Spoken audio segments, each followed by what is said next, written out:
Want to be happy? Build a life, not just a business. Hey, it's Evan Carmichael, and this channel was created to help you overcome the #1 challenge that is holding you back, a lack of belief in yourself. You watch these videos because you know there's something more inside you too. You've got Michael Jordan level genius at something. So today, let's live your best belief life and get some ultimate motivation from David Goggins. Enjoy. For several years, I gave myself a way out. When you were 300 pounds? When I was 300 pounds, when I was, all the way up until I was 24 years old. I would climb a mountain, I'd fall back down. I start climbing, I fall back down for the first 24 years of my life. I went to my first Hell Week, my second Hell Week, and then my third Hell Week came in SEAL training, and the CEO, Captain Bowen, looked at me. I'm on crutches, I'm all jacked up. He says, hey, this is your last time you're gonna go through buds. This is it. I had several stress fractures. I had double pneumonia. I was jacked up, and he gave me a few months to heal. And he said, this is your last time going through. I shouldn't even let you go back through. Wow. I started Navy SEAL training with stress fractures. Stress fractures, That's not shin splints. That's hard to finish. Stress fractures. Starting the hardest training, arguably the hardest training in the world with stress fractures. And this is when I started to not put a cap on the body if the mind is there. Every morning I would wake up at 3:30 in the morning, 4 o'clock in the morning, go to my dive cage, go in there before anybody saw me. I'd get duct tape, and I would tape from my forefoot all the way up to the mid of my calf, and I would put 2 black socks on. And so I ran not using the pivot. Oh my gosh. And I ran my hip flexors. So for the first 45 minutes to an hour, I was in absolute excruciating pain. But what motivated me through that whole process was the fact that this kid came from that. I'm in the hardest training in the world, in the worst shape of my entire life. What if I can graduate amongst these studs? Wow. All these guys around me are studs. They're stallions. They're gladiators in my class. They're all healthy. Most of them. They're not broken like this. They may have some, everybody's sick going through that training. Yeah. But if I can graduate, it would change everything for me. If I can start the hardest training in the world, broken, and graduate. So my mind fed off of that. You are now, from the weakest man, you are now the hardest man to ever live. If you can do this. If you can do this. Life is one big mind game. Yeah. And you're playing it with yourself. Is it true? I don't care. It got me through the hardest training, starting out broken. Where most people quit, I had just started. Wow. And when you take that mindset and you learn to flip that around, that's what made me powerful. And my body followed. And 3 months later, my stress fractures were healed by running on them. Do you like suffering, or do you just deal with suffering? Real answer. Real answer? Yeah. I like to see, real answer, I like to get a bunch of men together. Okay. Men that are the hardest of the hard. And I want to be with these men. And I want to see them suffer. Because I'm suffering right along with you, but I want to see me get through it. I want to see what you're made of. I want to see, like, almost like the Colosseum in Rome. That I can go to the Colosseum. And the only way to see who the baddest is to suffer. You can't do it by writing a paper. So let's go. Because why? What I found out through my life was I thought of myself as some weak little kid. And what I found out, and the only message I want to get across to people is once you change one thing, your mindset, you can attack everything. And I find it fascinating. I'm fascinated because I'll be in these moments. I put these guys on some pedestal. Yeah. Which people do with you. They do with me, and they shouldn't.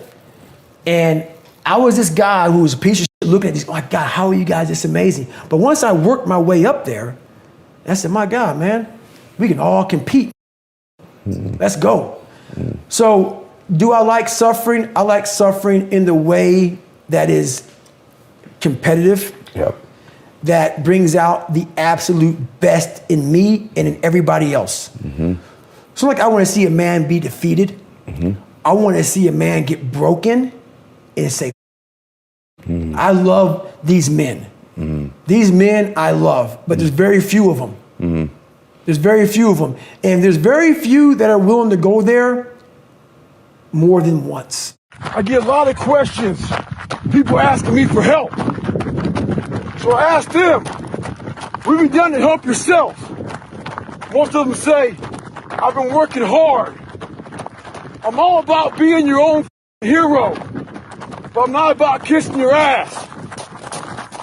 In life, a lot of us believe that we're working much harder than we actually are. We think if we got up early for 4 days, we've earned something. You gotta drop your entitled mindset. It's dead weight. We believe we work harder than we actually have. Trust me, most of us haven't. The one thing in life you gotta realize is this. Learn to help yourself. Don't count on other people to help you. Also, if you want to have more self-belief and self-confidence, I've designed a special free program to help you get it, where I send you a video every day for 254 days. The research says it can take up to 254 days for you to build a new habit, and this program will help you get it. Once again, it's free, and the link to join is in the description below. You will never learn from people if we always tap dance around the truth. Everything I didn't want to do is what got me to where I'm at today. What if I can become someone that no one thinks I can be? And just me talking about that, I have the hair going up on my arms. My mom didn't know how bad my grades were. She never saw one report card. I hit everything from, and she didn't even ask. She was so bogged down with life. And so I got away with a lot of because her mind was occupied. So it made me, honestly, a weaker person. So I scammed life. My mom helped me scam life for a while. But this time I couldn't scam life. I went the second time, took the ASVAB test, failed it again. And a week later, she got a letter in the mail from my high school. And I'm a junior in high school, and the letter says pretty much your son's gonna flunk out. He's missed 25% of school, because she was always gone, so I never went to school. He's gonna miss school, and so, or he's gonna flunk out. So I was exposed once again. My mom goes, well, she read the letter to me, she put my bed, and her best advice was, guess what? You're gonna flunk out of school. That was it in the conversation. So this is when I developed my accountability mirror. And This is awesome. I look in the mirror, and at this time, I didn't want to be the black kid in school. There's like 5 or 6 of us in school, and like 1,700 kids, something like that. And I made up a character to kind of like draw attention from color. Okay. And so what I did was I started to design haircuts. And one haircut I had was the old man. And I shaved my head up here just like this. You did this. I did this. Okay. And I would keep the hair on the side like an old man has.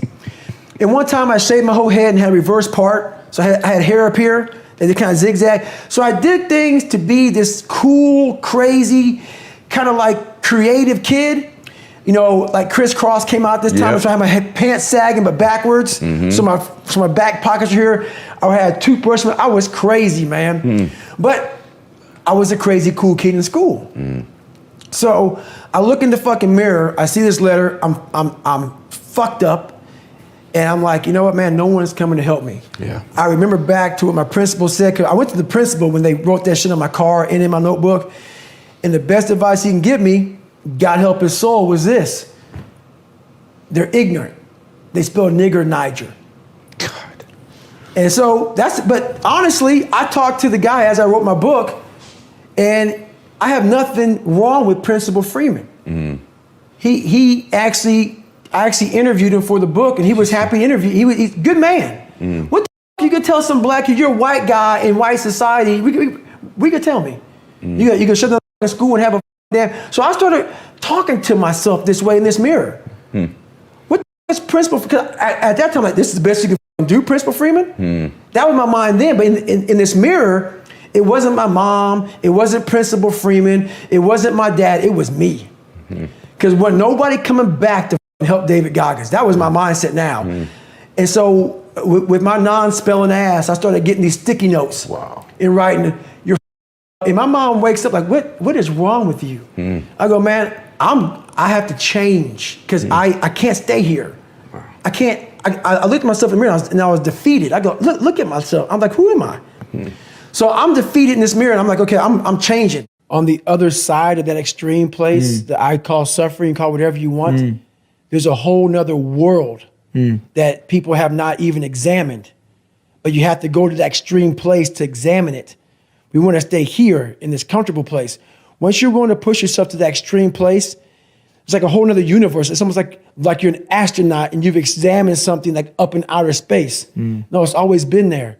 But you have to be going through all the muck and all the to examine it. You realize, wow, God, through all this crap, there's a whole nother universe over here in my mind. Yeah. Whole nother universe. When I was in the worst time of my life in Hell Week, I looked at everybody and said, I'm the most trained person here. Yeah, well, that's the truth. I've gone through more mental torture than any of you all can even fathom. Yeah. So I'm looking at the baddest people on the planet. I'm looking at them like this. You guys can't hold a stick. So I started looking at verses like, I don't belong here, versus like, I might be the baddest person to ever come here. Wow. Who could have pulled this off? Who could have been given a sewer to live in their mind and say, okay, at birth, I'm gonna put you in the worst place on the planet Earth and let me see if you can go to the top of the mountain. Right. With nothing. Right. But just hard work, grit, and figuring it out and not putting yourself back in the dungeon every time something got hard. So that's what became my daily voice was, you really are the baddest person on the planet. Right. And after a period of time, you start to believe that. Right. We have two voices in our mind, and boy, I know they're f***ing true. I've heard them. I hear them now. And they're real. It's that one voice, that voice I used to love to f***ing hear, that we love to hear. It's that soft voice that says, sleep the f*** in. It's okay. It's that coddling voice. You want to be hugged and nurtured and all that. That says it's going to be okay. Well, there's another motherfucking voice that wakes you up in the middle of the night. It's not your girlfriend. It's not your boyfriend. It's that demon fucking voice that whispers in your fucking ear that says, get up, motherfucker. You're not good enough. You gotta work fucking harder. You haven't put enough time in. It's that voice you want to run away from. It's that voice you don't want to fucking hear. But guess what? It's that voice you need to fucking listen to. Stay hard. Listen to the whisper. Did you cast out negative people in your life or just use it as fuel to do even better? And do you still have relationships with energy-sucking vampires? There's no relationship with, so energy people that suck the life out of me, you're gone. That's a total Tom Ferry, like energy-sucking vampires. Right. Avoid those people, right? You're gone. But this is the thing about though. Yeah. You can't use it for fuel either. Yeah. You have to get that hate. You can't move forward with hate. Yeah. You can't. I try to do it. Yeah. I used to have energy and all that stuff, but what happens is when you're in a horrible situation in life, that hate and anger, for some reason you can't remember it because that place you're at is so disgusting, you forget about them. Yeah. So you might just let go of it anyway. We had this class that they designed. Eat an elephant one bite at a time. Self-talk, visualization, arousal control. It's all great. It's all great. It has to be a lifestyle. Yeah. You work on mental callousing on a daily basis because even though your brain, your mind, like your brain isn't a muscle so much, you will lose it. You will lose the ability to suffer in the worst of times if you come out of it for too long. If you can lift 315 pounds and you stop going to the gym for a month, I guarantee you won't be able to pick the same weight up again. Mm-hmm. You're gonna find peace from going to war with yourself, because we all got shit. We all got shit. People look at me, the reason why my story resonates with people, because I don't hide. I'll tell you exactly who the fuck I am. I will admit to it. People are great at hiding. Mm-hmm. So they want to just find peace. No, you got to take your shit, fix whatever's up in you. Don't just shove it under the rug. Fix it, and then you'll find some peace later. It's funny you talk about that. I work with a guy who's in a business like this for 5 years. I'm not gonna mention his name. Yeah.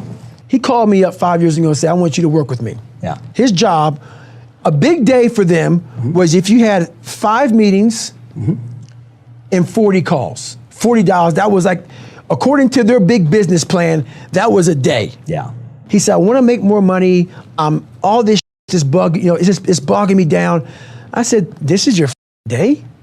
5 meetings and 40 calls? Like, do you start at 10 and end at 4? And this company you work for says that this is a great day? This is what we want?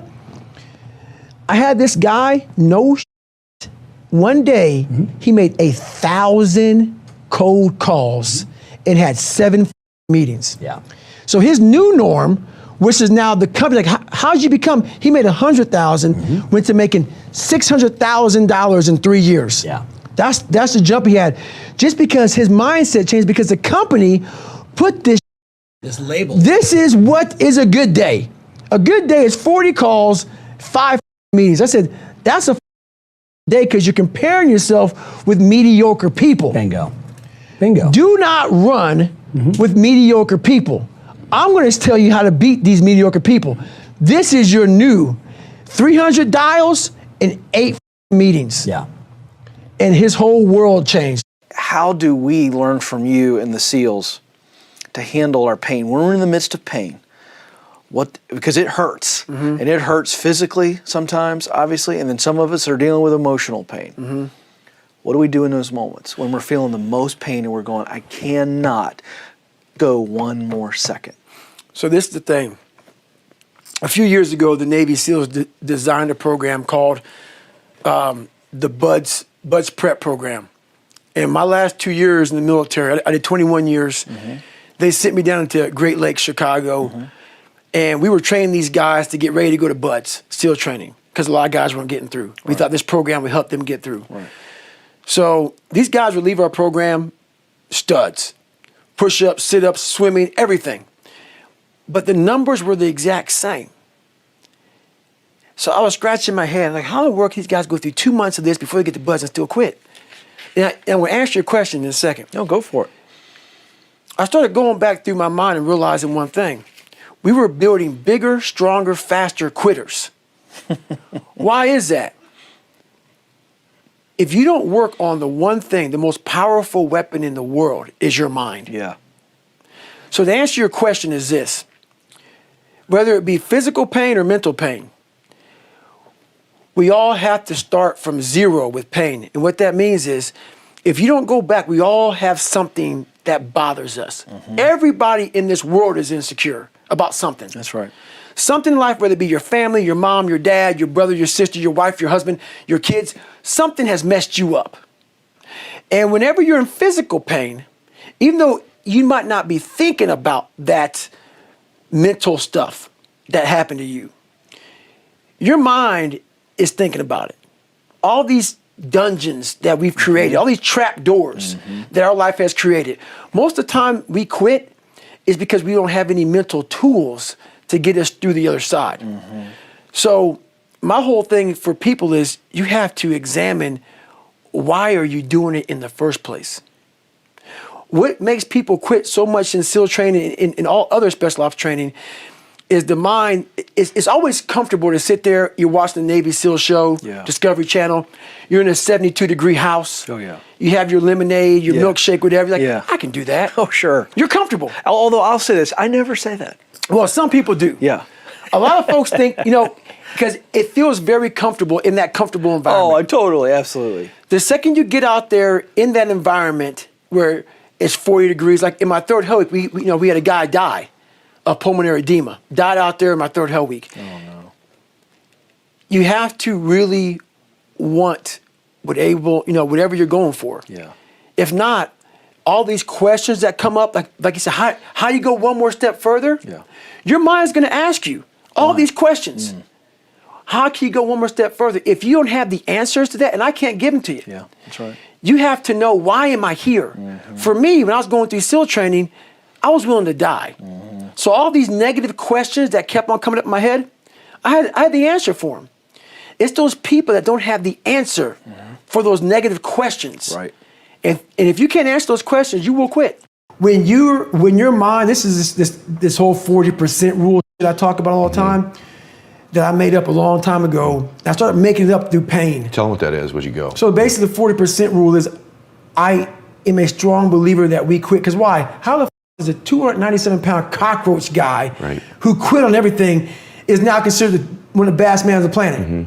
How is that possible? It means I had to change one thing, my mindset. So there's no way in hell that was in, but that guy was in me. It wasn't like God came down here and said, hey, guess what, man? You're a fat ass, but I'm gonna now make you a badass. I'm gonna miracle this to be a badass. No, it was in me. I had to believe and make that belief work. And through hard work, I did that. So the 40% rule is like we have like a car. Some cars have a governor on it. And when you get to like 92 miles an hour, that car will start doing this because it can't go any faster. Those cars that don't have governors on, like a fast ass, whatever, Porsche or whatever, that motherfucker can bury it, gone. We have that ability in us, but we have put this governor on our minds. And you have to, the factory that put the governor on that car, the factory is now you that put this in your mind. You gotta take that motherfucker off. Until you take it off, you're gonna constantly get to 92 miles an hour and do this. Because you ain't gonna go no faster. As a matter of fact, you might even go slower. So basically, I started realizing this through my life, through going through all these times. So I get a lot of emails about how do I stay motivated, hungry, driven. Well, let me tell you something. Most days in life when I wake up, I'm not motivated, hungry, or driven. I have a commitment to myself, to the best version of myself. What most of us are looking for is this special fucking feeling of, oh, I feel great this morning. I'm gonna get out of bed and get a quick 5 miles in or go to the gym. If you're looking for that feeling, let me tell you one thing, it ain't gonna come. You have to learn to do when you don't want to do. Learn to bring that savage mentality out of yourself. The animalistic motherfucker. You think a savage gives a fuck about how he feels or how she feels? They just do it. Learn to be your best self when you're least motivated. Stop looking for a feeling to control what goes on in your life. You have an obstacle to overcome, so overcome the. I'm a big guy in visualizing. I'm a big guy in making a world. It may not exist. To me, it does. To me, it does. And I'm overpowering myself every day. And you gotta find tools to do that.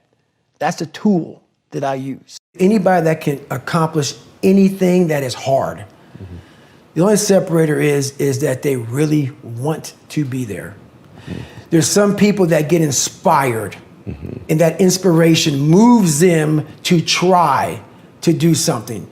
But the inspiration is very high right now in this nice environment. We're in a nice environment. The ocean's out there. I'm talking to you. If I want to go to the refrigerator and get something to drink, eat, I can. I watch a movie about some badasses, you're inspired. But the second you're not in this environment and you're actually doing what inspired you, that suck factor is now real. You can't just get off your couch and get a shake or get a box of donuts or turn the TV or go take a or go get your girlfriend to cuddle up. No, you're now there. And only those people who have been there 1,000,000 times in their minds and have lived in that water and have suffered 1,000,000 times and realize my legs may break, my knee may break, my bones will hurt. I will be the coldest I've been in my life. I will be miserable. And accept that. Because what happens is when you get in a horrible situation in life, your mind, I call it my 1 second decision. When you get in a horrible situation in life, your mind immediately says, get the out of here. Everybody's does, even if you want to be there. But it starts to have all these different questions in your mind in that 1 second. And it says, okay, why are you here? Why are you doing this? Why this? Why that? And then you start to say to yourself, if you don't want to be there that bad, I have a beautiful wife at home, man. Why the doing this, man? Like, this is stupid. This is gonna get these guys injured. Like they're gonna pay for this for the rest of their lives. I'm not gonna break my body up to do this. Your mind starts to say, yeah, this is stupid. But if you are already knowing that this is gonna happen to you, you have all the answers to these questions that your mind starts to give you when you're in suffer mode. But let's say for shits and giggles, I'm training for a 100-mile race. Yeah. Let's say a 200. Just for shits and giggles, I'm training for a 100-mile race. Right. Okay, good. So let's say I'm training for a 100-mile race, And I get to mile 50. Yeah. And I feel like, and like everybody else, my mind gets soft. Why? Because I'm human. Yep. I'm not some damn, hybrid creature that was formed from the heavens above. No, not. Human. I suffer. I don't like it. I'm uncomfortable. I don't like it. Yep. So my mind starts to get weak, and we start to forget about how badass we are. I call that the cookie jar, but it's not about the cookie jar right now. Yeah. This is about self-talk. Yeah. But the cookie jar kind of goes to self-talk Piece of too. it, yeah. It's a piece of it.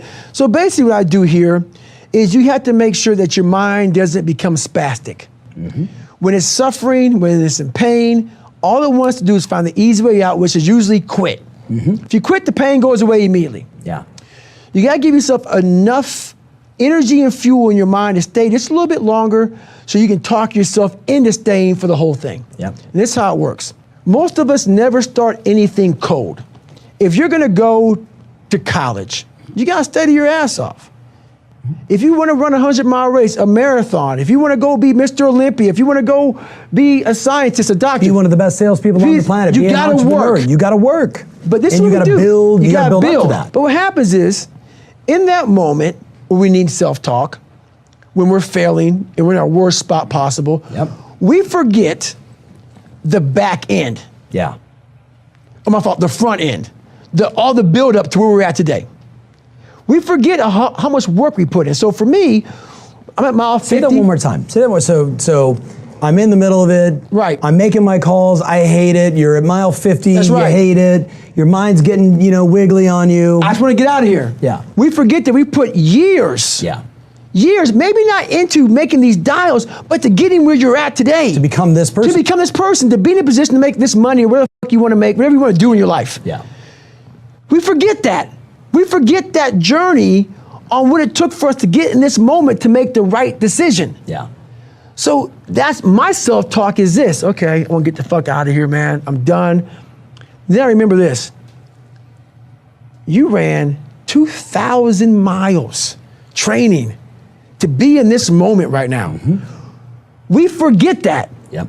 We forget the 3 o'clock in the morning runs or getting up early for work or whatever you're doing. We forget all that. In that moment of suffering, I remind myself, Yeah. I only have 50 more miles. I put in 6 months of training. You did 67,000 pull-ups. 67,000 pull-ups, that's right. 4,030, right? Exactly. Like, this is no big deal. We forget all of that. Yeah. So what I do, my self-talk is basically going back down memory lane. Yeah. Of all those days I ran the rain or I had to study real late at night and I didn't want to do it, but I did it to get here. Yeah. That's the hook. That is the hook. That's the hook. I wanted to get here. Yeah. Now you're here and now you want to quit. Yeah. So you got to be mindful, but this thing about it, if you haven't put in any hard work to reflect on, you're f***ed. Yeah. So there is no self. Because you got nothing to pull back on. It's just a lie. Nothing to say, hey, you've done this before. That's right. Or you've done something like this That's before. right. All this like people want to be all positive, all this positive talk, it doesn't work if it's a lie. Like if you didn't study for your big exam and you go into it saying, I'm going to pass it. Yep. No, you're not. Yeah. You're going to fail it. Yeah. That self-talk is not going to work. Self-talk without real work is just a lie. Yeah. So my self-talk is me reminiscing back on the struggle to get to this moment. Yeah. And that tells me we're not quitting today. Yeah. Not today. For instance, in Hell Week, Yeah. they said when you get to Wednesday of Hell Week, you're broken. So everybody on Wednesday. But give them context. You're talking 72 hours without You're talking sleep. about 130 hours of training. Yeah. It starts on Sunday, ends on Friday, and on Wednesday, you're almost done. You're halfway through. Yeah. So everybody on Wednesday, they hear this. Because everybody says Wednesday is like, man, you're so tired, you're done. So that becomes your new norm. Yeah. No. You're cruising into Wednesday That's getting right. ready to feel tired when you don't even know why. Because someone told you could feel tired. Bingo. So for me, I was like, hang on a second. I started studying my mind a whole bunch while growing up, facing these things. Don't listen to anybody's dialogue but your own. They're tired, they're not you. Yeah. So it's just all about, it's just, your mind has a tactical advantage over you at all times. It knows your weaknesses, it knows your strengths, and it will guide you into your nice comfort zone. Yeah. We have to reprogram our mind to get like a different vantage point so then you know how to be in charge of yourself. Yep. Versus your mind being in charge of you. No matter how far you get in life, you have to be able to go back to scratch in your mind at a moment's notice. You can never get so far beyond scratch. What that means is when you accomplish something in life, if you want to go back to scratch and go back to that $7 a month place where I once lived and visit that place for a long period of time, if you were here when you went back to scratch, you would now be here. Scratch is what makes you better. Scratch, friction, obstacles create growth. There's no friction when you're this far up in the game anymore. You think there is. When you've achieved, that's right. When you achieve so much, the friction is minor. Because why? I'm sore, I'm gonna get a massage today. I'm hungry, I'm gonna eat today. The refrigerator is always full. So your comforts are now, so your discomfort is now very minuscule to your discomfort back here in the $7 a month place. So you have to go back to the total discomfort to then raise your level of where you're at now. I'm not saying stay there and stay there. Visit it. And then you raise your level. Take a day trip. That's right. Yeah. Always take day trips. Yeah. Don't stay there. That's right. But take a day trip. Take a day trip. I'll start there first. Yep. So I worked with a few pitchers. I won't name their names, big name pitchers. And I studied them for a long time. Man, I want to be better, man. I want to be better. I want to be better. So I got film on them. I studied them. I'm like, okay, what is wrong? That's it. Yeah. I saw it.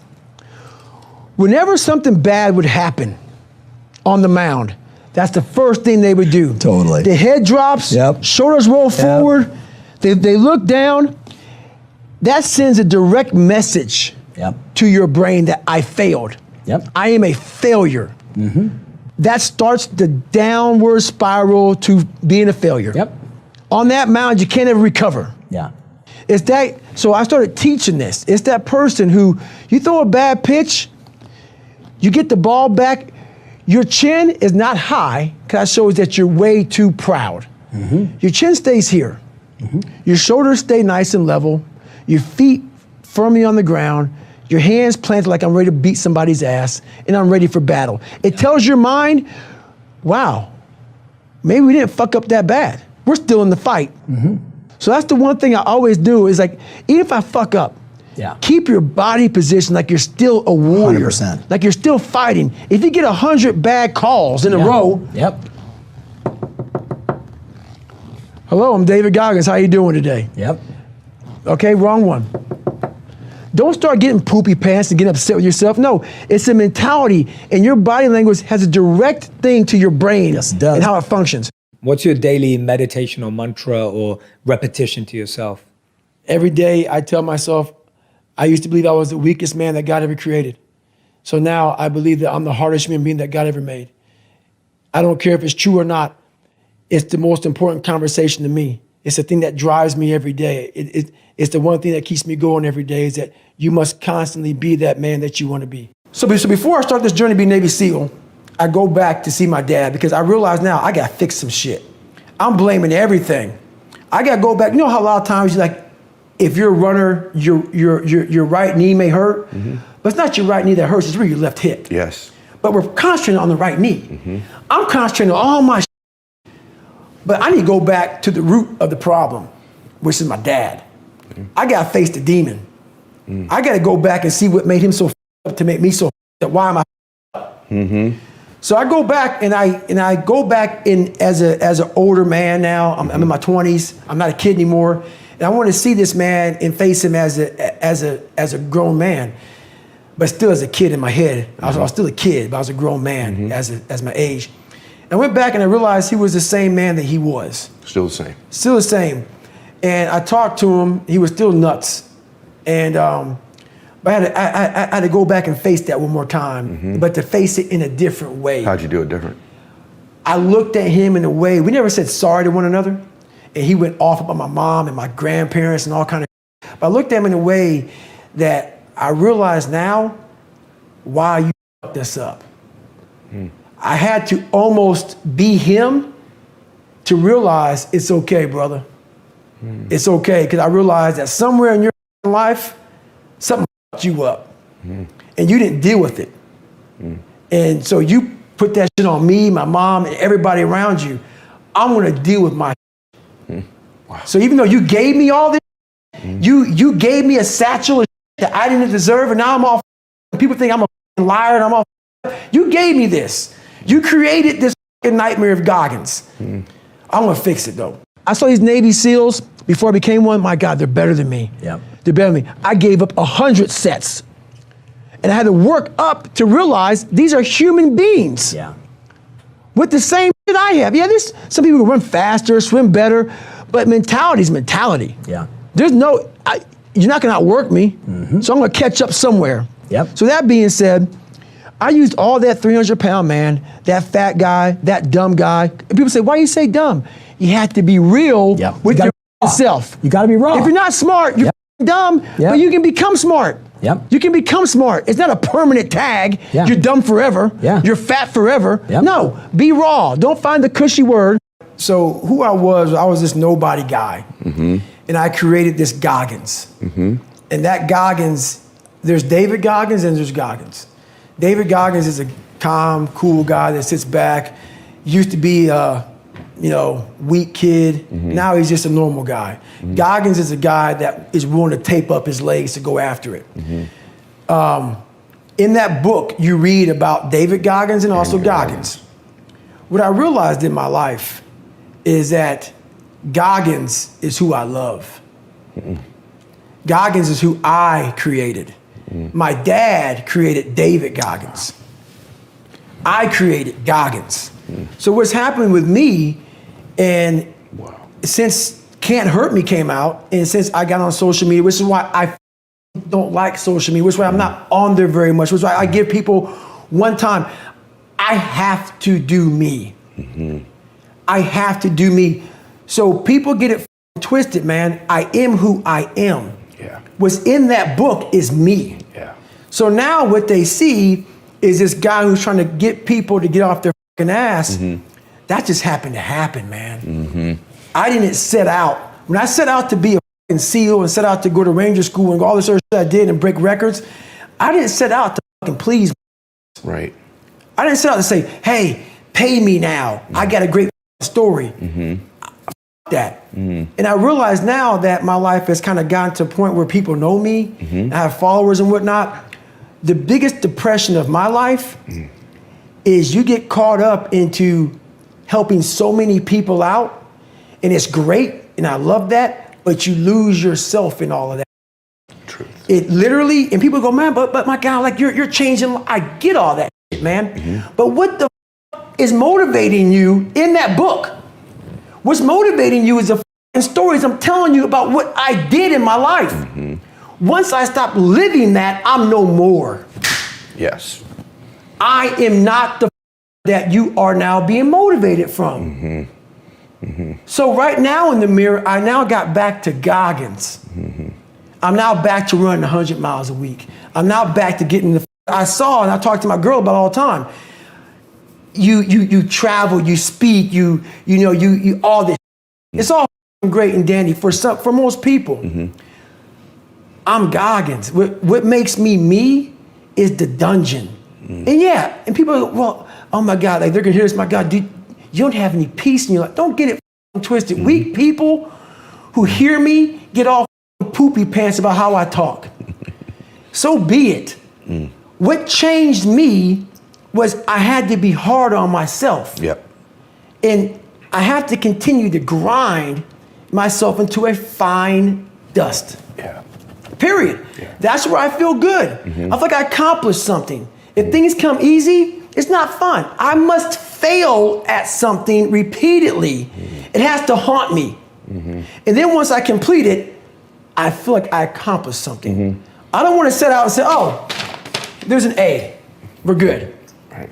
Stupid. No, I want to turn it in 1,000,000 times and say you fail. You fail. And I'll say, okay, Roger that. And sit there and analyze what I'm doing wrong. Go to these places that people don't go to anymore because all this social media and everything's computerized. I want to go to that dark place in my mind and say, okay, how are we going to get this done? We live in a world that's so busy and so active and moving so fast. Right now, I am sitting with Tom Ferry. Yep. My mind is sitting with Tom Ferry. Yep. is not talking to Tom Ferry while thinking about, my God, I got to order some more books. I'm sold out of here. I'm doing this. I'm doing that.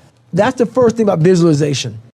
You must make sure to silence out all the of life, which is very hard to do. It is very hard. Because your visual picture must be clear. It has to be clear. It can't be like kind of in and out like a fuzzy TV. You got to see it. It has to become real. You got to take a snapshot of it a million times, put it in the bank. That snapshot of me was getting that 4,021 pull-up knocked out because the record was 4,020. I visualized that over and over and over again. I visualized what I was going to say because the guy's name was Stephen Highland. I was thinking like what you were going to say to him. What I was going to say to him on video when I finally got his ass. So I visualized success. But then I went through, that's the fun part. I have to do 4,020 pull-ups to get to that 4,021 pull-up. I know now, because it took me 3 chances to get it. All those failures, they were great for me to examine where I was f***ing up at along the way. So I take all that and I put in the bank as far as visualization. Okay, when I get to 2,500 pull-ups, my hands start to rip. Okay, I get ready for that. So I started visualizing, how am I gonna handle the pain? Okay, then you start visualizing, okay, my nutrition was off.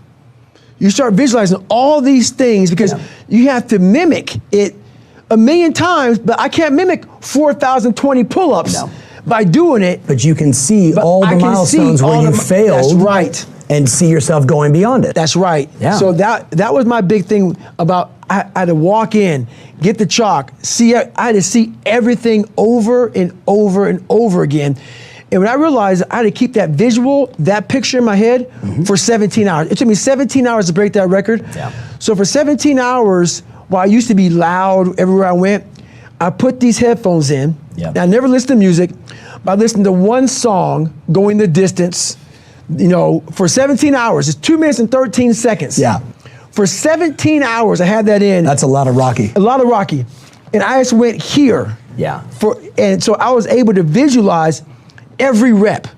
So I visualized my hand placement, making sure that felt right before I got going.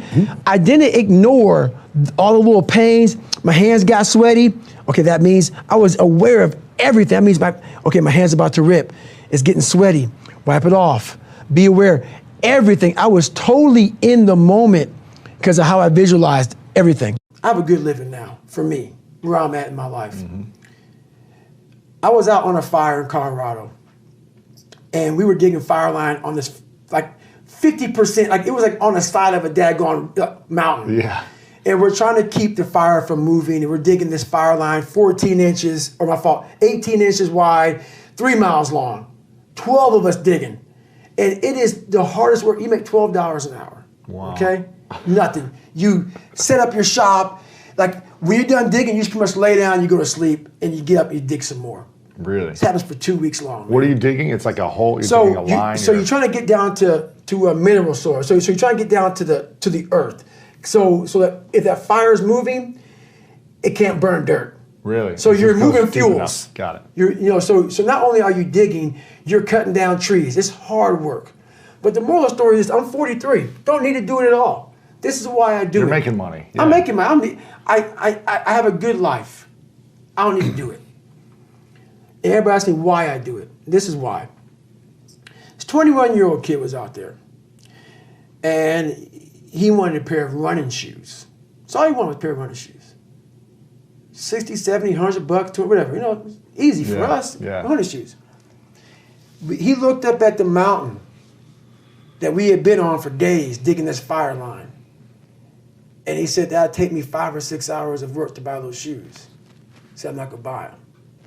It's the perspective of life. That perspective of life right there, that is the value that we lose. When things start to come so easy in life, it's the perspective that 21-year-old had. He looked up at that mountain and thought, he looked at his hands, he looked at the amount of hours of pulling that Pulaski, that tool, and raking that ground, and then cutting those trees and moving them, and that hours of work. He looked at his feet and said, these old shoes would do. It's that perspective in life that we lose. And that story to most people may not mean anything. It's that story I always want to have in my life.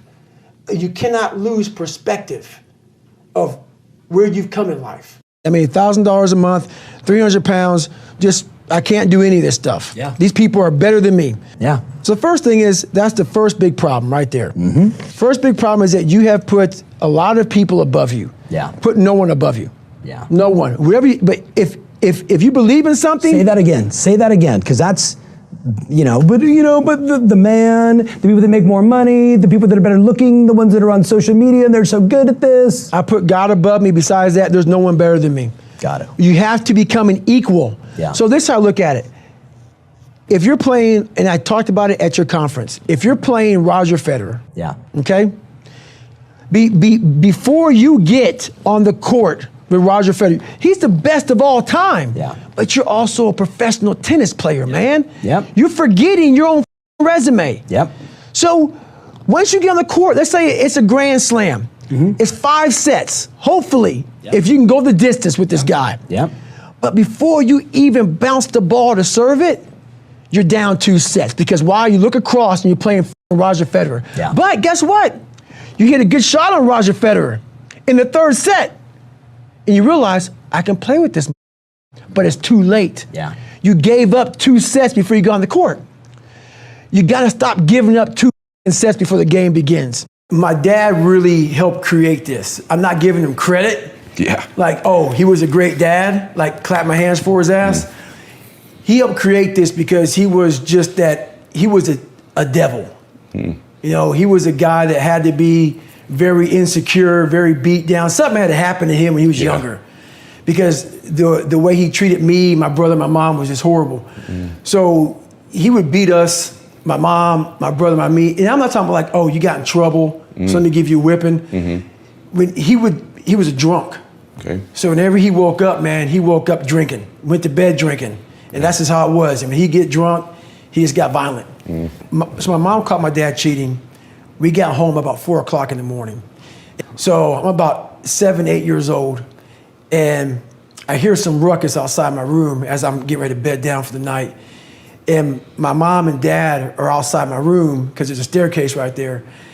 And my dad is smacking the hell out of my mom and knocks her almost unconscious, where she's kind of out of it. She's kind of loopy.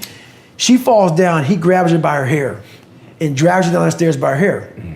And so at this age, I'm sitting thinking, man, what the f*** do, man? Like, I'm scared, but then something in me saying, you got to go and do something. Oh my gosh. But I'm scared to death of this guy because he's been beating the shit out of me since I can remember. And I mean, like, laying me out for nothing. And I'm sitting thinking, man, okay, man, like, what am I going to do? So my brother, he and I were very different.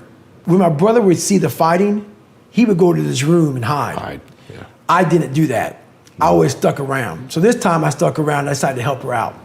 So I go on the stairs and I jump on his back, and literally he tells my mom, you're raising a gangster, as she's like on the floor.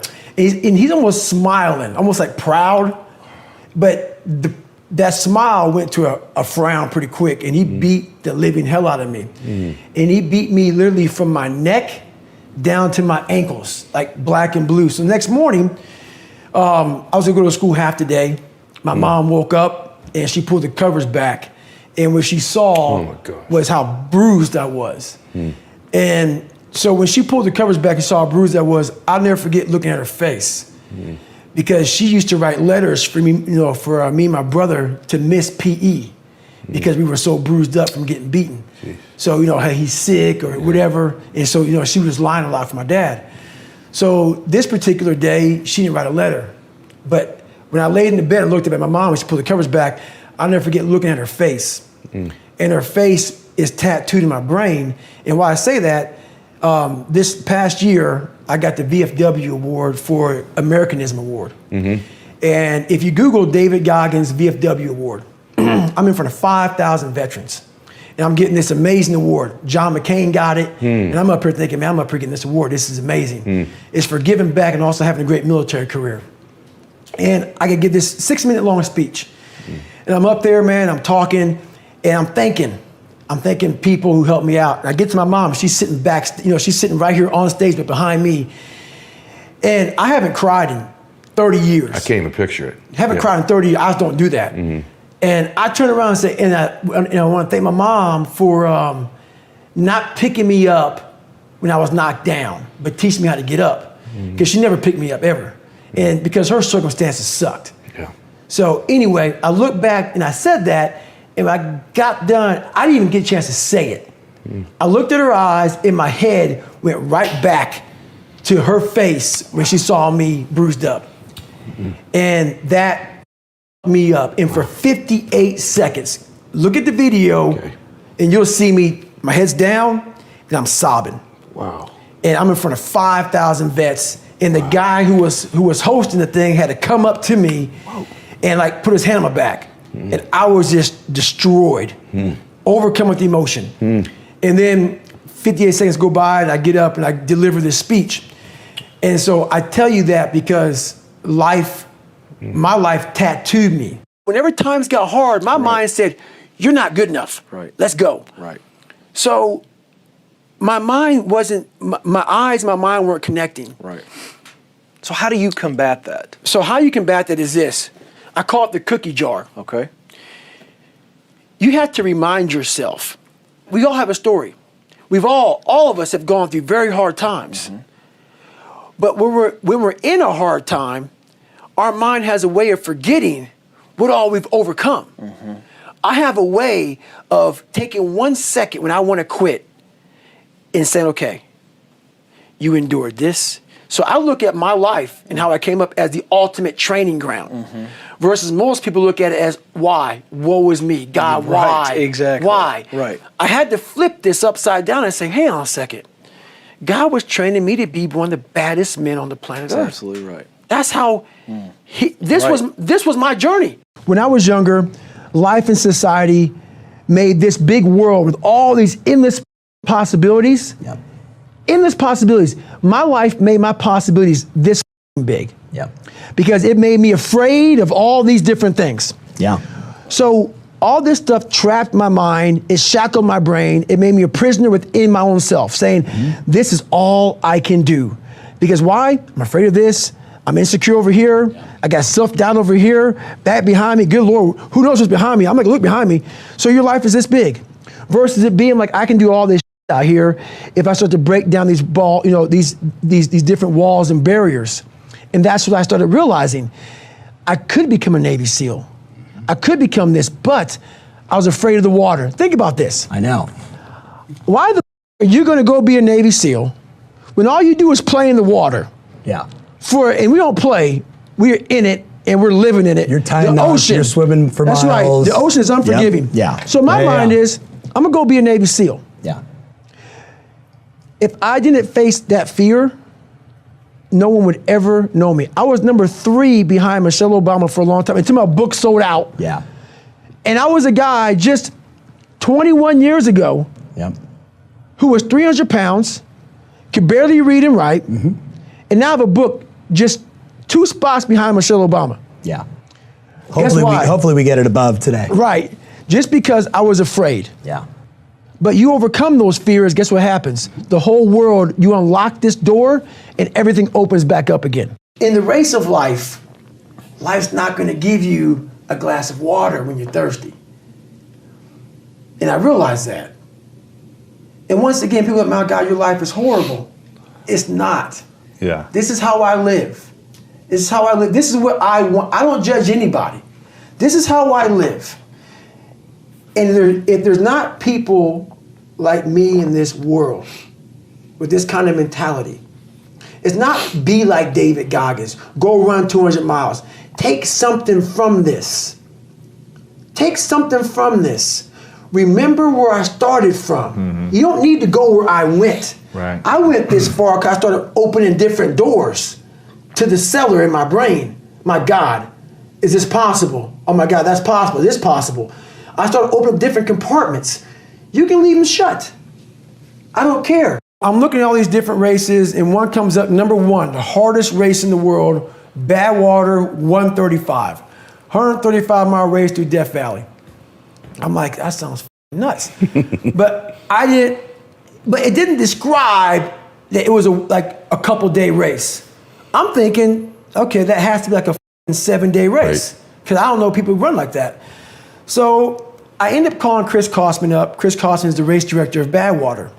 And he lives out here in California. He's like, hey, man. I'm like, hey, Chris. I call him up in the first conversation. I actually have all the emails in my book from him going back. He's a fucking stickler, man, to tell you that. So I call him up. I said, hey, man, I'm going to do this race. He's like, have you ever run 100 miles before? I'm like, no. He goes, well, to get my race, you have to do a 100-mile race. And you got to do 100 miles in 24 hours or less. There was only 2 more races I could do before the deadline dropped. And so I'm like, he goes, you live in San Diego, right? I'm like, yeah. This was Wednesday. I call him up on a Wednesday morning. He goes, well, there's a race on Saturday. And it's called the San Diego One Day at Hospitality Point in San Diego, where you run around a 1-mile track for 24 hours and see how many miles you can get. So I'm like, man, this guy's kind of calling me out. I'm gonna get this done. I'm a SEAL. I'm a badass. Been through Ranger School and I got this. Hardest thing I did my entire life, dude, was this one race. So I go. Harder than getting through. Hell yeah. Wow. I was not prepared at all. So I go, I sign up for the race. I show up. I'm this big bodybuilder looking guy, shirt off, black hat on, and I set out. So every mile, I'm gonna see this blue lawn chair. I had Ritz crackers and Mileplex. That was my nutrition, man. No water, no nothing. Just Mileplex. No water? No. Ritz crackers and Mileplex, dude. Come on. I never drink water on runs and shit. I didn't know about all this shit. So I go out there and I'm running. I get through 50 miles. I'm gonna cut to the chase because I detail it really well in the book. I get going. I sit down at mile 70. And buddy, I hadn't sat down yet. I sit down and everything falls the apart. Literally, man, I'm like peeing blood down my leg. I have some crap coming out of me, and I got 30 miles to go.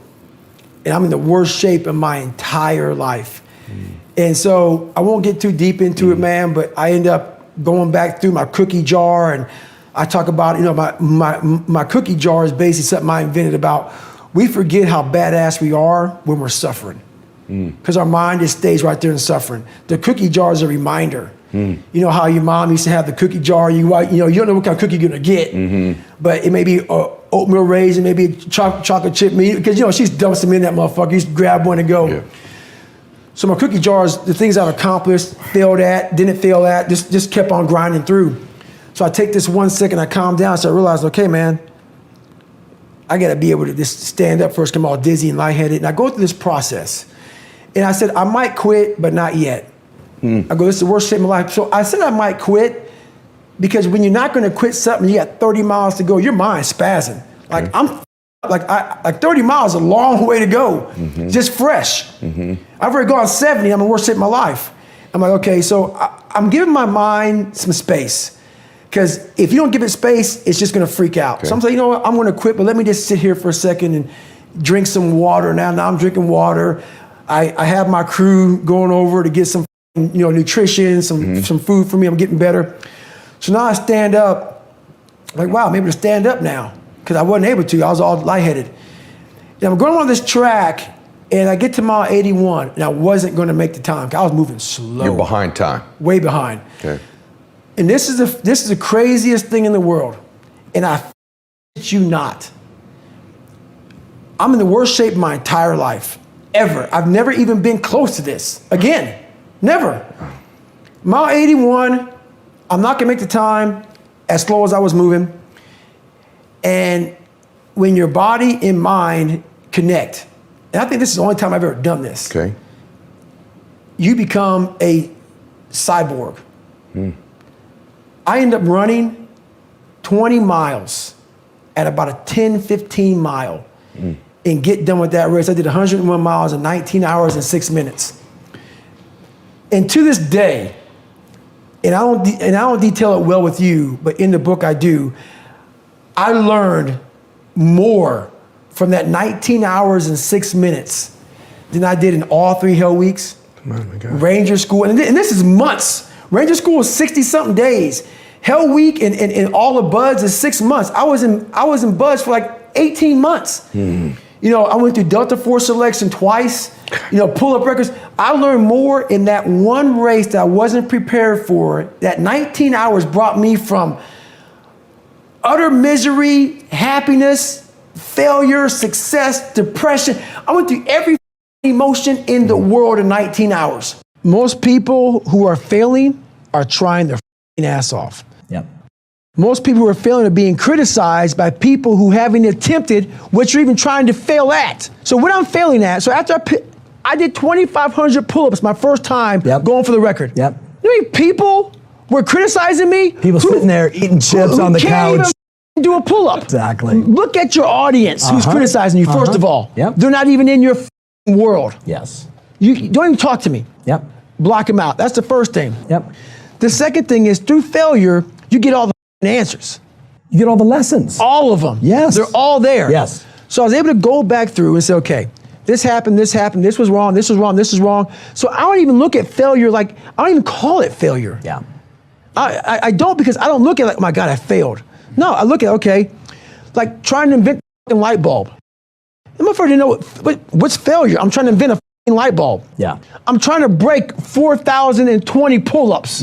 That's failure? Yeah. Anything you do along that way is amazing. So on this journey in life, there's a lot of people who are up right now. On the journey, there's always be that in the sewer you came from that's grabbing at your ankle as you're leaving that sewer.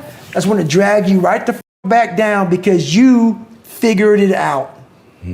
They're not willing to figure it out. There's not much to figure out. The only thing to figure out is this. And everybody has a different equation. My equation is different than yours.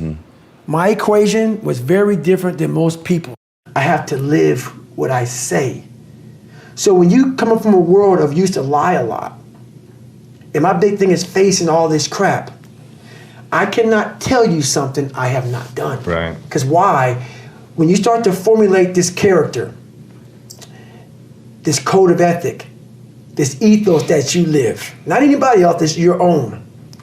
I cannot tell you something that I haven't done. Why? Because it will haunt me. You are now drinking the Kool-Aid. A lot of people write books on self-help, mental toughness, all this crap. Half of them are living up to that standard. Half of them are living up to that standard.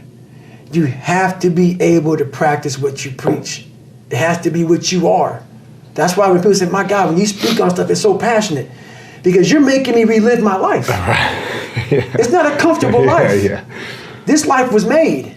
This life was earned. And if people like it, great. If not, so be it. Real how much time you waste during the day. And most of it is on these computers, phones, you know, Instagramming back and forth, whatever the heck you call it nowadays, tweeting and texting and shit. We waste so much time on our little gadgets. It's unreal. And we talk about we have no time. If you really you have to take your day and write down this one day. Everything you do, write that down, and you're like, my God, I am wasting so much time on frivolous. It's not even funny. I mean, it will. If it doesn't infuriate you, it should, because there's so much time. I can't get it in. Look at your schedule. You just wasted 7 hours today on. I mean, and you don't have an hour a day to try to get something in for yourself. I guarantee everybody can find an hour. Most of us live our entire lives avoiding failure. It's funny. I walk around, people come up to me and they say, man, you're that Navy SEAL, you went through Ranger school, you were, Air Force TAC P, you did the pull-up record, you run all these ultra races, all this shit, man. The funny thing about it that I think about is this. They know that part of me. This is the part I know about myself. I failed the ASVAB test to get in the military 3 times. In the Air Force, failed at pararescue. In the SEALs, it took me 3 times to get through Navy SEAL training. The pull-up record took me 3 times. This is what I know about me. So what I'm saying is this. You can't live your life being afraid to fail.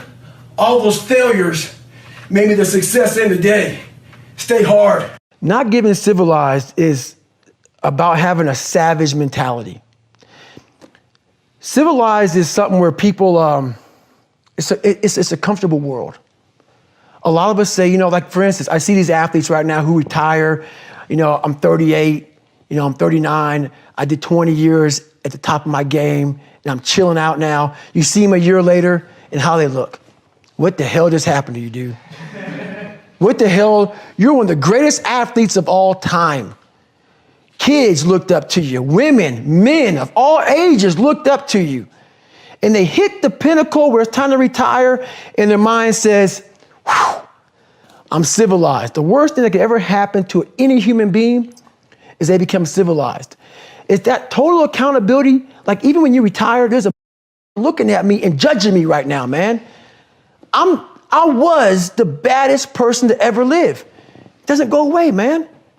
You gotta wake up, even though you retired, you never retired. You're setting the example every single day of your life.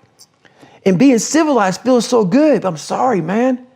Once you get to the top, you may retire, but you ain't never coming back home, man, because now you're judged. People see you falling off.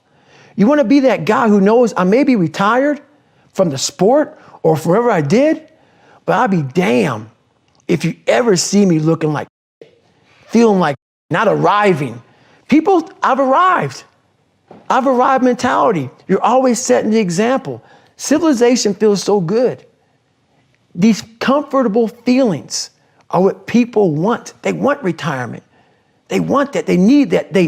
It's a yearning feeling. I want it too. People love putting a label on me about, my God, man, you're just wired different. I'm not wired different, dude. I'm thinking right now, after I got past my stuttering thing, now I'm on a roll, I'm good now. You know what I'm thinking about right now? I got to wake up tomorrow and do the same again. I got to leave this interview and go stretch out for 2.5 hours. I hate that. But guess what it does though? I'm constantly callousing over my victim's mentality that I once had growing up. Every day you have to do this. Because why? When you stop doing it, you don't just maintain it. If you stop shooting a gun, you're not gonna be a great shot if you pick a gun up a year from now. The only way to keep from getting rusty is to constantly oil that machine. The machine is this. You gotta keep challenging it every day. And I always talk about it. I talk about I'm always paying rent in that $7 a month place where I grew up, in that nasty little place I grew up in. I remember it. I remember like it was yesterday, and I'm glad I do. I never want to forget the dungeon of where I come from. Even though it's real spooky and it's scary and there's no lights on in there and there's cobwebs and some creepy in there, some demons, all those in there made me Goggins, made me who I am today. That's where the strength came from. You got to go back to the beginning, to the fundamentals of life, to the very fundamentals of where it all, like playing basketball. You got to go back to the fundamentals. You can't always just stay up here. You got to go back to scratch. I learned to visualize in my life by watching Rocky. And mainly Rocky 1. I love them all. But like the Rocky 3, running on the beach scene, all that. But Rocky 1, 14th round at least 1,000 times. What about you? No, at least 20,000 times. Why is that? Yes. I've dissected that 2 minutes and some seconds, 2 minutes and 13, 14, 15 seconds, at least 20,000 times. Mm-hmm. When I did the pull-up record, and I finally broke it. Took you 3 times. Yep, did 4,030 in 17 hours. I listened to one song for 17 hours, and it was going the distance. Oh my God. 2 minutes and 13, something, 14 seconds. On a loop. On a loop. But first, this guy named Nandor, he kept playing out loud for everybody. And I brought my own little iPad. I don't ever listen to music, but I was failing so many times at this record, I had to go to that place. So I said, you know what, I don't want to bore you all anymore with this same song, because I had a crew of people there filming it, because it had to be documented. So I didn't want them to be there for 17 hours listening to the same song, kind of it boring. So I put it in my ears, listened the whole time. But I'm going to go a step further. In that round, when Rocky gets knocked down, and Mickey's saying, stay down, and he's getting up, Apollo Creed thinks that he knocked him out. So I have this thing called taking souls, okay? And when you see Apollo Creed turns around, arms in the air, I got him. Do you see when he turns around and he sees, because Apollo Creed knows I was this dude up. Yep. He kept coming after me, and I finally knocked him down. When he turns around and looks at Rocky and he says, and watches him get up, and Rocky gets his gloves and motions him to come to him, Yes. Apollo puts his head down and just goes like this. It's not so much Rocky getting up, that's big for me. Apollo Creed's face became every that verbally and non-verbally looked at me, because you know that look they give you when you think that, you know, they may not tell you you're a piece of shit and you're nobody, but they look at you almost like, you poor thing. I got them all. I got them all on that, you know, that little wheel you have with everybody's name on it and phone numbers and shit. I got them all in that motherfucker in my head. And I spin that bitch every day. And I know right now, whether you hate me, love me, I'm a this, I'm a that, whatever you want to think, I made it. And I know all of you are looking just like Apollo Creed did, because I just kept getting, and all I wanted people to do in my life, I don't care about the money, I don't care about the fame, I don't care if all my followers go away tomorrow. I wanted a lot of people that doubted me to look like Apollo Creed did in that 14th round, because I got back up repeatedly. And when you keep on getting back up like that, no matter how strong the person is that's beating the shit out of you, they eventually look at you and say, you know what, I'm tired. And I just want people to be tired. Just be tired. I want to make you tired, because I just continue. So that's what that movie did to me. That movie changed how I looked at life. Me too. It did. How do you pick the next challenge? The next challenge is usually the toughest thing out there. The thing I don't want to do the most. Yeah. So my challenges come off of, what am I afraid of? Yeah. What am I kind of cowering from? What am I looking at saying, Yeah. Because we all know what it is. It's in the back of your mind. It kind of floats back there. It's like, you know, for some of us, it's as simple as, I don't want to get up and run today. Yeah. That's what's next. Yeah. So for me, it's always, what am I not wanting to do? Yeah. We have a theorist and we have a practitioner. The theorist is a person that's going to sit back and read books from a library that someone else wrote. They become real smart about what someone else wrote, okay? A practitioner is me. I put myself in hell, lived in it for a long time, and figured out how the human mind works while suffering, while in pain, while in misery. Yes. And that's how I wrote my book. Yeah. I want to tell you exactly what your mind is thinking. Most of us don't stay in hell long enough to write the book. Yeah. I stayed in long enough to write it and finish the book. Everybody thinks I'm the world's toughest Right. If I just talk about, I broke the pull-up record, I did all these races, I went through SEAL training, I was in 3 hell weeks, Ranger school. If I talk about all the badassery, like we like to do on social media, and I don't tell you that I was a kid, and I was scared, and I was depressed and insecure, and all this, what good am I for anybody? Right. I'm a superhero, but I'm a liar. I'm that now, but I wasn't born that. Yeah. I had to make myself into this. What's your morning routine? Every morning, without fail, the first thing I do is I run. Without fail. I haven't missed a day of running since 2016. Okay. So I get up, I do that. 4 days out of the week, I go to the gym, and every single night for 5.5 years, I stretch out for at least 2 hours. That was a killer part of the book. Every night. That's where so when you go so hard, mentally, physically, emotionally, spiritually, you have to have time set aside to quiet and recover. Recovery's big. The mind, especially the mind and the body. Yep. This is my time. There's no phone calls, there's no emails. The world does not exist. Yep. because I have to get ready for tomorrow. Yep. Get the body opened up. Why? Because as I won't get too You deep went deep. into it. You went deep into I the went book. deep It in the book. was awesome. But your body's getting tight. Yeah. You go hard, Tom. Yeah. A lot of people go hard. What happens is that stress Yep. starts to tighten up that psoas muscle. Hip flexors, psoas, So lower bad. back. You got Yep. back problems all of a sudden. You have no idea That's why. right. It's all tightness. It's all tightness, Yeah. man, because you're constantly charged and going hard. A lot of us are being forced into solitude right now, in our homes, apartments, wherever we live. But we're also being forced into solitude in our own minds. Life is the most brutal endurance sport of all time. And that's what we have to love about it. We have to flip it on its head and love the fact that life continues to attack us. There are no timeouts. You can't just go like in a sporting event when the coach doesn't like something and call timeout.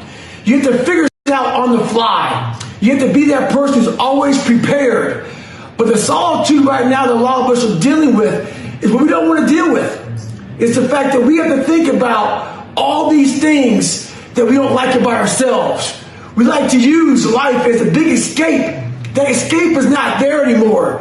All these distractions that we use, they're no longer there. This is the time right now for you to stop avoiding things. Get that pen and paper out. Look inside yourself. Stop looking at me or other people out here to be the hero of your story. This is time for you right now in all that solitude to get to know who you are as a person.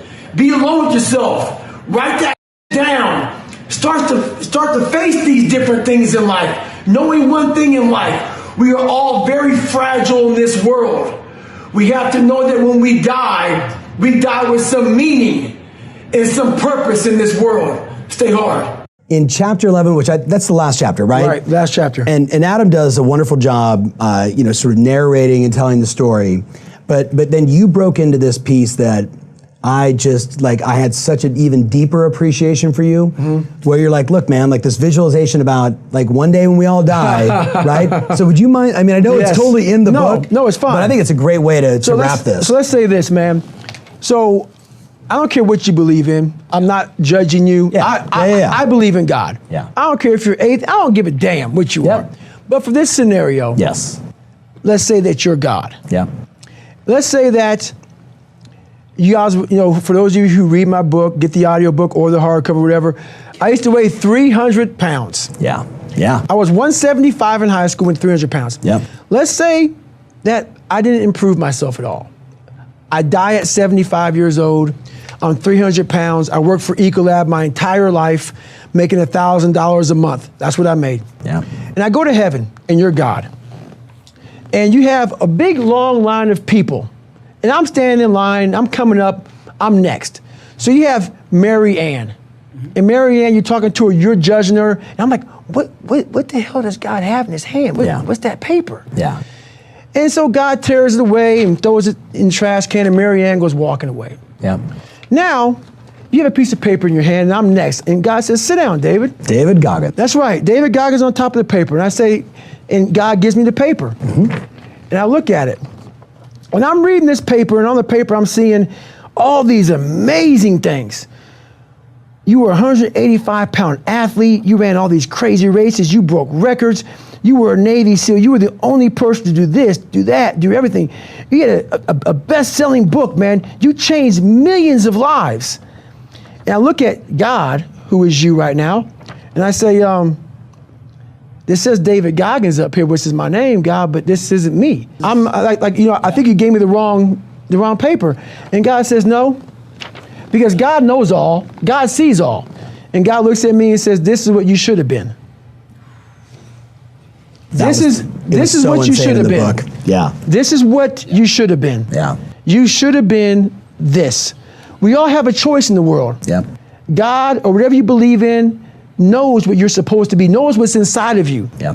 But most of us take the choice that makes us feel good. Yeah. We're not willing to break through those barriers to find, because so my whole mindset was this. That's how I visualize. I visualize that one day I will be judged by something much more powerful than me. Yeah. And my whole thing is, while I'm living on earth, God knows everything about David Goggins. Even God, I want God to be up there with a pen, get another piece of paper saying, He did what? I didn't even know he'd do that. I didn't know he'd do this. I know. So I want God to be impressed with how I turn out. Yeah. Which means I want to check off every single box of all the possibilities of what I'm supposed to be in life. You are your own hero. You are your own leader. You are your own master. And that is a big one because we idolize so many people and we want to be them. We want to be someone else. And in doing that, you lose all the potential of who you are. You mimic, you be them, you are them, you become them, and you lose you. And we look up to so many people in this world who will let us down. We're humans. I'm gonna let you down. You're gonna let somebody down. And you put them on a pedestal, you then lose time when that person comes up and lets you down. You must hold yourself accountable, and being your own hero, that's what that does. You make yourself so totally accountable for who you are. You focus on you and only on you to become the best person you could be for others. Because we leave a lot on the table, not searching who we are. And then therefore, you die not knowing your greatest potential. So I'm sitting there and I think I'm gonna die. And worst shape of my life.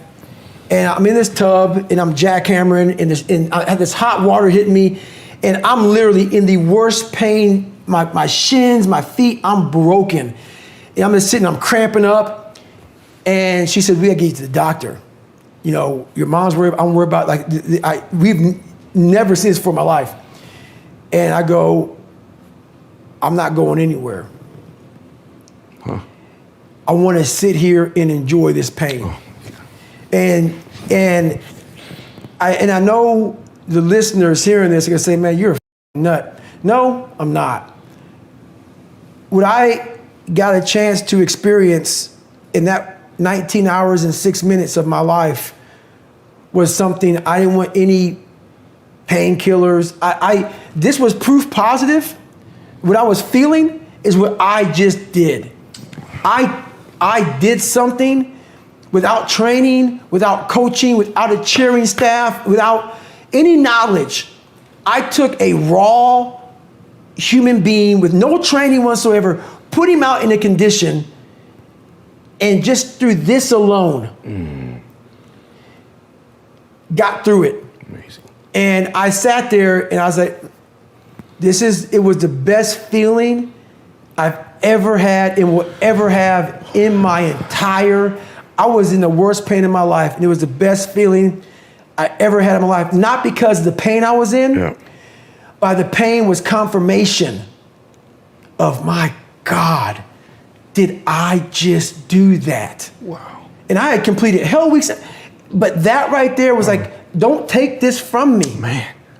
And it was confirmation, proof positive that this young kid that came from shit, that wasn't shit, that lied and cheated I was now the truth. I get a lot of questions, people asking me for help.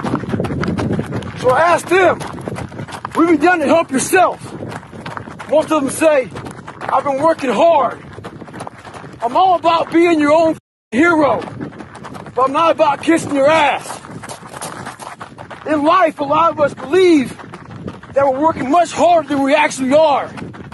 We think if we got up early for 4 days, we've earned something. You gotta drop your entitled mindset. It's dead weight. We believe we work harder than we actually have. Trust me, most of us haven't. The one thing in life you gotta realize is this: learn to help yourself. Don't count on other people to help you. Stay hard. I think pushing yourself physically is the #1 factor of life. That is the true spot where you can really dive deep into. Life's about self-discipline. It is about self-discipline. We tend to do the things that are easy. And that is it builds no mental toughness, it builds no mental hardening, it builds nothing. When you working out is where you can build that the fastest. Because it's a constant, it gives you instant feedback. instant. Yeah, you may not lose the weight you want to real fast, but the discipline it takes, it transfers over to all aspects of your life. It's not, people don't, man, why are you always working out? Stop looking at it that way. This is the foundation of life. When you look in the mirror, every morning we all look in the mirror to get ready to go to work, to go anywhere. The first thing you see is your reflection. If you don't like what you see in the morning, you lost the war already. It's not about even liking what you see. It's about looking in the mirror and you may start, man, I feel different. That reflection is not everything. It's a feeling you're supposed to get. So you have to, in life, once you leave your house, the war begins. In your house, you have some control. And that reflection in that mirror, you have to control that reflection in the mirror. That's how you start your day. If you leave your house feeling like, okay, I can fight. I've established the mentality to fight. And all that comes from working out. It's not just from, you can't find that in the office. The only thing that gets me mad nowadays is that so many people die with untapped potential because they think that someone else is better than them. And they were born, not with the greatest tools. You need the ability to grind your ass into a fine powder. And when you're in that fine powder, find a way to build that back up repeatedly. And that's possible. Mediocrity is everywhere right now. And we're always trying to find an easy way out. And we're judging ourselves. Let's say there's 10 people in this room and we're all mediocre. But I'm the best of the mediocre people. I now think I'm great. I'm great. We surround ourselves around people that make us feel great. They tell us what we want to hear. The second we put ourselves amongst the uncommon people, we don't like that feeling. That challenging feeling of that person who's waking up at 3:30 in the morning and say, hey, put your shit on, we're going for a run. We don't like that challenge. We like that person who says, hey, man, I don't feel good today, man. And they say, oh, it's okay, brother. We'll take a day off, man. We'll get a pizza and watch the game. We like that. We love that feeling. Why? Because you understand, man, we're good, bro.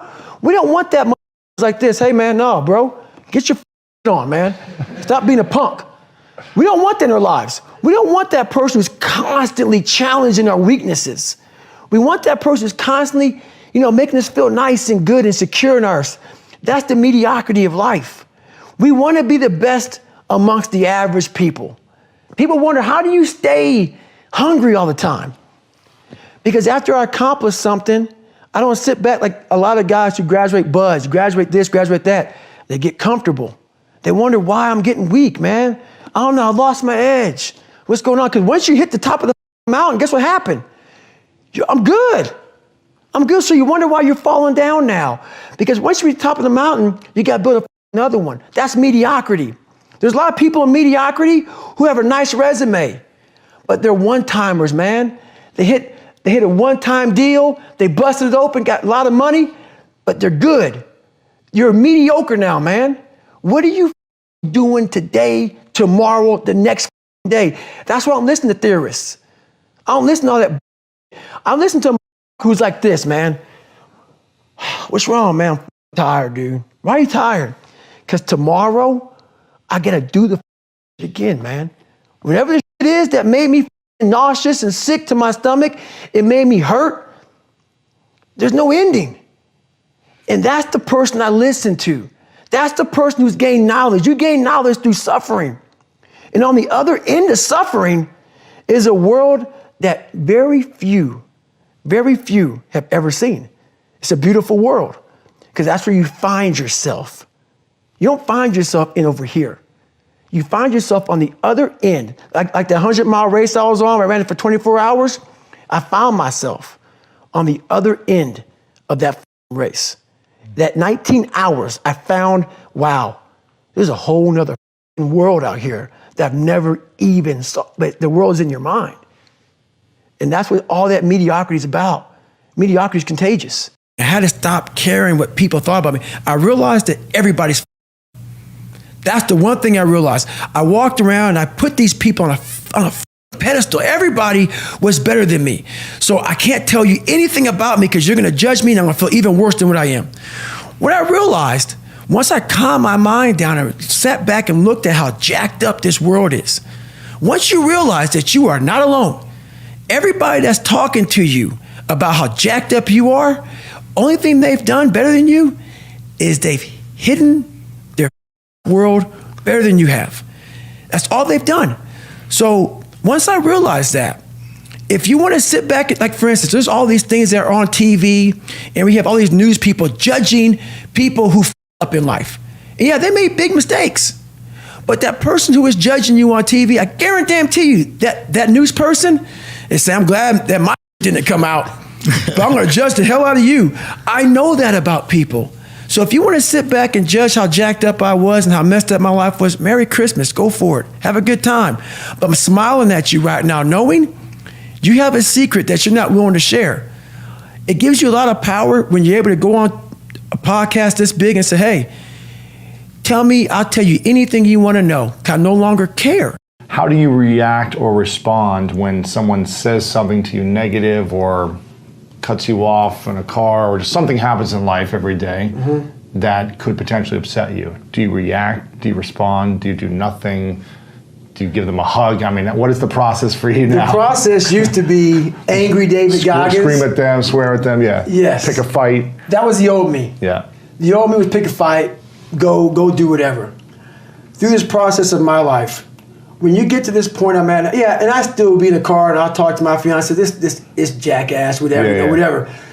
I now know that I can escalate a problem. That's not really a problem. I have a throttle, and that's through self-examination. Yeah. Is this a big deal? Is this something I need to approach with a level 3 engagement of like, we're going at it? Right. Or is this a level 2 engagement? So now you have to be mature enough, and I'm really big on maturity because I was never mature for so many years.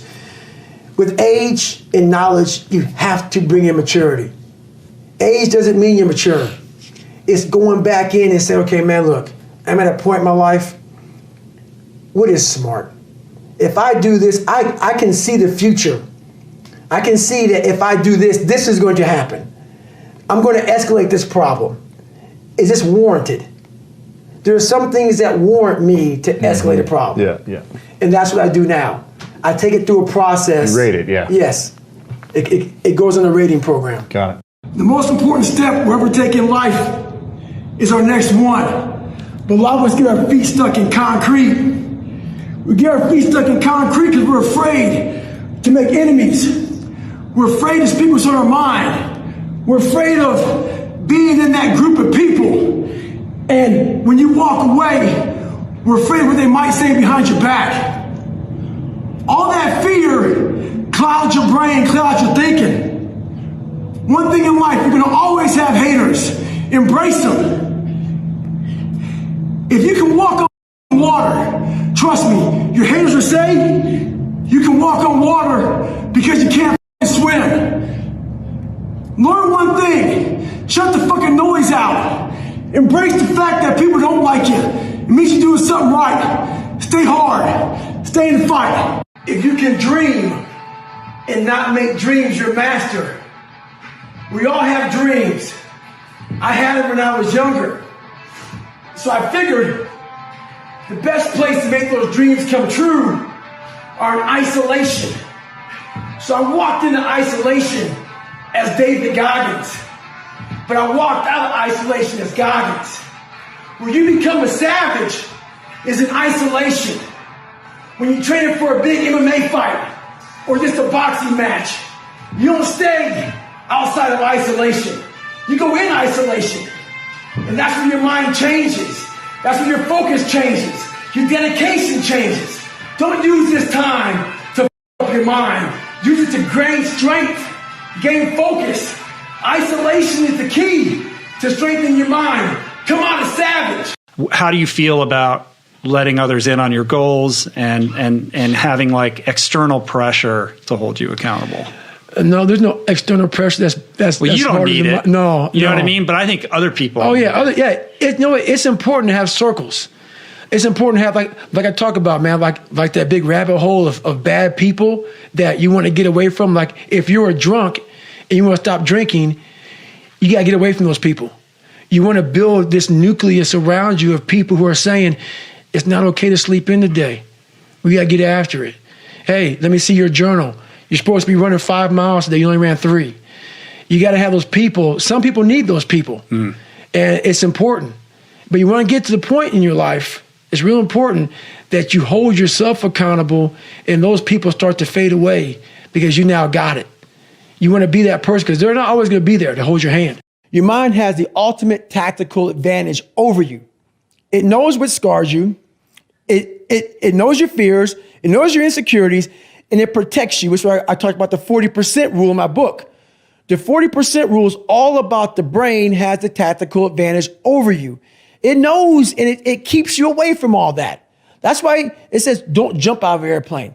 Don't go in the ocean where there's sharks. It's a protective mechanism. Don't go back to the place where your dad beat the shit out of you in your mind. Don't go back. The brain protects you, but protects you so much, it doesn't allow growth. So the brain is an amazing thing, but the brain controls you. You must control it. You must take power over your own mind, or your mind will guide you into all the soft places that your brain wants to live in. Your brain has enough information. It doesn't want to go through that process of mind hardening. It doesn't want to do that. I got to remember what time I got to be here, what time I got to be there. This is where I want to stay. I'm peaceful. It wants to stay very peaceful and away from scarring. I think we're all an underdog. I think the top CEO on the planet Earth still has that doubt. Yeah. I don't give a where you're from. Kobe Bryant, Michael Jordan, the best on the planet. We're all underdogs. Whether you're underdog because you put yourself there to be hungry, or you're just a real life underdog. Right. We're all an underdog. And so this is about the mind and people discovering the mind, their own mind. And one thing I know is we all have an equation. We all have an equation. Like, I'll talk about 3.14 is pi. There's different equations to figure out different kind of, mathematical problems. We as human beings are mathematical problems.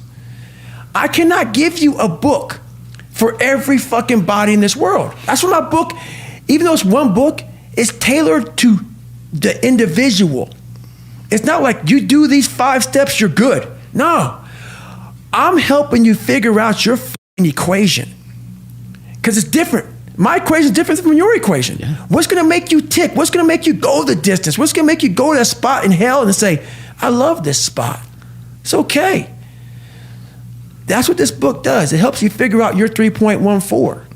Helps you figure out your mathematical equation and say, oh, because once you figure out the equation in any math problem, you no longer fail, man. You got it figured out. In times of need, even the hardest person forgets how badass they are. So I've been through a lot of in my life. When you're going through a hard time right now, you forget all the hard you endured. So the cookie jar is a reminder that, oh, I can get through this hard time right now, but you got to take a second or two to reach into the mental cookie jar. Let's say it's a fortune cookie. But in my mind, my mom used to buy these cookies, in the cookie jar, and it was an Oreo, Chips Ahoy, whatever. That's where I got the cookie jar from. But you got to open up and say, okay, man, I was in 3 hell weeks, and I got through 2 of them. I was in Ranger School. I endured being called nigger. I saw these beatings. My mom's soon-to-be husband got murdered. I saw all these things. I saw a little kid's head get ran over. All these things I endured alone. I had to remind myself of the strength and the power that I have, that it's in me. It's just a reminder of how badass you are in hard times, because we just forget that bad time consumes our mind, and we forget who we are. Speaking of making that list, accepting where you're at so that you can address it. In the book, you talk about what the things are that you're going to be doing. You're going to be putting the list together. How do people go about using, I don't know if it's the accountability mirror, how do they go about addressing each of those issues? Okay, so let's say the first one is, you're not the smartest person in school. I had that issue. So my big thing was how I addressed that problem was I had to sit down. Each thing that is wrong with you has to be a focal point. You can't look at this gigantic list and say, I gotta change all this shit. My God, this is crazy. No, you take off the first one, I want to be smarter. For me, that was my thing. I have to become more intelligent. I have such a severe learning disability, man. I can't retain shit. I had to now get that one thing and then strategize in that one problem. How can I do this? I'm not going to learn like you. I'm not going to learn like anybody else. How am I going to figure this out? So I then figured out, okay, where are my strengths here? Where are my weaknesses in learning? All right, man, how am I going to do this? And I figured out a way to do it by just strategizing. So how I learn to this day, if I have a big manual to study, I will have to get a bunch of spiral notebooks from the daggone store. And each page, I have to write each page out, maybe 10 times. So there was a 1,000-page dive manual that I got 18 months before I went to dive school. Most people, I'm not smart, I'm gonna go see if I can pass this test. I realized, hang on a second, I'm not smart. How can I get past this? How can I get through this obstacle? I need to acquire this book 18 months in advance because it could take me 18 months to write down each page over and over again to then put it to memory. So when the question came up, I had written that question so many times down on paper that I can recall, okay, page 71 was where I remember seeing this, and I can recall it that way. And that's how I did it. So you got to strategize on each problem you have in life. Slowly break down that problem. Don't think about all the problems you have, just one at a time. And before you know it, you fix all these problems, but you cannot focus on all of them. Just on the one thing at a time. I believe in a higher power. Don't know the name, don't know where it's coming from, don't know anything like that. But I believe that this power, and visualize with me real quick. Let's say it's a man up there or a woman, whatever, and they have a chart.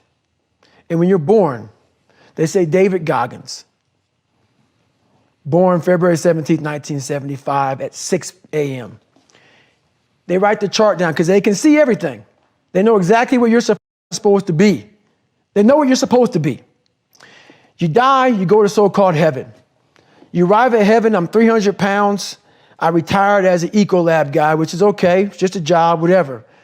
I go up there and God looks at me and he shows me my chart. And my chart on there says you were supposed to be a Navy SEAL. You're supposed to weigh 185 pounds. You're supposed to be one of the smartest people on the planet, this, all this. You see this. And now you're in heaven, you made it to heaven, but you're like, God, Doug, I was supposed to live that life. I was supposed to live that life. And then you find out that the reason why, because we all think that if we pray on it, if we do this, if we do that, whatever, if we don't work, we just, whatever, it's gonna magically happen for us. No, I believe that when I'm all said and done with, my whole job is to outwork the chart. Whatever the chart says about me, the all-knowing power up there, I want to get up there and say, him look at me and say, I know everything. I didn't see this. I didn't see this. I want to feel that. I want to get to the other end of this world, and however I'm being judged, whoever's judging me, to look at me and say, I did not know, I had you at 185, I had you at this, but all this other shit, I was riding as you were living it. I want to find more. All I can. And in that sack of shit, you have to dive in that to find more. Because if you're not willing to go in there and face yourself, you're not gonna find anything. You're gonna live right here on surface, man, right here on surface. So if there is an ending to this world and there is somewhere to go and there's a judgment, you're gonna get there and you might see a chart. And that chart may tell you who the you should have been. And now you get the rest of your life to think about that. Man, I could have lived a much better life. You become complacent. You become very civilized in life. You know, the worst thing that can happen to a person is you become civilized. When you get to that point where you believe that you've arrived, when you, my God, man, I'm up there near Michelle Obama on my book. I've done it, man. Mm-hmm. I'm good. You can coast. I'm good. You don't man. have to do her. I ain't got to do her. You played your man card. The I'm doing? I don't have to be a wildland firefighter, man. I retired from the military. I ain't got to go out there and dig fire line for 3 miles. I'm 43, man. I've done it. You should just be flying first class everywhere and doing speeches and getting paid crazy cash. And laying in a hotel, kicking it, man. And that's exactly when it's over. That mindset right there to me is death. I'm not saying you can go as hard as you did when you were 20 or now at 43, but there's a new bar that you must always set in your life. And once you become complacent and you become civilized, you've arrived, you're no good for anybody. Sometimes where the mind gets overwhelmed and you cannot slow it down, but by these certain tools I developed, by not allowing your mind to get away from the moment. You have to think about the exact moment that you're in. But I saw when I was younger, the moment became too big. When it became too big, I spazzed out and I would quit. But now I don't think about even like an hour from now, I'll be eating. I don't even go there. Because then your mind, no, we must embrace this because now you have to be a leader in this moment. It's not about you just getting through it. I had 5 guys, and 6 including me, in my boat crew. Now I was the boat crew leader. So now another trick is this. If you don't think about yourself, there's no pain. Which can also lead to pain later on in your life. But in these moments when you're struggling, if you are a true leader and you're worried about your men or women beside you, your mind doesn't care how cold you are anymore. Your mind's only worried about taking care of the men and women beside you. So I started realizing, man, if I take care of these cats to my left and my right in the worst moments, my mind is no longer thinking about, you're miserable, David Goggins. Get the hell out of here. You're thinking about, how was John? How was Andy? How was Sam? How was Pete? How are you guys doing? You're not thinking about me. I didn't have any drive. I'm gonna go be a Navy SEAL. What kind of stupid is that, 300 pounds? There wasn't like a drive to go be a Navy SEAL. I was an insecure, lying kid, afraid. I had to look at my insecurities and in my fear and find drive in that. We're all looking for passion. Passion's all around you. You have a whole stack of it all around you. It's your insecurities, all that shit. You gotta dive deep into that shit. It's all in there. All the energy and fuel you need is right in yourself. It's all there. You got a lot of stuff to do to overcome. And that's where I found it. I found it right there in my own insecurities. I found drive in my own insecurities. And that's the most powerful thing in the world. When you can find drive in your own doubt, fear, insecurities, you become very unstoppable. To do that, take a different vantage point in life. When you are in the hell, you can't see the beauty of being in it when you're in it. Get on top of that mountaintop in your mind. Get on top of that mountaintop and look down on what you're doing. You can see a whole different world, and that world is beautiful, but you gotta get a different vantage point in the suck. Don't be in it. Spiritually, get out of it. Get that soul. Look down on what you're doing. Be amazed by the process of where you're at now and where you came from. By no means am I an expert at this, but I do know a lot about living in the sewer of life. I've been getting a lot of emails from different loved ones about people who have killed themselves. My next door neighbor 2 months ago, she just killed herself. Tons of veterans I know, they killed themselves. I got an email 2 weeks ago from a family member that an 11-year-old boy killed himself from people at school bullying him. One thing about life is that people in life, they are the ultimate puppet masters. They exploit your weakness and they love to walk you around life and own space in your head.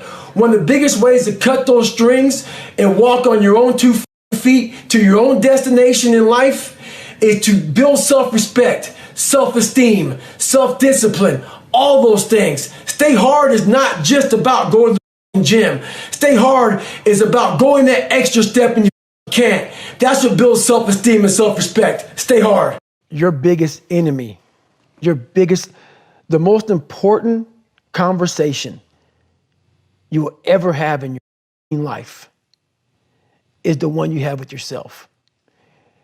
You wake up with it, you walk around with it, you go to bed with it. Eventually, you're going to act on it, whether you're good or bad. You have to. That's why the whole thing about this book I have, it's about you. It is about you. It's strictly about you finding who you are. So many people die, live 100 years, never know who they are. Never know who they are. You have to look in that mirror and know there's so much more in here, man. Because I could literally right now be a 300-pound guy spraying for cockroaches still to this day if I did not look in that mirror and say, there has to be more to this. This can't be it. And then willing to go into it, dive deep into it, and give all I have to find it. There's no hack. What do you think is the biggest stumbling block that most people face with this kind of journey? Honestly, is they have the woe is me mentality. It's too hard. Life isn't fair. These things in life are not easy for me. You look to your left and you look to your right and you start to judge yourself off other people. Like if you're a female, well, she's skinny and she doesn't work out as hard as I do. And everything starts to corrupt your mind. You start to look around too much at other people and what they're doing, and that starts to corrupt your own dialogue. We are judging ourselves against too many people. You have to judge yourself against yourself. And that's the one thing I started learning, man. This isn't a race against me and Rich Roll. This is a race against David Goggins and David Goggins alone. And once you can silence all that, all the outside interference and things that are attracting your mind to everything, you can then start to grow in realizing I'm stressed out for no reason. This is my own little race. This is my own timeline, and this is how I'm going to run it. Let's say, for instance, we have a family. Let's say we're all a big family here. All three of us, all four of us are a big family. And every morning I'm getting up training for a 200-mile run. And you see me get up at 4 o'clock in the morning, and all you are sleeping. And by the time I get done running my 30, I come home just getting up. How are you going to feel about yourself? A lot of times when you're an overachiever and you have people, that's what I talk about the mediocrity thing. A lot of our family members, a lot of our friends, they're mediocre. There's always those couple of guys who are uncommon, who want to be better. But you make that mediocre motherfucker feel like, whether it's your mom, your dad, whoever, you make them feel horrible. I've been there. I'm speaking from experience. When you get somebody around you, man, who's trying to be better and you don't have the drive that they have, it's a constant reminder of how up you are. You have to know that that's what it is. Anybody in your course not saying, man, get after it, brother, I'm so proud of you, they have a problem with themselves. Because all you're trying to do is achieve more. If that's a problem for somebody, you have to look at them and say, man, you really have a problem with yourself, huh? I'm in search for a feeling.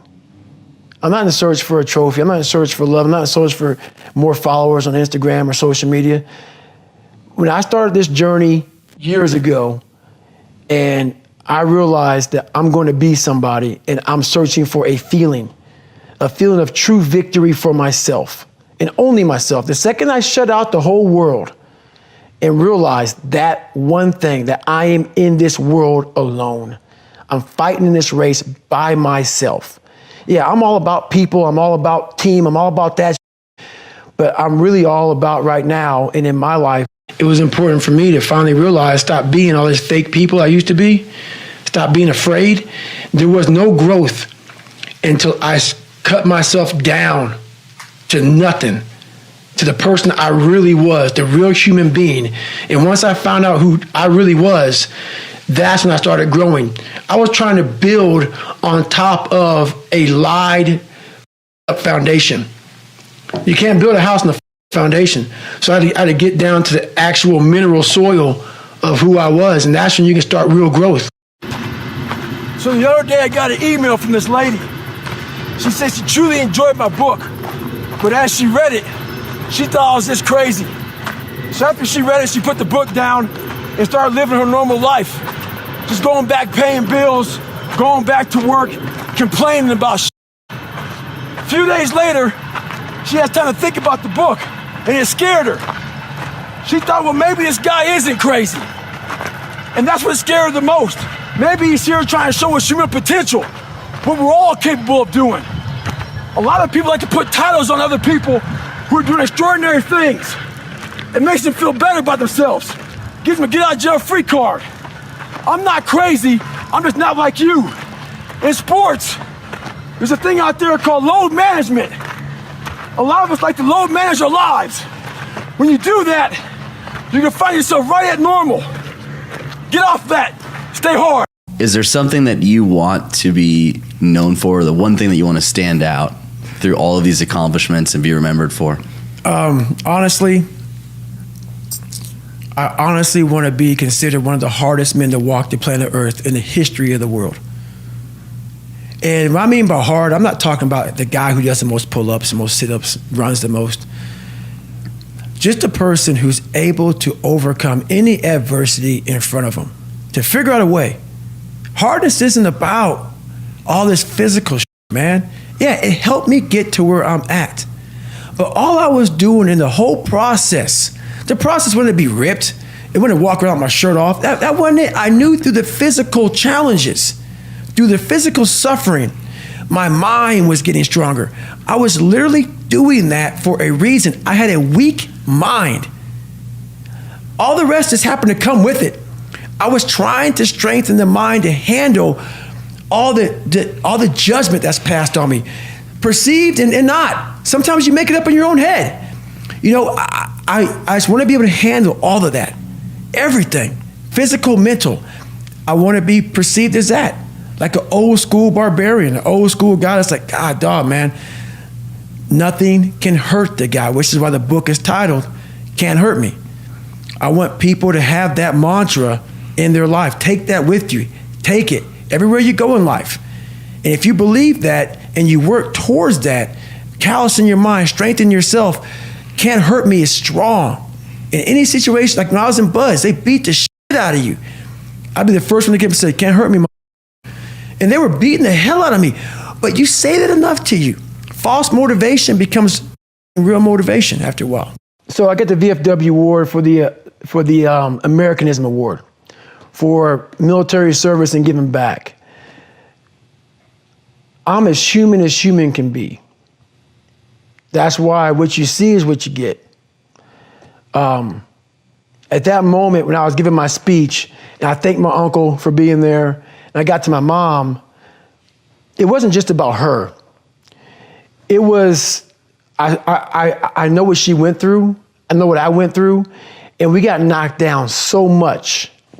I had a moment in front of all these great American heroes where I had a chance, it was like so fast, it went through me like lightning, of I can't believe I'm here. I can't believe I'm getting an award like this. That kid who was in the fetal position, the majority of his life, and so much the fact that my body, my hip flexors are tight to this day, that even though I was standing erect, my mind was in the fetal position. And when I looked out amongst all those people, it was a sense of pride that I can't even explain. It's the moments of 3 hell weeks. It's the moments of in that room by myself studying for hours and hours and hours, trying to catch up with all the kids who are above me. It's just those moments, like the real raw moments of life that was like, boom, hit me and we're gone. But I was like, I did that. I overcame that. You know, it's like, it's this power behind all that shit. And that's the feeling I was looking for in my life. I found it. It wasn't money, it wasn't fame, it wasn't awards. It was that feeling I have right now. The feeling of I'm about to break down, but it's not of like, oh my God, I'm upset. It's like I worked myself so hard that I turned a person this into this right here.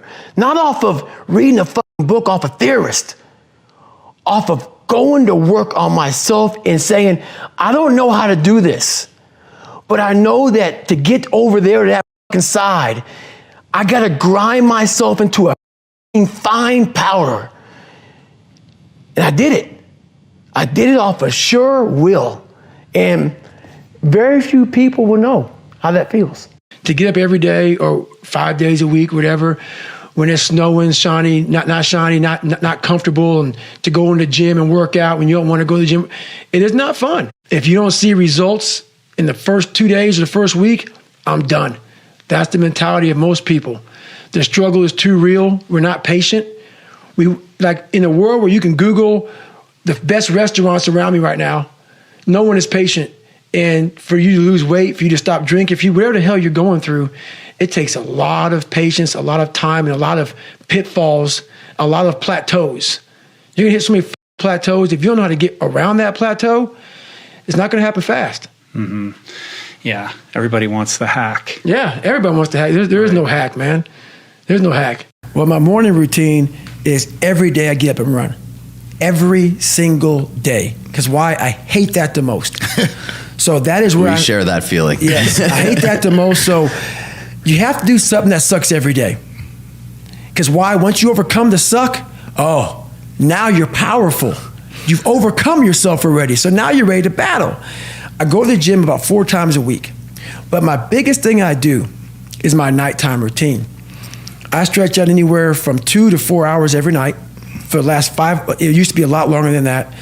And I talk about in my book why I started doing this thing. But I had, through my whole life, as you see, I was using my fight or flight muscle. I was under severe stress as a child, growing up, my job, whatever. A lot of stress. Just sitting down right now, we're all using our psoas muscle, your hip flexor muscle. And I'll give you a 2-second on that. That muscle attaches to your T12. And about 5 or 6 years ago, I got really, really sick. Doctors would give me all kind of hormones. Take this, take this, take this. And it's in the book real good, so I won't go deep into it now. But I laid back and I literally said, you know what, I'm dying. The doctors can't figure out what's wrong with me. My blood tests were coming back fine. I just said, I can't even run a block. I went from running 205 miles, I can't run a block. I'm in my bed sitting there. And I started realizing I had these humongous knots on my hip flexors and in the back of my head. And I said, I'm just done. So I started slowly stretching out. I couldn't do anything. Over a period of a couple of years, I got off this medication, that medication. I was on like 15, I was on several medications. Now I'm on one. And honestly, what I believe, no doctor has said this is what happened to you. I was literally so tight, I was cutting off blood supply in different places in my organs. The more it opened up my body. So now I went from running an 8:30 mile on a training run to now running a 7:15 to 7-minute mile on a training run. At the same heart rate. And it's not because I'm trained any different. It's just because my body's opened up and it's allowing more blood flow. So every night I stretch out and it's truly, I used to be wound so tight. Like I couldn't sit in this chair for this long. I'd be like, I gotta get out of here, man. We gotta go. It's totally changed my whole perspective of life. It's changed everything. So stretching out, yoga, all those things has put me in a whole different state of mind. And I'm the healthiest I've been in my entire life. My purpose right now is to continue. I used to have a wash rag when I did this. And you know how you take a shower, you have a wash rag and a cloth, and you're sitting there and you're just lathering up. And before you hang your rag up, you want to get all the water to come on it and get it all the suds out of it. Then you want to wring it out, and you want to hang it up. So my big thing is when I live my life, I want to make sure that when I'm dead and gone, that I wring that wash rag out, and that wash rag is my soul. And I also believe that we're going to end up one day meeting a maker, if you believe in one. And I believe that maker knows everything about you. Everything about you. Knows I was going to be here and is talking to you. Knows everything. But you also have a choice to make. You have a choice to make. We have choices. And the one thing that scares me to death in my life is getting to heaven and not being what I was supposed to be. And I believe that God has a chart, and he looks at the chart and he puts it in front of you when you get to heaven. He says, hey, this is what you're supposed to be. And one of my biggest fears in life was to see that chart and not have every block checked off. I want to make sure that I'm constantly pursuing whatever it is I'm pursuing just to be the best I can, just constantly grinding myself into a fine powder. If you want to be great, you want to be the best ever at what you do, you're going to be misunderstood by everybody because you're going to be so obsessed and so driven to get there. That's what it takes. That's the truth. It takes every second of your life. Anybody says balance? Yeah, balance is important for a lot of people. It is. But if you want to go to that edge where people do not like you, don't understand you, question everything you do, you've arrived. when you are misunderstood to the point where people think you're psycho and you're nuts and you're this and that, why are you in the gym at 1 o'clock in the morning? You just got through doing an op for 13, 14 hours after Ranger School, man, at the gym. What is wrong? You will never understand what is wrong with me. And that's why I'm so glad you don't, because I'm in the right spot. When people don't understand you anymore, you're in that spot of obsession and drive where people are like, what the is wrong with this guy? I don't want to talk to you, man, because you're not going to get it. You're not going to get it. Boom. Don't want you to get it. Yeah. Don't want you to get it. And people wonder, why am I not achieving more? It's because all of us, once we achieve something, we celebrate for a long years time. And we wonder, why don't I have drive anymore? Where's it all at? If you don't develop a routine of suffering, and suffering is not like go out and kill yourself every day, it's being uncomfortable. Yeah. That keeps you hungry every day. If you live in your victories for so long and say, I'm going to go challenge myself for 30 days or for 2 weeks or run this one marathon. And it ends, I did one marathon. Okay. That's why it leaves you. It leaves you because you haven't set up the next obstacle. Obstacles is how you grow. You must continue to have friction. Friction is where growth is at. With no friction, there's no growth. You have to be on a constant reminder. Almost like how you put a reminder on your phone, 15 minutes, you got this. That has to be in your brain. You've done too much. Stop. And what happens in life is that we start to see our lives become so successful. We're making money. We're doing this. We're doing that. I want more. I want more. I push harder. I'm all about pushing hard. Don't get me wrong. Obviously. I'm all about it. But to push as hard as you can, you have to be mindful of the machine that's pushing. It is going to end up dying. And then it takes years to get it back. So you lose that time. Totally. That time is gone. You know, I lost 5 years of I could be crushing it. Where now I'm just now back to crushing it, realizing, God, man, I learned the hard way. But that's really sometimes the only way to learn. So I just finished the Leadville 100-mile race. Tough race, went through a lot of ups and downs. There's two kind of mindsets. You have under load, under stress. One mindset's a brittle mindset. And that brittle mindset gives you all these ways out. Oh, I don't need to finish the race. I can come back next year. I want to drop out because things aren't going right. You also have a savage mindset. The savage mindset is this. Like in a house, you get these load-bearing walls. Some people aren't really educated in load-bearing walls. Doing remodeling to the house, they tear the load-bearing wall down, the house crumbles. That's a brittle mind. The savage mindset, when things are going bad, guess what they do? Quitting's out of the question. All they think about is how the am I gonna get through this? There's no quitting, it's just getting through and thriving, not surviving. Walk me through a day in the life. What's it look like right now? Well, I mean, it's got to be crazy. Right now, I leave here and I fly out to Oregon. And I'll be in Oregon with Cameron Haynes. We'll be getting after it for a few days. A lot more podcasts, a lot more interviews. But every day, every morning I get up, I still get my run in every morning. How do you structure the training? The training is basically structured off of my schedule. So look at my schedule. And I say, okay, Jennifer, what do we have today? We have this at 7 o'clock in the morning. Roger that. That means I got to be up by 4 o'clock in the morning to run. That's how it works. That's how all my shit works. So she lays out the schedule of events. 2 hours. You just set it 2 hours earlier or whatever. She says it could take an hour to get to Rich Rolls. Let's say we were at 7 o'clock today in the morning. It takes an hour to get to Rich Rolls with no traffic. Okay, let's block in an hour 15 for Rich Roll. Okay, we got that. The morning time, I'm gonna run 7 miles this morning. I need 52:30 for that. Roger that. Put in shit, shower, shave. Add that in. So the schedule dictates, but I have all that time. Just push it back, right? So if that means getting up at 1:30. Trust me. Roger that. I've done that several times. Yeah. Several. How much sleep times. do you usually get? I like getting 7 to 8 hours of sleep. Nowadays I can do that. But there's times where the schedule says, hey man, you're getting 3 hours. And if that's the case, Right. Merry Christmas. And you look in the mirror and you say, wow, I eat a little too much. No, you're fat. My exoskeleton is larger than yours. Right. No. That's the new one, right? Yeah, you cannot say that to yourself. No. But see, you have to make a list Yeah. of the things that you don't like to do.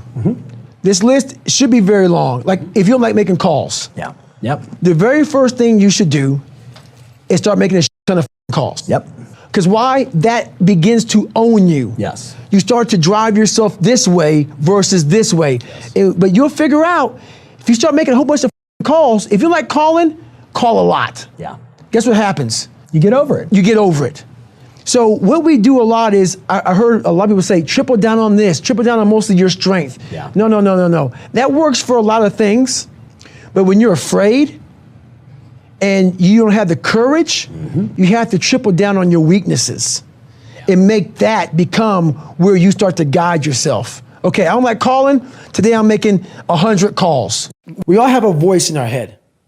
Some of us are very spiritual, some of us are not, but we all have this voice and you're doing fucked up. This is wrong, don't do that.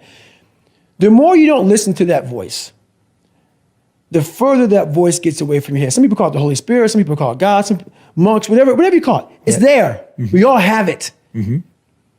It's the right or wrong voice. But the more we don't listen to it, the more that voice goes away. And the only voice you hear is yourself. When the only voice you hear is yourself, you're wrong. There's a voice that guides you through life. When sometimes it's guiding you in a direction that you don't want to go, that's usually the right place to go. It's that uncomfortable place. So that voice is always talking to me, but we don't listen to it. And the thing about it is, like, if you're in the kitchen and you're cutting up cucumbers, Yep. you cut your finger. It happened 30 years ago, but that scar is still there. They say, what happened to your finger? Guess what you do? I was in the kitchen one day, I was cutting up cucumbers, cut my finger. Yep. You have those scars on your brain from life. Yep. But what we don't do is we try to hide those scars. We don't want to go back and revisit it. This is not as simple as a cucumber, cutting a cucumber. So I started realizing that my life was causing a whole bunch of scarring on my brain. And I had to go back, while I wrote this book, I had to go back and really break open that scar and let it bleed. And that was a very painful journey for me to go back, because right now this is all surface. Learning disability, call me nigger, blah, blah. It's all surface. I get deep sad into that it a lot of people have dealt with that Yes. stuff. Yeah, very right? sad. Yeah. But the way I talk about in the book, I'm getting your hand, and I'm taking you back there with me. Yeah. As that kid in that classroom who opens up his Spanish notebook. I'm sitting in the back, because I had a 4th grade reading level. I'm in the back. I opened my Spanish notebook. On the first page, they had a hangman drawing of me saying, nigger, we're going to kill you. Very back, I'm a sophomore in high school, nothing but white people. I shut that thing up and I leave class. What's the impact that you want to have on the world? The impact I want to have in the world is for everybody to be able to face who they are. I want to have that kind of impact where you can go on TV. You can put your life on a billboard.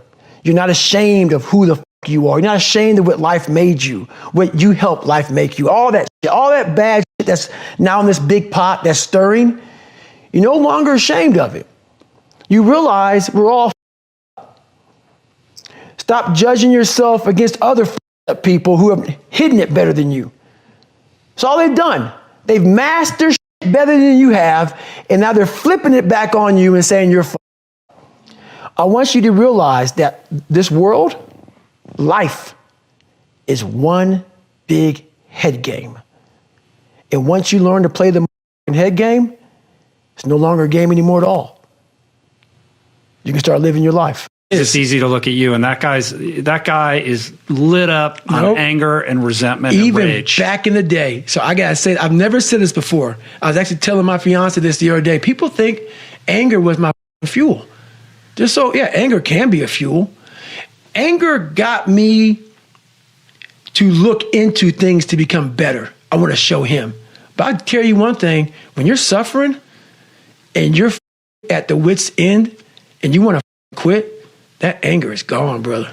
Well, it's also not a sustainable fuel source. Your mind is thinking about, let's get the out of here. So I realized this anger ain't. I didn't think about my dad beat me up. I didn't think about kids calling me nigga. I didn't think about any of that. I thought about, man, this water is cold as balls, man. I get the fuck out of here.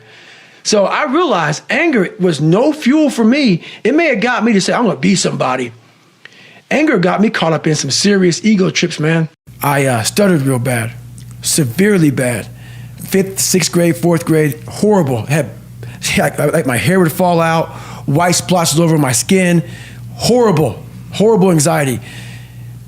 So me talking about myself as much as I am on stage, on podcast, I'm still overcoming. You're still battling, because it's comfortable for me to say, I'm off of social media, they don't talk to me, I'm good. Go back to being my hermit. This is very uncomfortable, so I'm constantly coming outside my comfort zones and doing this stuff now, sharing my story with people as much as I can. A buddy of mine calls me the other day and says he's having trouble running past 8 miles.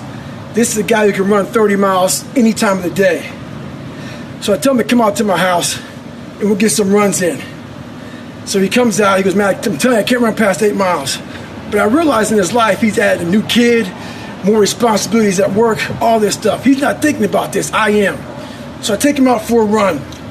We get 30 minutes into it. How far are we going, Goggins? I ain't tell him. Get an hour into it, I ain't tell him. Hour and a half into it, didn't tell him. So soon he shuts up. We run 3 hours. The guy does fine. Next day we go out there, he's able to run 20 miles again. So this is what happened to him. His circuit breaker blew. Our minds are very similar to circuit breakers. When they blow, you gotta figure out what it is. Sometimes you just add it too much to your fucking plate. Go back in your mind and figure it out. What's the best advice you've ever received? I didn't receive any advice. And that's the thing about it. When I grew up, I just didn't receive any advice. My family was in such turmoil that the best advice I received is from myself. And that has to be to study yourself, all the bad, because the good's already there. You need to study that. Study the bad stuff about yourself and learn from that and grow. The truth is the starting line. We live in a world that's very unauthentic. So who the are you? What do you stand for? What do you believe in? You know, a lot of people don't like what I say. A lot of people hate that I cuss. A lot of people hate a lot of things about me. I don't give a shit. When you find out who you are, that's when you start living your life. Don't fit in just for the sake of fitting in your life. Make sure that you have something to say it. Social media nowadays is one of the biggest forms of being fake in the world. People buy likes, people buy friends, people buy comments, all this.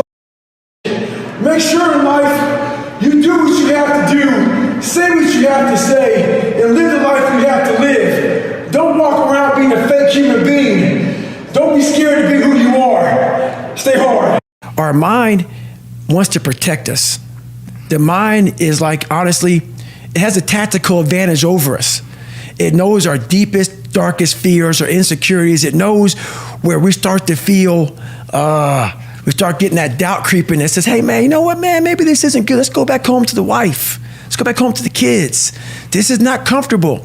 So in that moment, the mind directs us. It's a protective mechanism. It saves us from doing bodily harm, or it really saves us from discovering that the mind's like, I want to be in charge of you. I don't want you to be in charge of me. So it tells you, let's just stop right here. But once you start breaking through that barrier and start breaking down that governor that you've put in your mind, because we forget we are in control of our mind. We believe it's the other way around. No, we put in our minds what we should do, but we believe our mind is telling us, it's giving us all this feedback. We have to reprogram it and tell us, no, we're good. We're good, we got this sucks, but it's okay. When you really sit back at your life and you are in that dark room and you're looking at where you started from and you tell yourself, God, dog, man, my mom is this way. My soon-to-be stepdad got murdered. My dad beat the shit out of me. I can't read and write to save my soul. I've lied about it to everybody. I've cheated on all these tests. My God, man. And then you put a goal in your mind. How are you going to feel, man, when you accomplish this goal coming from that shit? Coming from the hell you came from.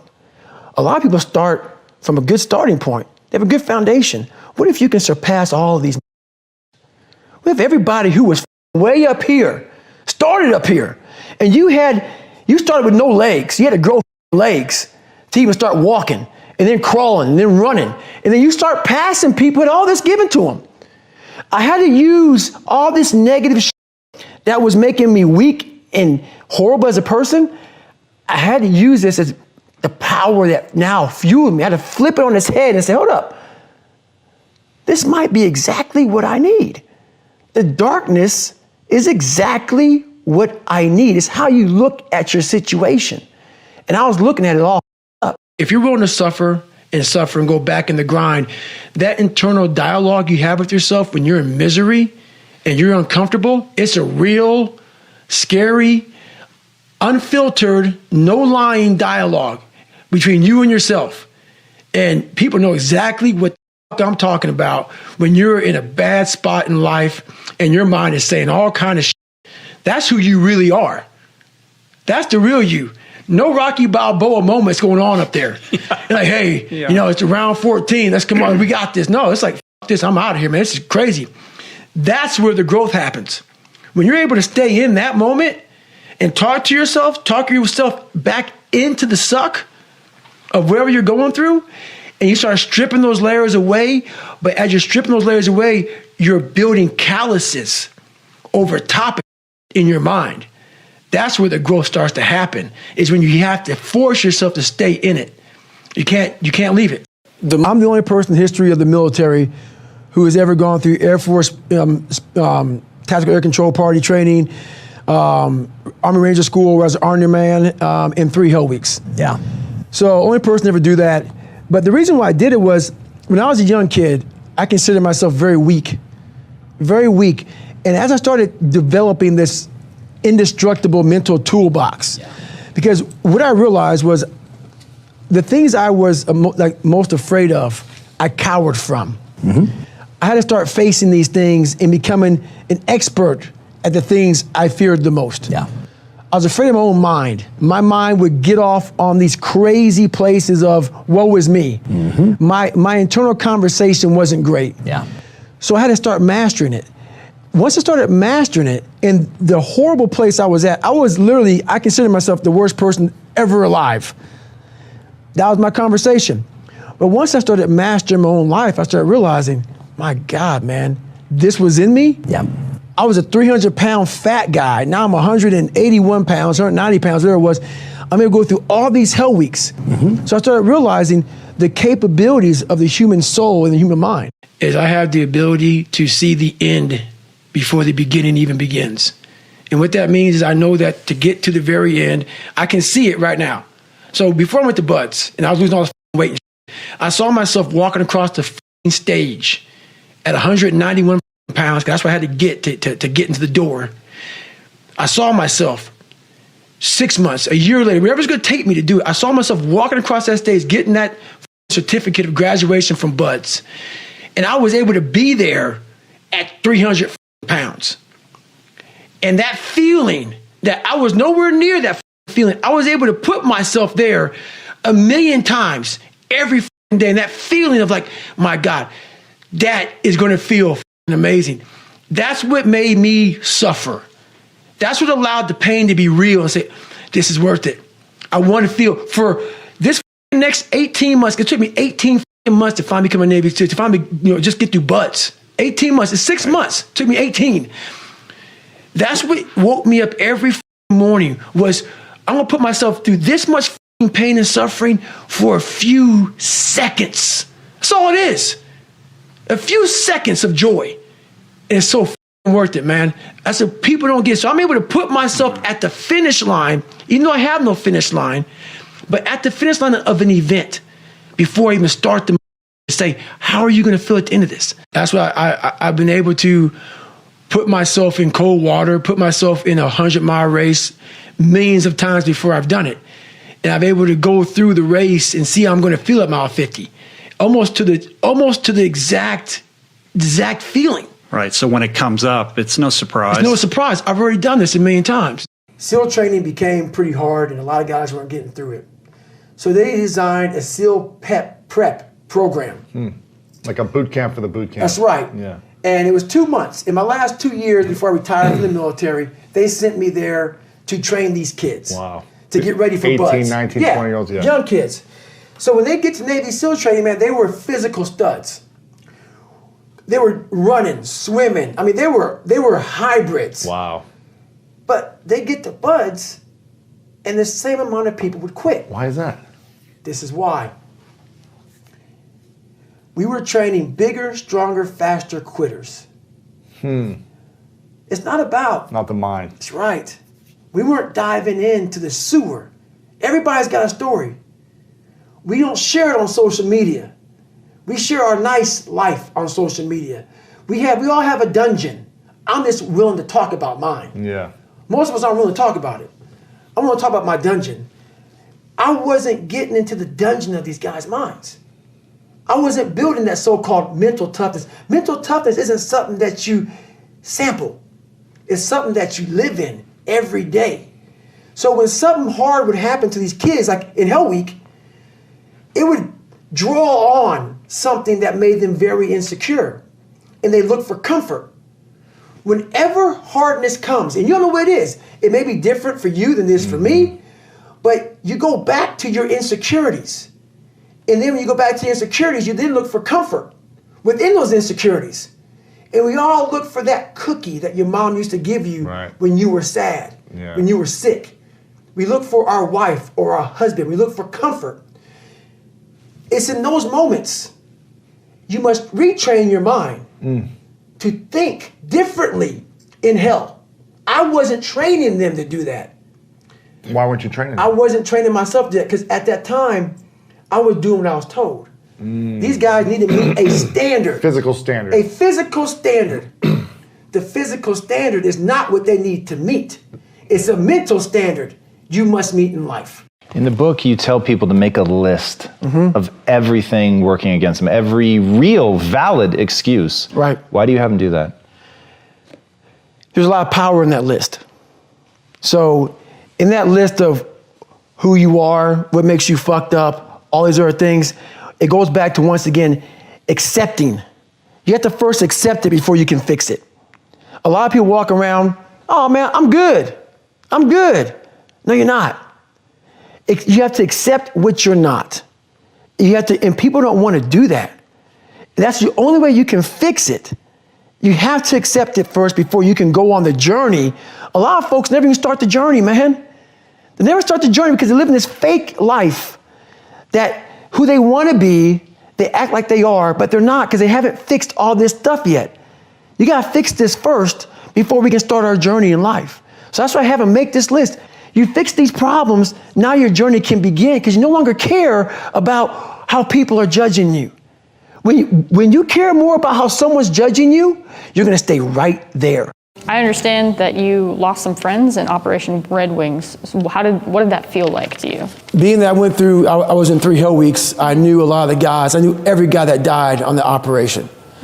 So the story touched me so much, I wanted to find a way to raise money for their families. So I found the Special Operations Warrior Foundation. If you're a special operator and you die, it will give 100% tuition to your son or daughter to go to college. Great foundation. So now I gotta find something to do to raise money for it. So I started Googling all these different races. I found the Badwater 135. So it's a 135-mile run through Death Valley in the summertime. Had no idea about ultra running. I'm 250 pounds, I'm a big meathead. So here I am, calling the guy up on Wednesday. He goes, hey, you gotta qualify for this race. I go, how do you qualify? He says, you gotta run 100 miles in 24 hours or less. I'm like, is that even possible? I haven't run over 20 miles the whole year. Yeah. Going through buds, I started realizing that you have to learn to control your mind in these situations. So at mile 70, when I was in the worst shape of my entire life, I was able to draw on being calm. I never thought in my wildest dreams I could be a Navy SEAL. It's until you open your mind, open-mindedness creates that. We all shut down our mind. Like for instance, when I broke the pull-up record, everybody around me who heard the pull-up record was 4,020 pull-ups. That's the first thing they did. Oh my God. 4,000 in 24 hours, or was this? Yeah, it's 4,020 pull-ups in a 24-hour period. Yeah. The first thing I did versus closing my mind to like, oh my God, that's crazy. I went and got a pen. And say, how many is that every minute? Exactly. Every hour, every second. Instead of taking life and making it out to be this grandiose thing, start breaking it down. Start breaking it down. And most of us, we live in a box. And we don't want to go outside that box at all, ever. Outside that box is all these possibilities of life. What we do is we shackle our mind. We are a prisoner in our own mind that this is all I can do. This is all I'm good at. And we take away the possibilities of you could be this, you could be that, you could be all these things. And I never thought at 300 pounds I could be a Navy SEAL. Wow. So if my mind was shackled, me and you would never meet. There'd be no book. Right. There'd be no book. Right. There'd be nothing.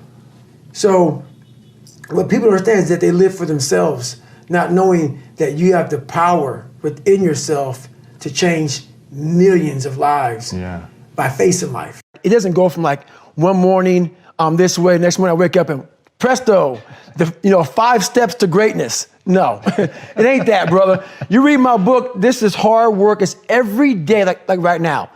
I had to be honest with you, man. I'm even shaking right now being on this show. I'm a big time introvert. How you address it is you face it. You face it every day. You face it every single day of your life where you say, okay, like if you're fat, you need to lose weight. It's patience. It's patience in this fact of accepting who you are right now. I'm fat. I don't like myself. Accepting the fact that if you lose 3 or 4 pounds, that's a huge accomplishment.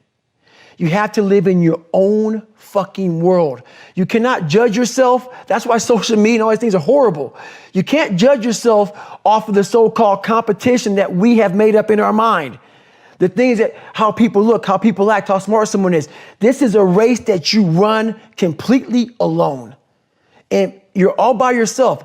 I had tons of sticky notes all over my mirror. It wasn't like be better than John or be as fast as whoever. Okay, David, yesterday you did this. Today, our next goal for the week is this.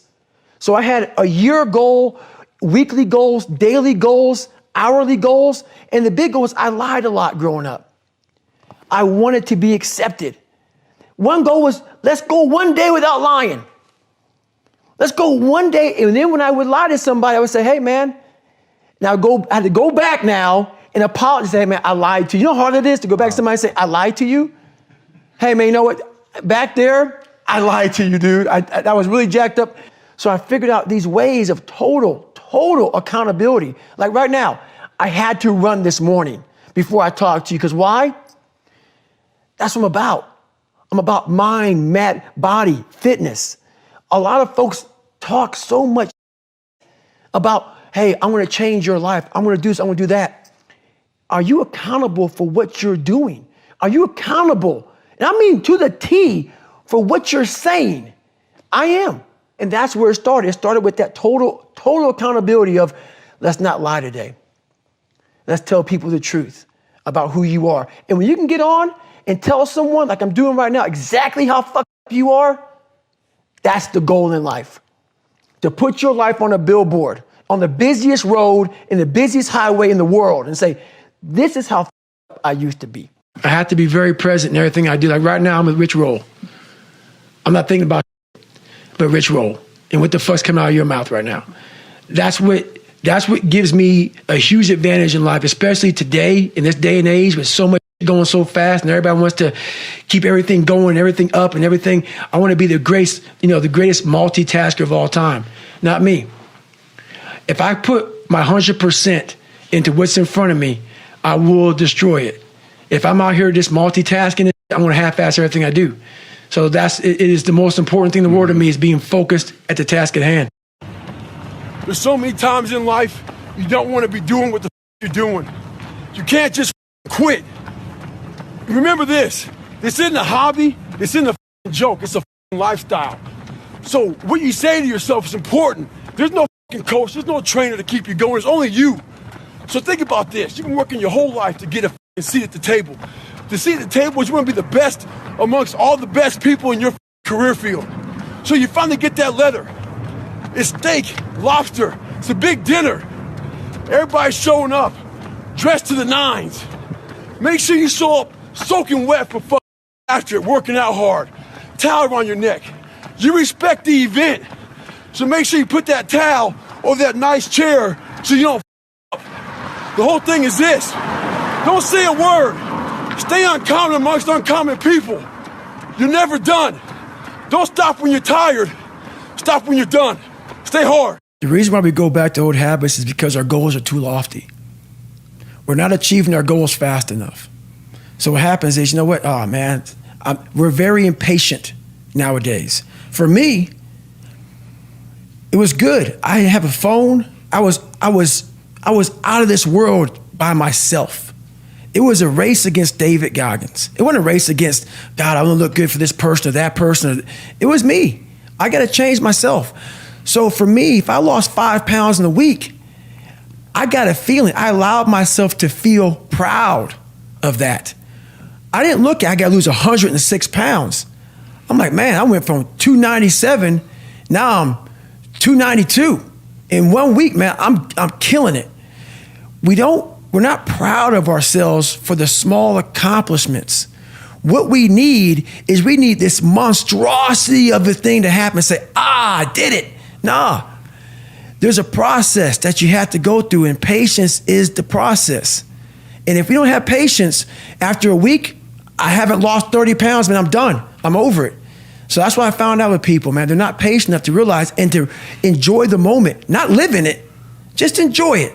There's no finish line in life, but enjoy that moment. Roger that, man, I lost 5. Let me go 10 next week.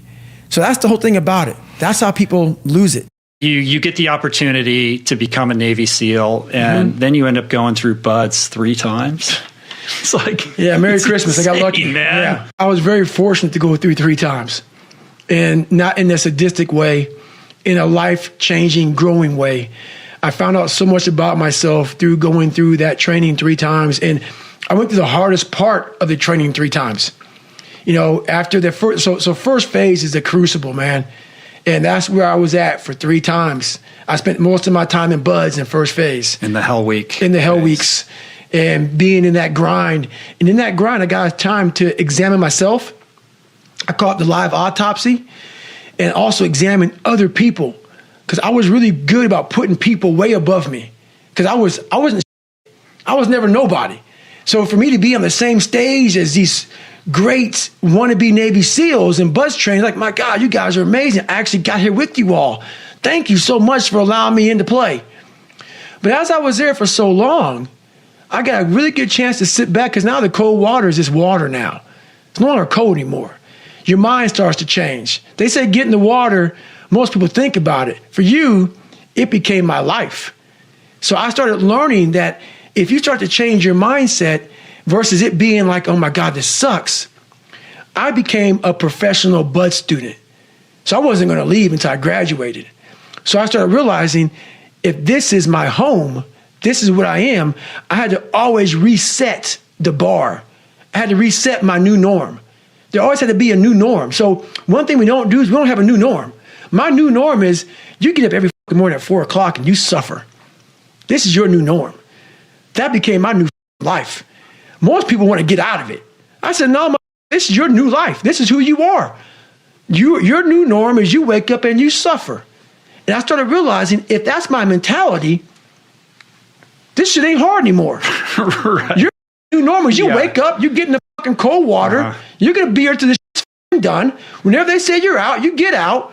So my new norm, so I do that now today. My new norm now is, if I'm doing a 200-mile run, your new norm now, man, is you are doing 200 miles. The Roger that mentality. That's it, man. I don't live on the surface of anything. Yeah. Surface is what got me where I was at. It got me from 175 pounds to 300 pounds. Telling everybody I'm good. I don't give a damn. I'm good. No, they're hollow words. A lot of us speak in hollow words. I used to speak in hollow words.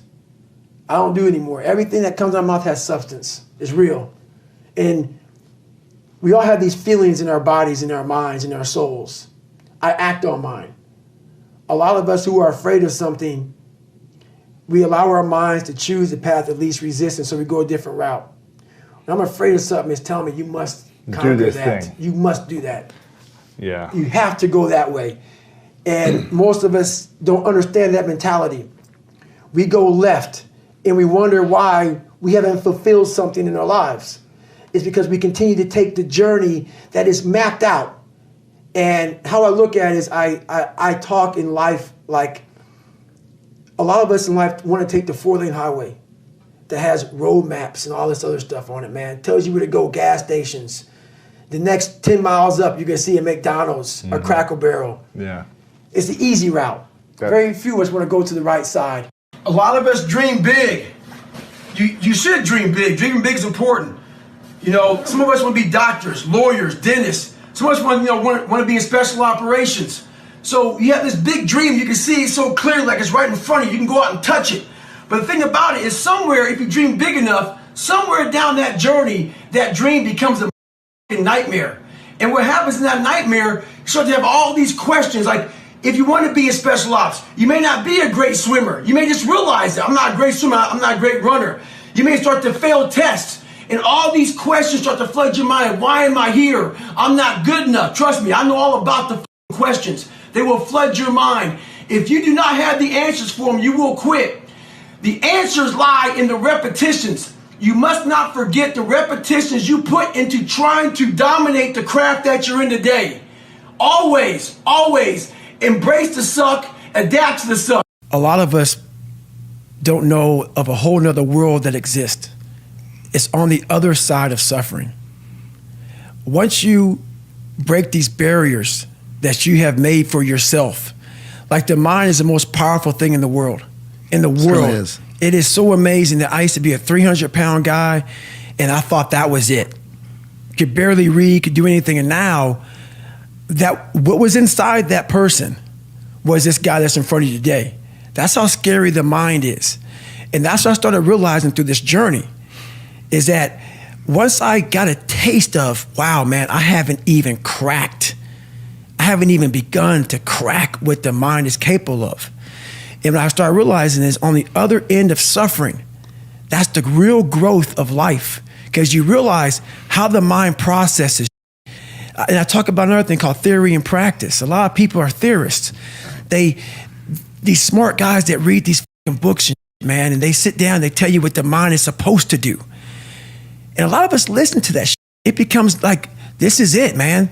This old man who has been studying the mind forever, this is the cap that we have. By being a practitioner, I went out and realized a lot of these guys are so wrong, man. The mind has capabilities that are so unknown, and I found that through suffering. And there's a whole nother world on the other end of that. Sometimes we can be in such a bad spot in our lives that the only answer is to say and go for broke. In my life, 20-something years ago, I was in that spot. And this guy asked me a question yesterday.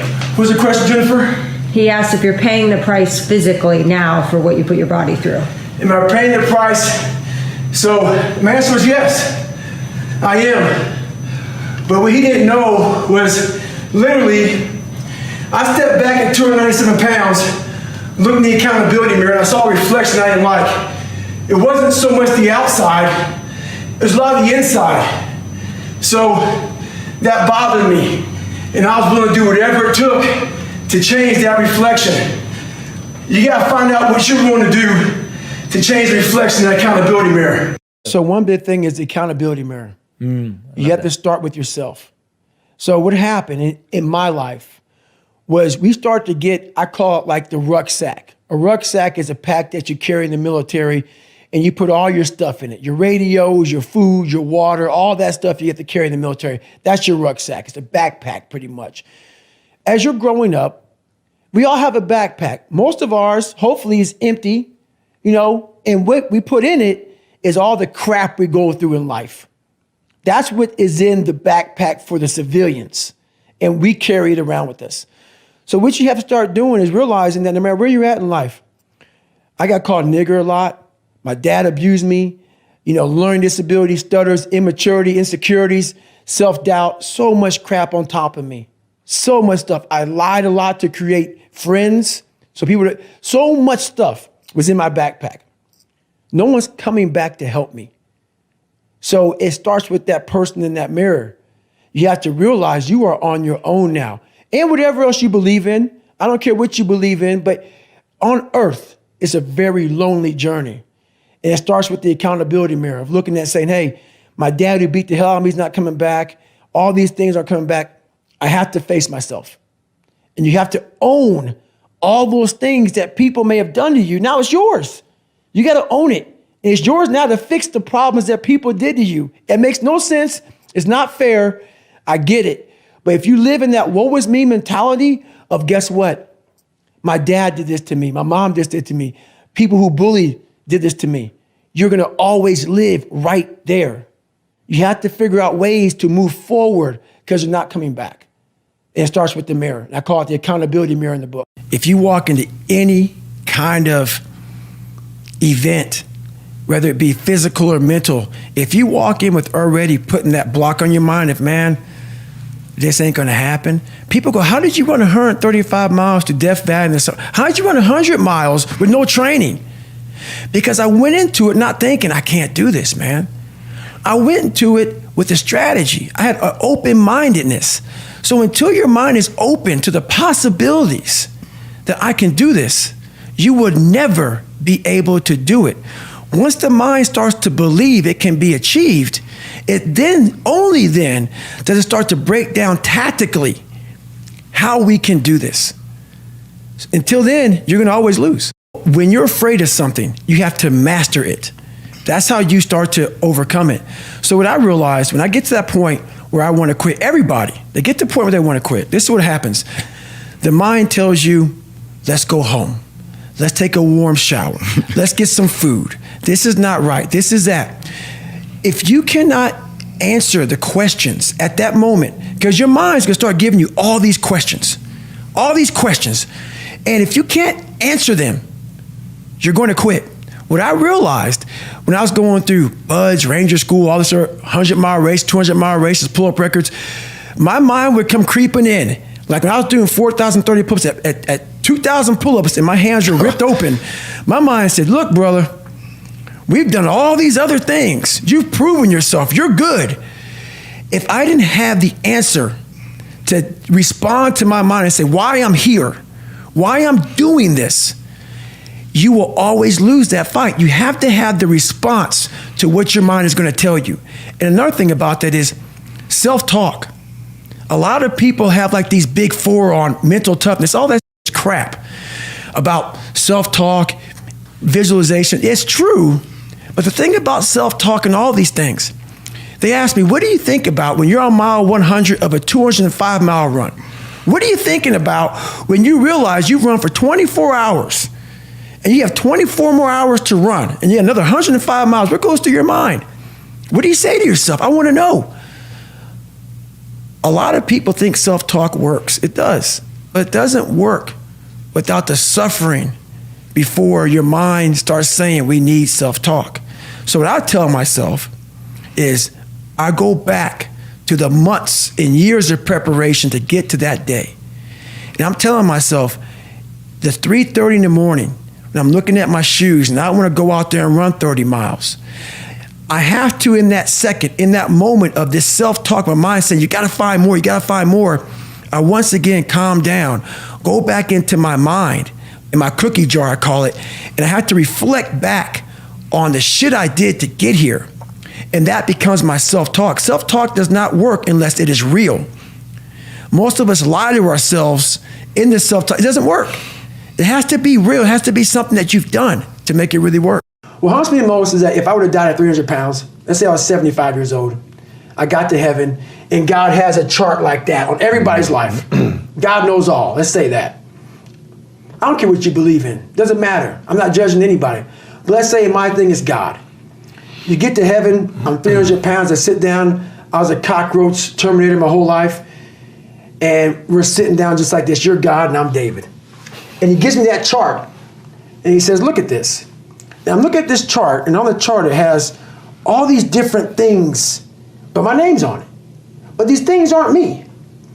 I was gonna change the world. I was gonna set records. I was gonna be a Navy SEAL. I was gonna be all these things in the military that I accomplished. You're gonna get the VFW award. You're gonna be honored here, honored there. And I'm like, God, this isn't me. Like it says David Goggins, I was an Ecolab guy. I sprayed for cockroaches and I'm 300 pounds. It said here I'm 185. It says here I got a bachelor's and a master's. It says all these things. And God goes, no, that's who you were supposed to be. Wow. My biggest fear in life is if there is a final resting place in this world and there's a final judgment and you do talk to something much bigger than you. I don't want to sit down and have a conversation with someone with something that says, you're in heaven, this is what you should have been on earth. And are you really in heaven now or are you in hell? Thinking about how much I left on the table for fear, for not willing to go over the wall and over the next wall and over the next wall. So in my mind, I believe that. And God knows all. At least I believe that. I want God to be up there right now as we're speaking, writing stuff down, saying, my God, he exceeded even my expectations. Wow. That's how I live my life. I now know that there is no cap on the human mind. There's no cap. We cap it ourselves. Whenever I'm weak at something, whenever I'm scared of something, I master it. I was a weak-minded person, so I mastered my mind. And in mastering my mind, I mastered the human mind. And I realized why I no longer judge people, why I no longer put people on a pedestal, because we're all up our own way. We all have demons. Some people hide them better than other people. So I know we all have them. But me knowing that, I know that most alpha males are very fragile. Very fragile. They never want to see another person harder than them, especially in that kind of realm. The ego attachment the ego, to that is very strong. Ego will up every time. Ego is serious. So if I can hurt your ego, I got you. So by me having such a fragile ego growing up, all this was my advantage. I was doing a live autopsy on how up I was. I was like, hey, this me up. I better other people up too. So I started using all these different tools and tactics to get in instructors' heads. And the taking souls, that's where it happened, man. We're Wednesday, freezing cold. Everybody's jackhammering. Everybody wants to, everybody's just wanting to get through it now. Jackhammering is when you just can't stop shivering. You can't stop shivering. You're sitting there, this uncontrollably jackhammering. And the instructors take great pride in watching you suffer. They do. We're, in a sick way. It's kind of funny. You were there once as a student. Now you're an instructor. But I knew, how would I be thinking if I was an instructor? I would love seeing this sadistic shit go on. But what wouldn't I like to see? I would hate to see some guys just looking like this is just another day on the beach and go yourself. I would hate to see that. Yeah. So they all want to think like when they did it, they were harder. They were harder. Yeah. Everybody's hard. So I said, you know what, man? It's time. I can't fight you. You guys can f me up all day long. That's your job. And I love your job. I love what you guys are doing. You guys are making us better. But now I want to take the tactical advantage and I'm going to start with you. So I got my boat crew, Bill Brown. I had Chris Kyle on my boat crew, right. American Sniper. I had a couple of hardcore. And everybody right now is kind of like in their own world. Let's just get through this, man. I can't wait till Friday so we can graduate, how we can get going. I said, let's go ahead and have some fun. I said, we're going to start. So the evolution here was we just got through with med check. We're stripped down to nothing, and they're checking us out, making sure we're good. Checking for pneumonia, checking for up knees. My knees all jacked up, but they're giving me shots. And I was like the boat crew leader of boat crew 2. Mm-hmm. So I'm in the front of the boat, and I tell our guys, this is what we're going to do. The boat was like on our heads. That's all it was. We're supposed to lift the boats up above our head. That's all you got to do. But when you're this weak, you're this fragile, you're this tired, the boat's heavy. So there's a thing you can do when you do boat presses. You can get the boat and like just toss it up and catch it. And that shows like you're jacked up. So everybody's holding the boat and they're shaking and the boat's starting to come down their head and all the boat crews are all lined up and they're. And I'm looking at that and I turn around my boat and I say, hey guys, it's time to take some souls. And they're like, what the f are you talking about? I said, we're going to get, I go, see all these instructors out here, all in their jackets and drinking coffee and laughing and smiling. I want their faces to go straight up numb. So we're going to do this. We're going to start boat pressing this. Just take my lead. Trust me. You'll get energy from it. We started throwing this boat up in the air, catching it, throwing it up and catching it. And we started yelling, "Can't hurt boat crew too." We're yelling our ass off, and we're doing it. And they make us stop, like what the like stop. I look at these instructors, and their faces literally look like someone just took their soul out. 'Cause I know where their minds were. Like they were thinking about themselves. Like, what the just happened, man? I know me on Wednesday, I couldn't have done that. How are they doing it? So the rest of the time, going through Hell Week, it was like we owned it. We owned it. Right. Boat Crew 2, we won every single race. We were just dominating, and it was a strong boat crew, and that's where Taking Souls is. There's a few Taking Souls stories, but that's one of them. There's energy all around us, but we think that we have to have it. It has to come externally a lot of times. We gotta have like a TV in front of us, watch somebody, listen to a podcast, listen to a great music. A lot of times in life it's quiet. And those are the times when you want to run and hide. You gotta be able to find energy. You gotta make up games, make up tricks, make up whatever you can to get to the next evolution of life. So Taking Souls is just another way. It's not about hurting the person you're against. It's about finding a tactical advantage in every situation you physically can to get to the next. You're trying to inch further to the goal line. And you don't want to. And what is that goal line? The goal line is whatever it is for you. For me, I want to get through Hell Week. I want to get through Hell Week with my head up high, being strong. I don't know what the goal line is for everybody. My goal line has been very different for most people. But you're trying to find energy and strength to stay in the fight, to continue on until you get that second wind. The second wind is coming, whatever the second wind may be for you. It's coming. But what happens is we get so stressed out that the end is so far away that we just can't find another foothold or another handhold, so we jump off the cliff and we just fall. Well, life took me somewhere unexpected. I'm unprepared. It's about 6 degrees out here, and I'm underdressed. But guess what? No one gives a f***. You got to get the you're in. Sometimes life can really hijack your mind. When that happens to you, you're all your goals, your ambitions, everything is out the window. In life, we all go through different things. Sometimes your girlfriend or boyfriend breaks up with you. Guess what? Get the over it. They no longer want you.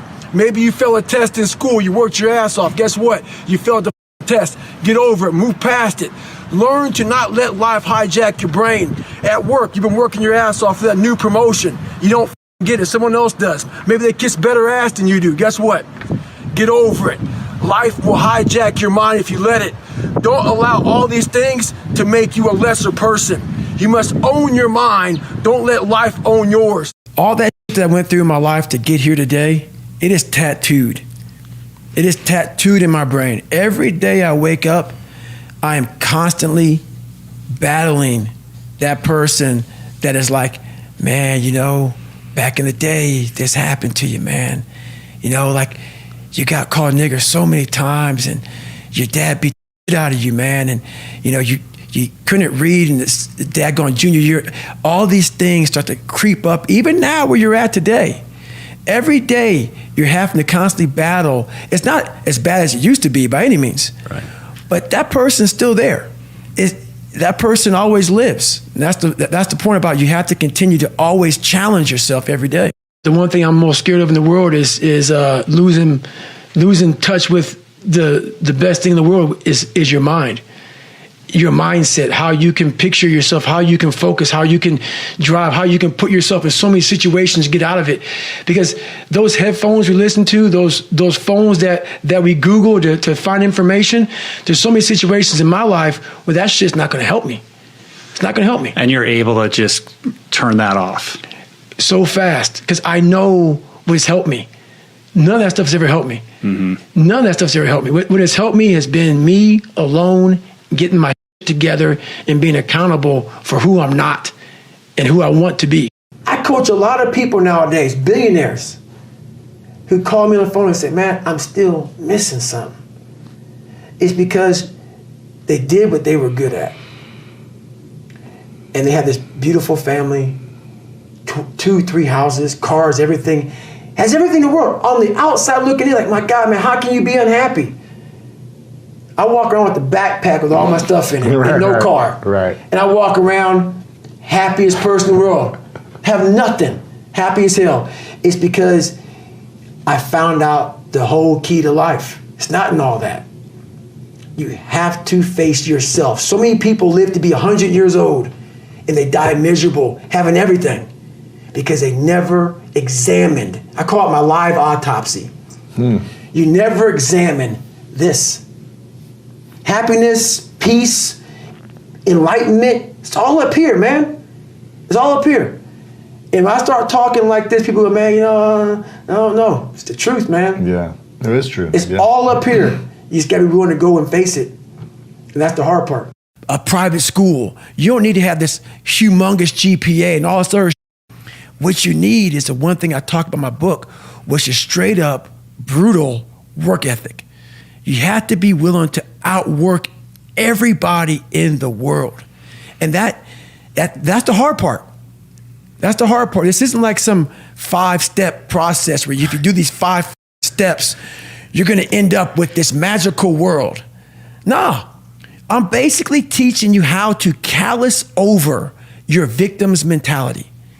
I'm teaching you how to, like I did 67,000 pull-ups in training for the pull-up record. I was seriously callousing my hands to protect them.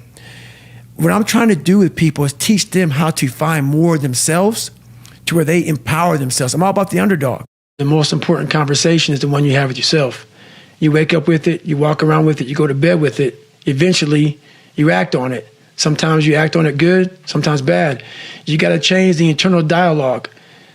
That person in your head that's talking that to you, until you change the internal dialogue in your head, until you callous over the victim's mentality that the world is out to get you because of you are the only, you got to change that shit, man. Yeah, but you don't understand my life, David. Yeah, I do. So that's the thing about it. And that's why I can talk about it. But yeah, I get what you're saying. A lot of folks don't I get that mentality. I once had that mentality that no one understands what the I'm going through. And if you keep that mentality, you're going to stay in the same exact spot that you're in, that no one understands me. There's millions of people. Why do you think a book that I self-published, is doing so well with a story that's so up? People like, I'll never forget, I went to a publishing house, like, who's going to resonate with this story? No one's going to buy this book. I'm like, are you not in the world? Are you not in society? You're never alone. Everybody's going through shit. So when people get this mentality of like, you don't understand me, you can throw a rock to someone that can understand you if they're willing to break themselves down and stop hiding. Mm-hmm. A lot of people understand you, but you got to stop hiding. And that's why I tell people, a lot of people are going through, they just hide better than you did. What happens is once you transform yourself, and even though I'm not running from myself, I'm constantly facing myself. I'm constantly battling myself. I'm not running from them anymore. I used to, but now I'm constantly battling them. So now what happens is once you get to a point in your life where you're able to be on a podcast or be on a TV show and tell everybody how up you are, I will answer any question you want about me. Anything I did, anything bad, good, ugly, I will tell you.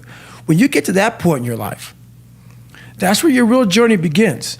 And you no longer have to have a small victory to keep you going. You now realize what your purpose in life is. And you realize all this is just part of it. But at first, you need all these different tactics to keep you going because you haven't figured it out yet.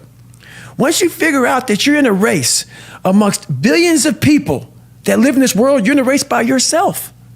You have a purpose, and it's your purpose, not everybody else's purpose. It is your purpose and only your purpose, and it's your race. So then you're like, hey, man, I'm doing my thing. I'm doing it to the best of my ability. What's next? There's no longer these small increments to get through life, because once you figure out why you're here, it just becomes a process. Talk about Mr. Dobbs. He's a good friend of mine still to this day. And he went into that place, man, and I knew where he was going. It's in my third hell week, and I knew Sean real well, but I knew he was real arrogant. He had a serious chip on his shoulder like I do. I still do. I got to control it every now and then, and it got me in a lot of trouble sometimes. But I knew he had it. I knew that chip on your shoulder not being controlled, it will get you. up, and it cost him a lot going through buds. And I saw the look. Because I once had the look when I was going through pararescue school, when something got so hard and your mind can't process the hardness, you don't know the right tools to get through something hard because you've never been challenged before. I could tell he was a superhuman, that nothing ever challenged him. But I knew, because I already been through Hell Week a couple times, I knew, don't underestimate that. It will find a demon, and it will bring out some insecurities in you, and it did. And it was like maybe 30 hours in the Hell Week or something like that. I'm looking over at him, and I smile at him. We're standing just like this in line, and he's getting his med check. A doctor's looking at him. It happened just to be beautiful timing. And I'm sitting there. I'm getting med checked, and I'm looking at him, and his eye says he's 1,000 yards still, looking right through me. And he's getting med checked, and I'm looking at him. And before all this happened, I told him, I said, "Don't underestimate this man." He goes, "I can't ever see myself quitting Goggins." I go, "Watch out." I go, "Watch out." I go, "This will get in your head." I go, "The end is a long way away." So we're sitting there eye to eye, and he didn't see me. I'm right in front of him. And I can tell he's thinking he has that quitting mind starting up. And I look at him, I go, "I told you. I told you." And next thing I knew, man, a car pulls up, and he rolled out. Rings the bell. He rings the bell and he quits. But it was he's a great human being, hard mother. It doesn't make you, when you quit something like that, man, it's a huge lesson learned that I can't go into anything thinking that there's nothing that's not going to get in my way. You got to be prepared for all those obstacles. When I picked up your book, the thing I loved about it is the amount of effort that you've been through to give us. I'm sure this was suffering too, like writing this book. The amount of effort that you've been through to actually give us detail on your life. We all have different things in our life that have scarred us. We want to act like those scars don't exist. So those scars, like, if you go out and you get cut, that scar is going to be there on your arm. You can go down and look at that cut and say, oh, or that scar and say, oh, that happened from, I was in the kitchen, or what happened. We have the same thing on our brain. I have all these scars on my brain from growing up, from, being abused, from suffering through life, from having a learning disability, from stuttering, from having just a really bad childhood. And so all those memories, I had to cut open that scar and go into it. And that was a hard process for me to do. Not only was that a hard process for me to do, for me to have the courage to share that with people, because I'm the so-called toughest man on the planet. So they think. So for me to break open that shell and tell people, hey, that wasn't always me. It's hard to do, it's hard to do. So it was a tough process. Throughout this journey, I started becoming this new person. I started creating this new person. And people started seeing me as this amazing superhero. In the back of my mind, I knew the real story. And I was like, man, one day you have to really share it. I'm like, man, but do you have the courage? It's great to live right here. I've established this. People think you're great. Just stay here. Don't go back. Let's not go back. But the only way you can help people out is let them know that this is possible. So I had to go back and say, this is where I come from. Yeah. And where I come from is hell. We live in a world now that's so kind. We find the kind way around everything. Like, if you don't look good, I have to find a kind way of saying, I don't like your shirt. Right. That's not the approach. If that's the approach you're looking for, that book is not for you. Can't Hurt Me is not for you. The approach you have to take, at least I took, you take whatever approach you want. The conversation had to be a real, honest conversation in the accountability mirror of, guess what? I was fat. Don't find a kind word to say that, you know what? I've gained some weight. No, you're fat. When I couldn't read, not like, hey, you have a learning disability. No, I cannot read. I have a 4th grade reading level. I'm struggling. And sometimes I call myself stupid. Not in a way to put myself down. So don't take it like, my God, those are so hurtful. Yeah, they're hurtful. This honest. The conversation has to become an honest conversation of where you're at mentally. Where am I at mentally? I look like I feel like I'm not this. I'm falling behind in school. I'm lazy. My house is a mess. You have to look at what it is and call it what it is. Don't find words to make yourself feel better, because that's what. So we hang around people that make us feel better, that tell us what we want to hear, not what we need to hear.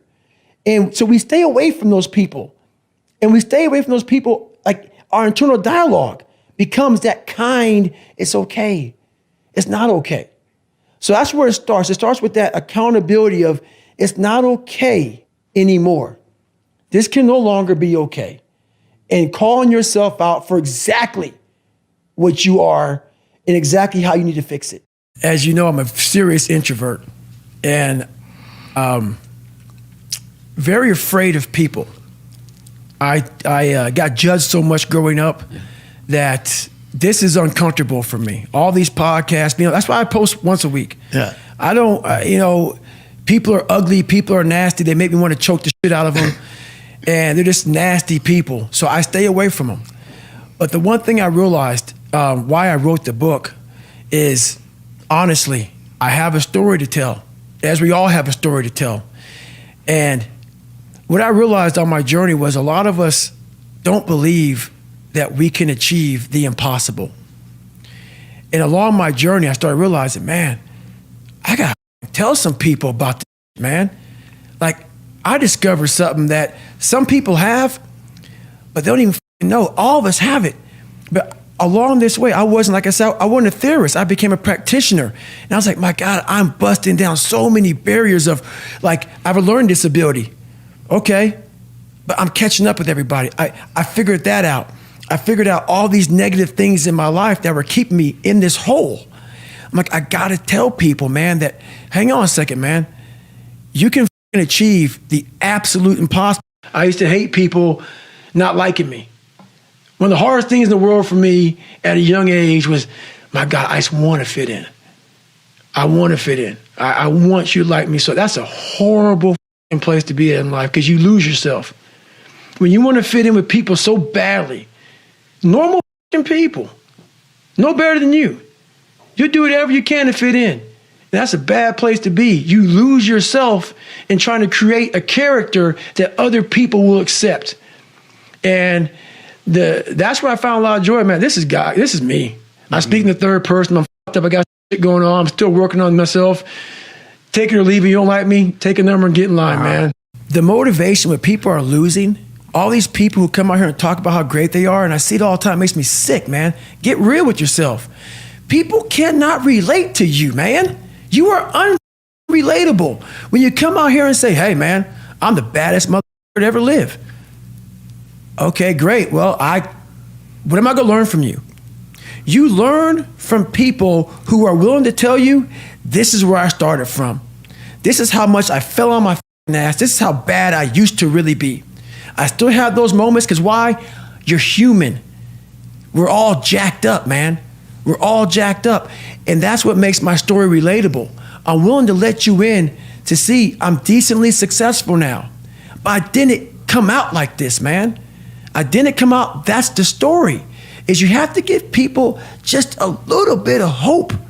There's no hope when they just see greatness in you everywhere. Right. You have to be able to get yourself down to a level of check it out, man. There's hope for you. That's all I'm trying to give you. Just a little bit. So what's your excuse? Is it too cold where you live? Is it too hot where you live? Does it rain too much? Now it's time for some real talk. Maybe you're the only black person applying for a job. Maybe you're the only female. Maybe you're the only gay person. Job, whatever the it may be. Maybe that's in your head. Maybe that's your excuse for not being better. Life's a real big picture. When I was young, all those things got in my head. Black, not smart enough, single mom, all that own space in my head. If you're allowing people and things and situations to own space in your head, you're losing. Last thing, life's one big head game. You play with yourself. If you lose, it's because you allow life to get in your head. When I got through with that first 100-mile race that I did around that 1 mile track that I didn't prepare for, and I was considerably, it was horrible. And I'll never forget, I found such peace and beauty. When I got there, I was in the worst pain of my life. And I got done, and my wife pulled the car up on my ex-wife, pulled the car up on this little lawn, and I got in the back of it. And I got up the stairs. I'm not gonna go through the whole story, but I remember laying in the tub, and she put the shower on me, and I ran 101 miles in like 19 hours, and I was like peeing dirt out of me. And I'm sitting there, and I'm jackhammering, and my body is just the most broken it's ever been, even to this day. And this feeling came over me. Call it crazy if you want, but very few people, I guarantee, have ever felt this before, to push themselves so far outside of what they thought was even possible, even for me. I laid in that tub, and I didn't want it to go away. I had drained myself of every bit of strength, energy I had, and it was the best feeling I had in my life. All that pain, it was confirmation. It was confirmation that I had gone through a crucible, and I had figured out another level of David Goggins, a level that I thought was humanly impossible for anybody to do. When I was at mile 70 and pissed all over myself, and I had 30 more miles to go, and I was damn near dead, and I was able to go 31 more miles. In that process of the next 31 more miles, I found out more about myself in that 31 miles than I ever have in my entire life. The conversations, the mental blocks, the roadblocks, everything horrible, it was just feeding at me like light speed. Get the out of here, man. Like, I was able to figure out different tactics. And when I finally got done with that, and I laid in that tub and it was over, the feeling of, my God, man, you just really discovered a whole new world, a whole new part of the brain that I guarantee very few people have. So think about it, when I say suffering, people cringe. People, that's the one word, whenever I post about it, people cringe. It's not about suffering and how people may look at suffering. Like you have to just go to a place that's just every day of your life is suffering. You have to tap into suffering every day of your life because we have so much scarring that we have to clean up. You have to look at suffering as almost like I look at failure. To succeed, you must fail. In failure and in suffering, all the answers are in there. All the answers to all the test questions. The test is your life. All the answers are in there. You don't have to live in suffering and pain and failure all the time. You have to learn, I need to visit it. Like people hate working out. You're only going to visit working out maybe an hour a day. 23 other hours of the day, you're not in it. But how you become in shape is you must visit suffering, visit working out 1 hour a day. Visit suffering 1 hour a day. Visit your past failures 1 hour a day. The relationship with it is the answers are in there. They are in there. Within the suffering, go in there, and I call it the live autopsy. The live autopsy. How you find out someone died? They crack you open after you're dead. How you can live is do it while you're alive. Go back in your brain, crack it open while you're alive. Don't wait until you're dead to figure out why you died. Do it while you are living. Go in there, go into the suffering, go into the pain of your life and say, why did this suck for me so bad? Why am I afraid of all this stuff? Why have I shut down the whole world? I guarantee I'll tell you why you shut down the whole world. It's in these nooks of the suffering within your brain, in the scarring, are all the answers to why you are on the couch feeling sorry for yourself. They lie within the scars. Visit them for at least an hour a day, study them, and then you'll find out more about yourself. You will then grow. So don't look at it as every day I suffer. Go into it an hour a day. Learn from yourself, learn from life, learn from your failures, learn from your insecurities, learn from your self-doubt.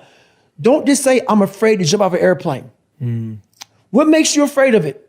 Study it. That's why I studied my mind. Why I became so powerful in the mind is because I realized I was weak. So instead of running away from the mind, I dove into it and said, what is making me weak? Oh, this makes sense.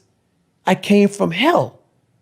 I came from a place that beat me down to nothing, which is why I'm afraid. All this makes sense. So systematically, one by one, I went back and met every single person in my mind Every situation. I went one-on-one with them again in my mind and said, okay, let's now revisit this. And that's how you do it. I'm okay with going on this easy highway over here. The easy highway has all these signs and directions, how to get somewhere. And you have to first be uncomfortable with how you feel about yourself. With that voice that a lot of us like to run away from, we all have it. We all have that voice that say, hey man, you're kind of wimping out right now. You're kind of being a little punk right now. But a lot of us say, okay, that's okay. It's okay to tell these little white lies to ourselves. So we first have to face the real you. The real me is David Goggins. The real me is a guy looking at you right now saying, I don't want to fucking be on this show right now because I used to stutter as a kid. And I'm afraid of that. I'm afraid that here in a second, I'm going to start stammering and stuttering and the whole world is going to know that I have all these issues. But that's when I see right now, okay, Goggins, you got to go on the show. That's Goggins. Goggins is saying, okay, David Goggins, you're a punk. Life made you this way. We can't live like this. We can't live in fear. We can't live in judgment. We can't be afraid of what the fuck people right now are looking at me saying about me. We cannot be afraid of that. That's Goggins. Goggins saying, fuck all of you who don't like me, who don't want to, and that person then comes in. But you have to be David Goggins and say, man, I'm afraid of this. I'm up here. Life made me this way here. I stutter. I have these issues with reading and writing, and I'm fat and I'm insecure. You have to face that in that dark room. In that dark room is who you are. But in that dark room is where you have to create another human being that walks out of that dark room to face who you are. That's the only way you're going to get over all those things. You have to create someone else. Not like you have two different personalities. It is you. But you have to find strength.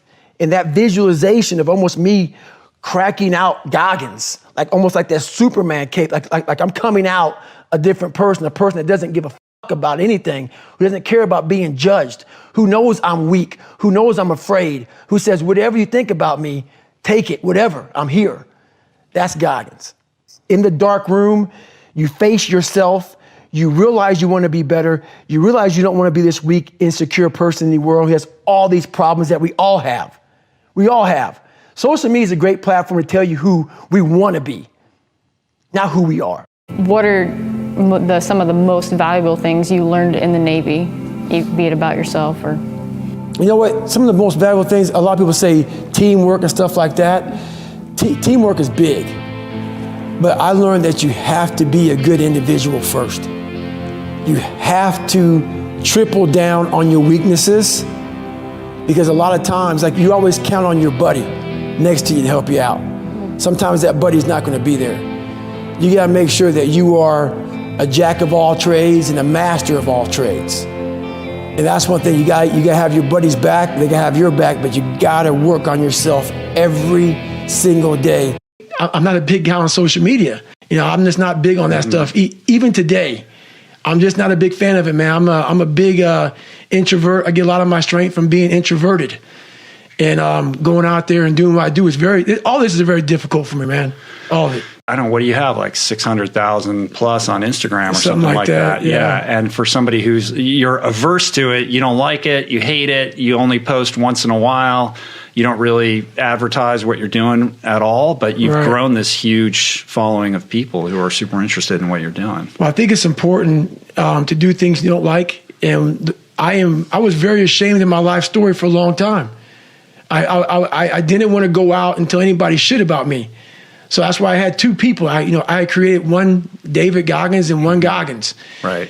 And I didn't want people to know that I had all these issues. But after a while, people start to give you these different taglines. Like, you're superhuman, you're amazing. I'm like, you fuckers don't know anything about me, man. Like, I'm this insecure kid. And I started realizing there's a lot of people out here who are going through a lot of problems that I once tapped into. I had a whole bunch of issues growing up. And, I felt compelled to this, you know what? Mm-hmm. You got to start sharing this stuff, man, because people see where you're at today. They see where you're at today. They see the man you are today, this rock hard human being. Show these people where you come from. Right. Show these people it's possible. you are pretty good about celebrating the victories along the way and celebrating yourself. I talk about it with my fiance every single day. I talked about it with her 2 hours today. I said, we are grinding so hard that we are losing the vantage point of what we have accomplished today. We got podcast, interview, flying, do this, do that. I'm like, stop. It's just me and you and this mom and pop thing that we're doing. Look at where the fuck this book is at right now. It's crazy. Look how many people we're touching. Shut up and just think for a second. Let's stop. Because all we did was talk about this and this. We got to keep. No, enjoy this for a second. We have to take time and realize what the fuck we've accomplished here. That's an evolution for you, man. Huge. But that's I realized, a very different David Goggins than even from a couple of years ago. Huge. Because you have to. What is it all about? I'm going to keep on grinding. That's not what I'm saying. What I am saying, though, is you have to respect what you've done. Take a second, not live in it, not sit around and say, I'm good. Sit back and say, let me look at the vantage point now that I'm at. That's why you reset the vantage point. Get the tactical advantage. If you get the tactical advantage too quick and start fighting, you got to take a second to take observation of where I'm at. What have I done? Am I in the right spot? I'm obviously in the right spot right now. Now we can go back to fighting. I get a lot of questions about how I lost so much weight. People want to know how they can get started. So basically, you're thinking too much off the bat. When I lost my weight, I didn't look for a trainer. I didn't do all that thinking. I didn't go on Jenny Craig. I didn't do all that. What I did was I basically stopped eating so much food. I cut my calories down. So as far as the workout goes, we overthink that also. Until you find a trainer, go out there and start walking. Put some shoes on, start running. Go to the gym, do the elliptical trainer. It's not rocket science. A lot of folks talk about overtraining. You gotta train first before you can overtrain. Sometimes you wake up in the morning time and you're sore and you feel like you're overtrained. No, you got sore legs. Get out of your own head and stop overthinking it. The world is so fast-paced. The world is so noisy. So my conversation now a lot of times is, my God, slow down. Mm-hmm. The world can take you here, be there, be everywhere, and I lose myself sometimes. So I catch myself in the airport, I catch myself in the plane where I'm writing stuff down. Okay, remember this, remember that. And I'm like, hey, hang on a second, Goggins. What got you here? This isn't what got you here. Slow the down. Go back to the quiet place of that dirty mirror in that $7 a month place you used to live in. That's where you grew. So that's what I'm constantly reminding myself of. Go back to your roots.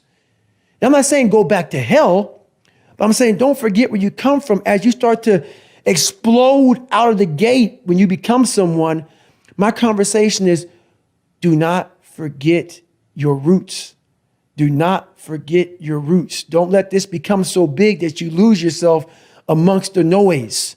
Go back to the quietness of what made you successful. I write down my day.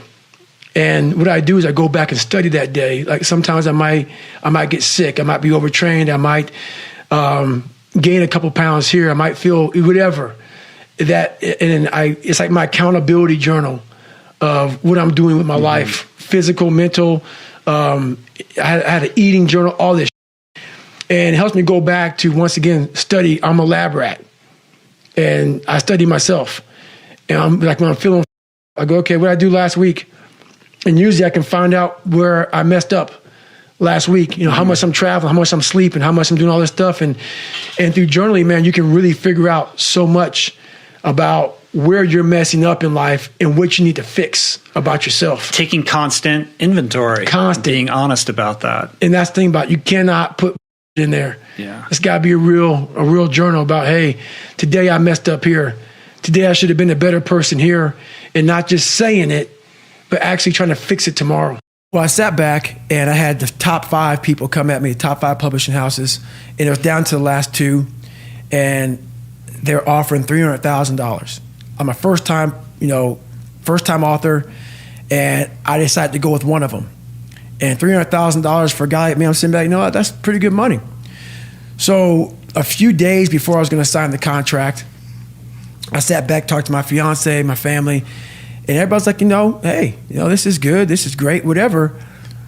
But I started thinking about my life. I started thinking about everything that I've gone through in my life, everything I had gone through, and I had a chance to reflect. And that's one thing I never did in my life for long enough, is have time to reflect. I was always, what's next? What's next? What's next? What's next? What's next? Now that I'm retired, and you have a lot of time to look back on what you've done, where you started, where you're at now. And I said, you know what? This shit's not for sale. $300,000 isn't even a fraction of enough money to sell this. So I decided not to sign it, and I self-published. I pissed a lot of people off. And I said, I'm not signing this. I'm going to self-publish, and that's kind of how it came to be. I took that time to reflect, and I'd rather not make a dime. I read this book, and that's honest to God's truth. I am fine with the trophy I have in my mind. Don't do everything in your life for money. Don't do everything. Yes, we need it to survive. There's a great drive and passion behind doing things for the mind and the soul. There's a great drive in that. Everybody goes, man, you talk with such passion. This is a life. This is my life. So that's what I want people to get from all this stuff, man. Like, there's something inside you. The brain is the most powerful thing. The mind is the most powerful thing that we have. It's not your phone. It's not the computer. It's not anything. It's your mind. And if you can tap into that, you can come from the daggone roots of hell and become such a great seed, a powerful seed that can grow into some great daggone garden. And people don't get that. It's all up here. And if you don't believe that you're here for a reason, your life will seriously hurt. And I started looking at my life and all the shit I went through as God put me, God, whatever you believe in, put me here to go through this. And now I see all the hundreds of thousands of lives I'm changing by the hell I went through. There's a lot of power in that. So my purpose, as I started going through this journey, instead of looking at like, woe is me, God, man, why I started looking at it as, it's the perfect training ground. You knew exactly what you were doing. You knew exactly what you were doing, obviously. You put me in every situation possible to tell a story that needed to be told. So I get an email the other day. This young man wants to be a ranger, but he's afraid to go to ranger school. Not because how hard the training is, but because he's afraid if he fails, what people are going to say by judging him. One thing in life, this applies to everything in life. Anytime you move from being normal to trying to be exceptional, people aren't going to like that. Those normal people, it makes them feel like they're going to judge you. And nowadays, it's very easy to be a coward. Why? We got Instagram. Most folks don't tell you to your face. They go online. They post about like cowards. Don't let cowards get in your head. And last thing, make sure you do you. I came home one night from work spraying for cockroaches. And long story short, I turned on the Discovery Channel. I saw some guys going through Navy SEAL training. And they were going through Hell Week and they were getting their ass just beat. You know, in and out of the water, guys ringing the bell. They were suffering. And I was weighing like 297 pounds. And I had to make a change in my life. You know, I was at an all-time low and I wasn't going anywhere. And I was exactly what everybody said I was going to be, which was nothing. So I had to make a change. What was it about seeing suffering that's really interesting? And I actually get it, but I want to hear you explain it. Why suffering was the thing that triggered that thought? Well, for me, growing up, I came from a horrible background. I got called nigger every day of my life growing up, lived in a small town. The Klan headquarters at that time was about 20 minutes from where I lived. Right. One of the high ups in the KKK, son, sat behind me in 2 classes, so he called me nigger all the time. I got my first car, they spray painted nigger, we're gonna kill you on it. So I was just an insecure, scared kid. And the only way I could find myself was through putting myself through the worst thing possible. Because I'm gonna say the exact opposite of what today's world is saying. So we read a bunch of books nowadays. As humans, we wanna find out how to be someone else. What we don't do is we don't go inside. So literally turn yourself inside out. Read the book that's like we're writing a book every day of our life. Every day we're seeing who we are as people. When I was growing up, I lied for people to accept me because I didn't accept myself. So I would make up stories so then you would accept me into your world. I would, everything I did was for someone else to like me. It wasn't until I started reading my own book about how pathetic I was as a human being. I could blame my dad, I can blame kids at school, I could blame having health issues, ADD, my mom not being around. Great mom, but she was doing her thing. Right. I could blame a lot of people. And that's the book I was reading. And I put it off on everybody else. It wasn't until I said, you know what? For me to fix this, I gotta read what the f is wrong with David Goggins. Not blame anybody. Read my book and say, okay, I'm afraid of my shadow. How can I overcome that? Go in the military, get your ass kicked, do things you hate to do, be uncomfortable every day of your life. Roger that. I'm not the smartest kid in the world. Okay. Instead of somebody saying, oh no, you're smart. No, don't say that to yourself. I said to myself, no, I'm a dumb mother. Okay, roger that. How you get smarter? Educate yourself. So the things that we run from the truth. We're running from the truth, man. So the only way I became successful was going towards the truth. As painful and as brutal as it is, it changed me. It allowed me to become, in my own right, who I am today. I never set out to write a book. When I was in the dungeon and no one was coming back to help me, I just wanted that reflection in that accountability mirror that I hated so badly to be something that gave me pride, to be something that made me feel, it's not about money, it's not about success, it's not about people, oh my God, that's David Goggins, sign my book. No. When I started this journey out years ago, it was about, I just want to learn to read. So now I'm at a place now where I see the possibilities of human potential. What are we capable of is the conversation now. The conversation now is how can I now talk to people in a way they can understand the message that I have for so many people. For so many people. So that's the new conversation now is that you are constantly evolving. You never stay, either you're getting better or you're getting worse, you're not staying the same.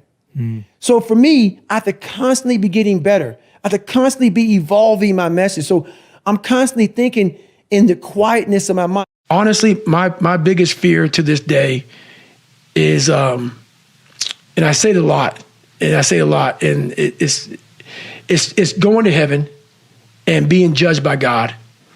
And, you know, I believe that God knows everything about you. From the time you're born, when you're gonna be born, when you're gonna die, when you're gonna graduate, buzz, whatever's gonna happen to you, he knows all this. Some people never do what God knows you're capable of doing because we have choices. My biggest fear in life was to get to heaven and God look at me as I'm being judged. And I was some fat 300-pound guy like I used to be that still sprayed for cockroaches. That's okay. It's what you want to do. I didn't want to do that. And I made $1,000, a month. And I got to heaven and God laid out this chart in front of me. And he said, hey man, look at this chart. And it had my name on top and all this amazing. And I'm like, that's not me, man. He goes, that's who you were supposed to be. My biggest fear in life is that one day if I ever get judged by something, someone, some energy force, that I go up there and I failed the mission. Whatever force up there thought I was supposed to be some badass, and I went up there underachieved. I want that force up there that knows everything to be writing as I'm living and saying, I had no idea he even had this in him. So I want to just be the best I can. And a lot of people say that. I truly mean that. And what is it that you have to learn? I still have to learn me. I still feel there's times where, as a human being, I'm a human, and you still fall back in these ruts of life, where you think that you had a permanent fix because I've done all that. I realized it's not about money. It's not about fame. It's not about being accepted by your peers and everybody else. It's about figuring out who I am and being happy with who the I am. Even though I'm going to be judged for all these things, being able to put a middle finger up to everybody and say, this is David Goggins. And to get to that point, it felt great. David, tell them about the cookie jar. The cookie jar is something I invented. As you all know, your mom has a cookie jar, and sometimes you might have an Oreo, sometimes you might have a Chips Ahoy, sometimes you might have an oatmeal raisin cookie. You never know. It's just in there. My cookie jar has every single failure and success of my life, something I overcame. So what happens in time of life when you're stressed out and things get bad, even the hardest guy in the world, me, everybody thinks, and I think I'm the hardest guy in the world. You gotta believe that. You gotta believe you are something. I will, in my mind, reach into my cookie jar, and sometimes you forget how hard you are in times of need, because you're stressed. But you forget, I'm a Navy SEAL, I'm a Ranger, I'm this and that, but you forget all that because your life sucks. I calm down, take that 1 second, get control of my life, reach in the cookie jar. Well, you got called nigger your whole life, and you're now the only person in history to do this, and this. Put it back in the cookie jar, reset my mind. You have to remind yourself of how badass you really are in times of need. That's the cookie jar. So many of us are on cruise control, myself included, and we get into our daily routine. And routines are unbelievable, but routines can also be a rut. Only if you really challenge yourself and push yourself and get out of your routine, your comfort zone, can you get better. Like, you can't improve when you're on autopilot. So you have to set goals, and you have to set challenges that you don't necessarily think you can do, or are gonna push yourself way further than you think you can to improve. So you gotta get out of the complacency of the routine. Well, the whole thing about comfort zones is if you live in one for too long, that becomes your norm. It never allows you to gain experience, gain knowledge, gain any kind of mental toughness. Well, I learned that we all have a reserve tank, that we're all capable of doing so much more than we think we can. And only by really tapping into that reserve tank, whether it's in business, whether it's in physically, you want to get more fit, only when you really push yourself and push your limits can you find out what you're really made of and what's in your reserve tank. And I mean, he taught me that every single day. And it just led to me getting better in the various buckets in my life as I tapped into that reserve tank. Yeah, I think I said don't be a You know, we call it the 40% rule. That's something that David kind of told me and shared with me, and I bought into it, but it's proved effective, not just in working out, but even in business or my family life. It's like when I'm frustrated, when I'm done, when I hit a roadblock, when things get complicated, you have so much more in you. People say, man, you cuss all the time, why? Well, I hate to say it, the best way for me to get how I feel across, I can't sit here and say, you know what, yeah, I went through Hell Week and man, it was really hard. No, that takes your damn soul, rips it inside out, and then they say, now we're going to start. It allows me to express where I was at a point of my life. If I don't give you all of me, why the hell am I here? How will you learn from me? People take so much offense to me. You will never learn from people if we always tap dance around the truth. Oh God, I love that. We tap dance around the truth by finding the right words so I don't hurt you because you have thin skin. No, tighten up, people. It's okay. Trust me, it's okay. You might be called nigger one day. It's okay.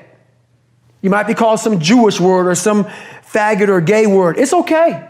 Let them call you that. What are you going to do now? They don't own your life. How are you going to control that now? How are you going to flip it upside down and say, Roger that, now I'm going to harness this and you'll read about me years from now? How? That's the question. How are you going to do that? Thicken your skin. Become more of a human being. Don't be afraid of the reflection in the mirror, because that's all you can be afraid of. Once you overcome the reflection in the mirror, you've done it. I literally broke all the metatarsals in my feet. Stress fractures, shin splints, everything, the pain going through my body. I've been through every training on the man, Ranger School, Hell Week 3 times, all kind of stuff. This event I'm explaining to you right now, not enough time to explain to you in detail, was the worst thing I've done in my entire life pain-wise. This is when I realized a human being is capable of going to limits unknown to most people.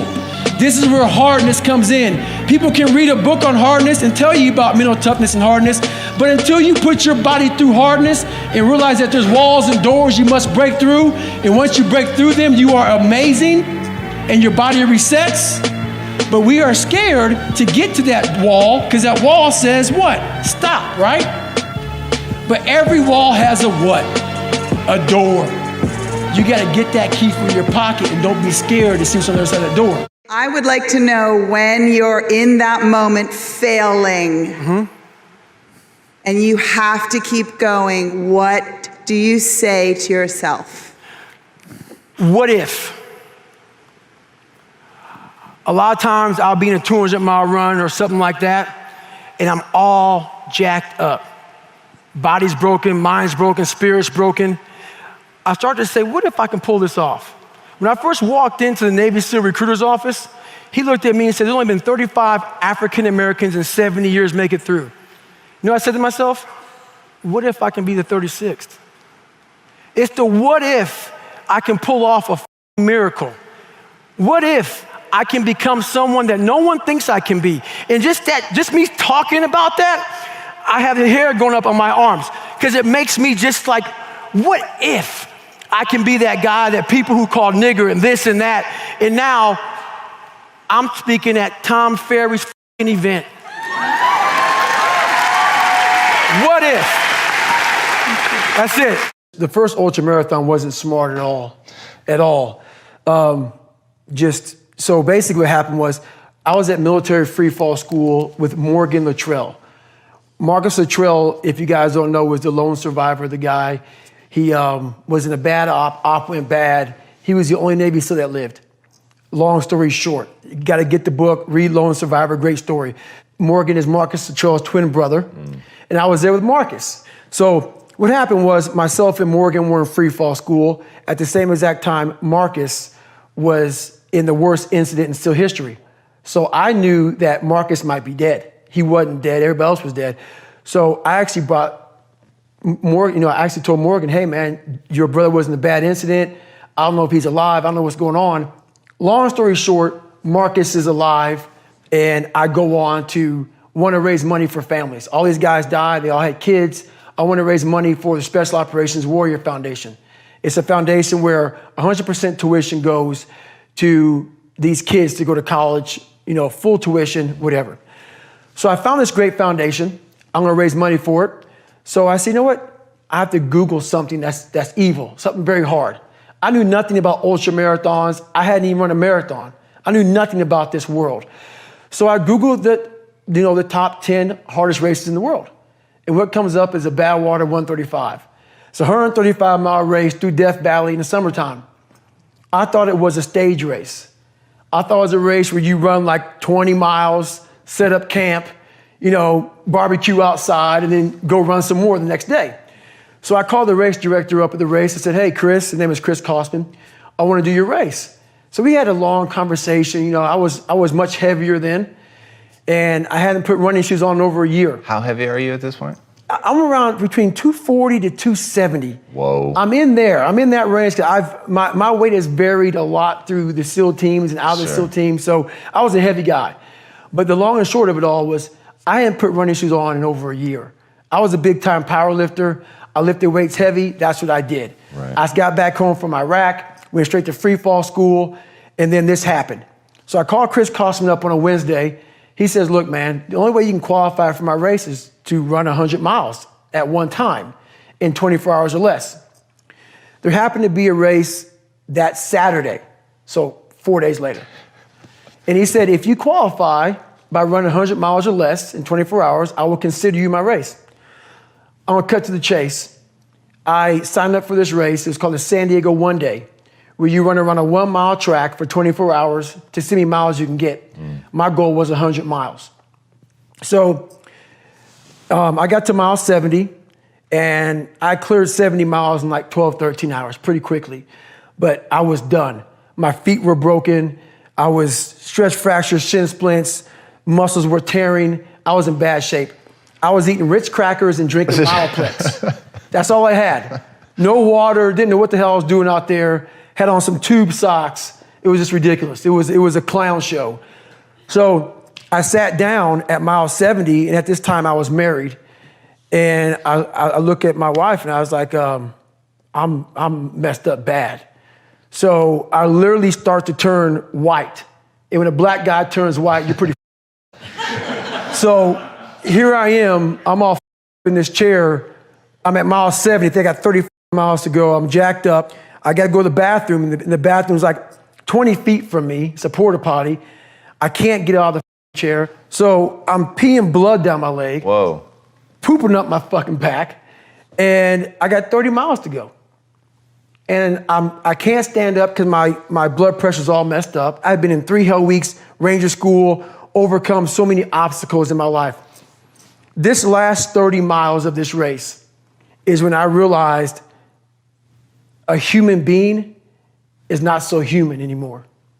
We have the ability to go in such a space if you're willing to suffer, and I mean suffer. Your brain and your body, once connected together, can do anything.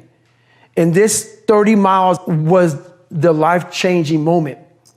I was out of it. I was in the worst pain in my entire life. I was, to me, on the brink of death. And I was able to chunk this 30 damn miles into small pieces. I was so driven, and I'm not gonna say motivated because motivation's crap. Motivation comes and goes. When you're driven, whatever's in front of you will get destroyed. So I sat in this chair and I was so driven to succeed in this race. And at this time, everybody goes, were you thinking about the guys that died? And I'm not gonna lie to you, I wasn't. This became a personal thing. This became me against this race, me against the kids that called me nigger, me against me. It just became something that I took so violently personal. And I broke this thing down into small pieces. I said, okay, I gotta get nutrition. I gotta be able to stand up before I can get off this curb and get off this chair and be able to go 30 miles. So I went through all these small steps and I was able to stand up. And then from standing up, I was literally walking around with my wife at the time, and she goes, you're not gonna make the time. She goes, you're walking like 30-some minute miles. I got to mile 81, and the second she said that I'm not gonna make the time, I ran the last 19 miles nonstop. And I can show you right now when we get done with this. Matter of fact, I'm gonna show you right now. This was years ago, and I had to put compression tape on my ankle. And so this was years ago. I had literally the size of $50. I had to get compression tape, and I taped up my ankles and I taped up my feet. And that's how I got through that race. Was it like a hematoma? I mean, what happened was my shins hurt so bad from having stress fractures that the only way I could continue on was I taped it so I wasn't doing the flexor motion that activates your shins. So I taped my ankles and my shins up, and I got that because in my 3rd hell week, they weren't gonna let me go back through train anymore. Right. So I literally went through all the buds, my last SEAL training with stress fractures and shin splints. And how I did it was I would tape my ankles all the way up to my calf every morning. So for the first hour, the pain was excruciating. But what happened is my feet would go numb. And I did that every single day for 6 months. Whoa. And that's how I got through my 3rd hell week, because I was so broken from the first 2 that the commander said, hey, the CEO said this is your last time we're sending you through. So that's how I got the idea to do that. So with the right, and people may listen to this and say, this guy is sadistic, he's crazy, no, if you know how I came up, you realize I was just a scared kid that found drive and passion to be something much better than what he thought he was. Self-talk and visualization are the 2 keys to my success. I believed for that last 19 miles, I was indestructible. Because I took myself in that chair, crapping up my back, peeing blood down my leg, shin splints, stress fractures. I use all that for motivation versus negativity. I use it for motivation. I said to myself, who on this earth would still be going right now? You are. You are. You gotta be the hardest mother on the planet. Is it true? I don't give a At that time, Right. it got me to the finish line of that fucking race. I believed it. I believe it today. I believed it enough to where my body said, he's not gonna stop. And I took all the negative things. I need to go to the hospital, this and that. And I used it all. Who the hell could even get out of that chair? You did. Who the hell would even think about taping stretch fractures up? You did. All those things I use for motivation. But routines can also be a rut. What's the point of living? You know, a lot of us go through our daily day routine, kiss the wife, kiss the husband, whatever you're doing, and that's our life. You know, I believe everybody's put on this earth for a journey, and everybody's journey is different. But most people don't, you know, take their journey. They try and take an easier path. So that's what it's all about. You gotta accept your journey. And a lot of times your journey sucks, but that's what you gotta do. It's always about giving back. You know, God gave me a gift, you know, a gift to kind of achieve what I need to achieve, you know, a strong mind. And if I can kind of relay that message to, you know, to these young kids, young men and women, it's just having these events around, it just helps them out, helps them grow. Kids need mentors nowadays. Yes. And to hear a positive message from people who don't have much, to know that, hey, I can do it. Yes. That's what it's all about. You don't need much to, you know, become a lot. I started doing this triathlons and endurance sports, ultra runs, just to test my soul, to see what I'm about, to see in a 150-mile race at mile 75 when I feel really bad. That's when you know. That's the only time you can find out what the human body is all about, what you're made of, to find out limits to myself, limits to the human soul. And every day I'm trying to see if I have limits.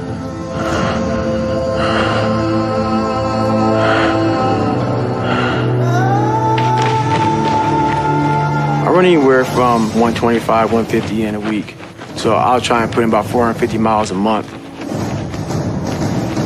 Usually every day I wake up at 3 o'clock in the morning and I run anywhere from 10 to 15 miles in the morning. And then I live about 25 miles from work. So I get my bicycle, commute into work, do a normal work day. At lunchtime around noon, I'll run again, anywhere from 5 to 8 miles, whatever it may be. Come back, work, and around 5:30, I'll ride back home 25 miles on my bike. If I'm feeling good and I want to get more miles, I'll get off the bike and do like a short 3 or 4 or 5 mile run. That's my everyday life. So I don't just train like an hour or so. I train until something is uncomfortable, and then that's when you know who you are. The only easy day was yesterday. It just never ends. I mean, I've done some races where you're on a 1 mile track and you'll run for 48 hours straight. So imagine running 48 hours and running 1 mile track. And it's not like you're sleeping, you're running for 48 hours, see how many miles you can get. I want to talk about mind torture. My life doesn't have a finish line. So when I cross the finish line of the Ironman, it doesn't matter, because I know that, 2 or 3 weeks from now, I'll be doing something else to put my body through more pain. I believe, everything I try to do is kind of defined by excellence. But I don't think I ever reach excellence myself, because I have my standards of my life are really high. So I don't think I ever reach it, but I try to every day.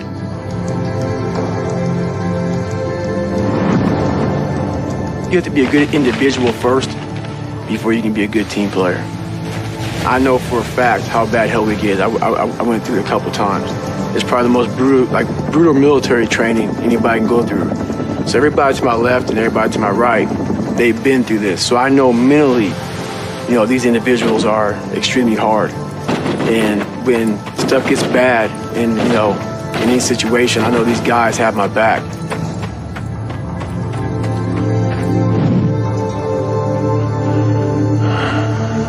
I've done a lot of things I thought were impossible. Nothing's impossible anymore. My family couldn't even swim. Yeah. You know what I'm saying? I mean, we had no athletes in my damn family, and I was a kid who kind of got the bad genes. You know, I had all these little sickly issues, all these allergic to shit. I was a little sickly kid. And it's funny how when people hear my story now, they want to put a title on me. Like, I'm superhuman. Yeah, like you had some special skill or capability. And I love it because basically it makes you feel better by putting a title on me. Right. You can do it too. Absolutely. Right. And so basically, it's a choice. Yeah, it's a choice. Yeah. It's a horrible choice. Right. It's a hard choice. It's a lot of suffering involved. Yeah. So for me to get the start line, through that start line journey, I realized I'm capable. So what happens through this whole process is the change of the mind. It's a change of the guard. Someone once owned my brain. I never owned it. Yeah. I had no control of You outsourced it. Yes, right. Everybody had it. It was my dad's fault. It was the kids that called me nigger fault. My mom wasn't home fault. My soon-to-be stepdad's fault. The little kid that got ran over by the bus fault. My life was, everybody had a piece of my brain. Yeah. And through this journey of suffering, and the suffering, I put it in because I started finding myself. Yeah. And I started, oh no, I'm taking this back from me. This part of my brain is mine now. And I started puzzling back this piece of my brain. And through that, I grew confidence. In this process, I went from David Goggins, I started forming a guy named Goggins. I had to really I realized I had to reinvent a whole nother human being within myself because who I am wasn't going to make it. This guy is not going to cut it. So I had to be a guy who can take any kind of pain, any kind of suffering, any kind of torture, mentally, physically, emotionally, spiritually. I had to have the people who, I had to visualize everybody that called me nigger, you had to be in a room of people like this. I had to make up these things in my mind, the things I had to overcome. And I started callousing my mind through a process, and it basically started with working out. It started with working out. It started with doing, like, if it started raining outside, for instance, my mind would say, F that, man, I don't want to go run. If it was 3 o'clock in the morning, it started raining outside, my mind said, you got to go run. Get up and go run. You have to, because I was fighting this other person. So you essentially tried to do everything you didn't want to do. That's all it was. Period. Dot. Everything I didn't want to do is what got me to where I'm at today. Interesting. Every single thing. So where we find comfort, that's where I started getting scared. Yeah. When I started saying, oh, it's raining, I'm not going out there. No, you cannot say that. You cannot do that. You have got to do this. So whatever my brain thought, I did the opposite. Wherever the comfort was, I went the opposite direction. And over a period of time, boy, it calluses just out of your mind. You start to really develop a whole nother being. My biggest advice to give everybody in the world is, like I say, we live in an external world. Everything is you got to see it, touch it. It's external. If you can, for the rest of your life, live inside of yourself. Stop listening to people who are calling you fat, gay, transsexual, nigger. Everything that is makes no sense. All these insecure people putting their insecurities on you, you got to flush it out. You got to just be whoever the hell God or whatever the hell you believe in. If you believe in nothing but yourself, I don't care what it is. You got to take everything and throw it away. You have to believe in one thing, and that is yourself. And I'm not saying don't believe in God or what you believe in, but right now, for you to find greatness in yourself, you're not going to find it by looking in a book or by even hearing me. I may give you the spark, but you've got to go inside yourself to find it. And that means you got to be quiet. Shut the fuck up, go in a room, stop talking, search your soul, search your mind, search your abilities, and you'll find it. But if you're not looking for it, you won't find it. So you got to go start your journey. And the journey starts with you finding, why the hell am I here on this planet Earth? Why am I here? And if you don't know that, you will live the rest of your life searching, always asking the question, why? As a leader, the one thing I did horribly wrong, on my second platoon, I actually started developing an attitude towards people who didn't PT hard, who didn't get after it, who worked, because I took it all the way to the limit. And so I should have been a better leader by knowing, okay, you know what, not everybody wants to be David Goggins. Yeah. Not everybody wants to go run 100 miles. Not everybody, right. Everyone's got different skills. Everybody got different skill sets. Yeah. And not everybody, maybe they want to go to the gym, whatever. The gym is fine, but it was just a different standard. So I couldn't take away my standard for the whole of the group. Interesting. I looked at people like, fuck you, man. You ain't trying to get hard. So my mentality, I wasn't a good leader. And I look back on that now, trust me, a lot of people could have done things differently. I'm taking accountability for what I could have done differently. Right. Good. I looked at that. So my mentality from a weak kid became super hard, like beyond hard, next level hard. And but that's what I thought I was getting myself into. As a leader, I should have stepped back and realized, hey, these are your expectations, David Goggins. Right. What are we here to accomplish? Right. It's important to lead by example. And when I say lead by example, if you're the leader, it's the loneliest job on the planet. And if you do it, you have to be up early. You have to leave late. You got to do the sucky jobs. At least that's how I look at it. You got to be the man that is always the person who's being held accountable to the highest standard, and not expecting your people to do anything that you're not going to do 20 times more than they are, even when you're the leader. And it's all about accountability for yourself in leadership roles, not about being pissed because people aren't doing what you're doing.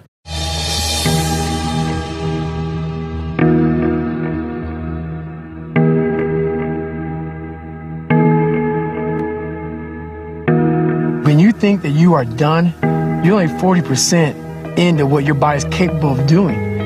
And that's just the limits that we put on ourselves. Got our leader of the 150-mile coming in. Mr. David Goggins. He's just won the 2008 150-mile run. You never gonna really know how I feel. I'll never really tell you the truth. I'm always gonna feel good. He's a person. I wanna feel and show you no weakness. Congratulations, buddy. Thanks a lot, man. 150-mile champion, first place, new course record. Way to go. Congratulations. I'm never happy and satisfied with one thing I do. It's always a continuous journey. And in all my races, they never end. They just kind of fall in together. It's like one big journey that won't end until I die. Growing up, being the kid I was, I found strength in different movies. Yeah. So I come home, in one movie I found a lot of strength, and as funny as it may seem, but I visualized this scene. I do it today during the pull-up record. I did 4,030 pull-ups. Yeah. The last time I did it, I actually got it. It took me 3 times. I played one song for 17 hours pretty much.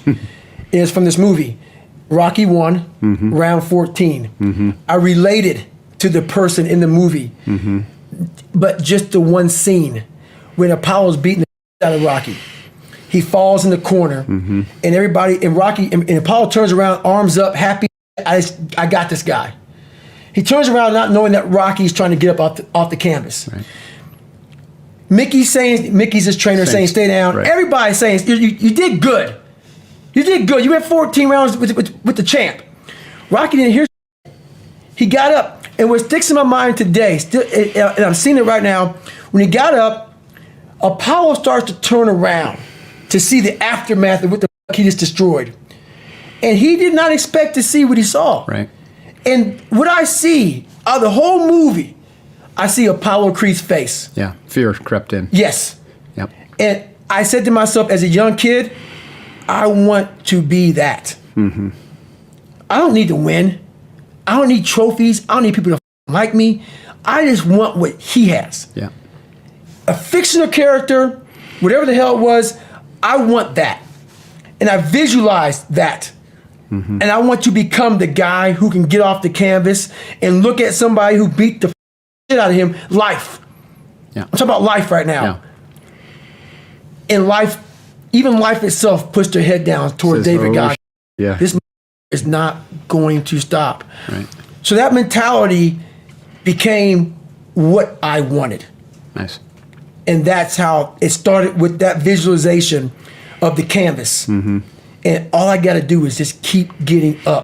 You once said that if you were growing up in this generation, that you would have a field day because you would take their souls. What did you mean by that? The younger generation quits. Not everybody. So I got to put that. People get their butt hurt. So not everybody. Most of this generation quits the second they get talked to. You did this wrong, or they get yelled at. It's so easy to be great nowadays because everybody else most people are weak. This is a softened generation. So if you have any mental toughness, any ability, if you have any fraction of self-discipline, the ability to not want to do it but still do it. People have a hard thing to understand. I hate to run. And what makes me so crazy, it doesn't anymore, is people go, well, why do you run if you hate it? What are you talking about? I don't want to take showers and eat either. I hate that too.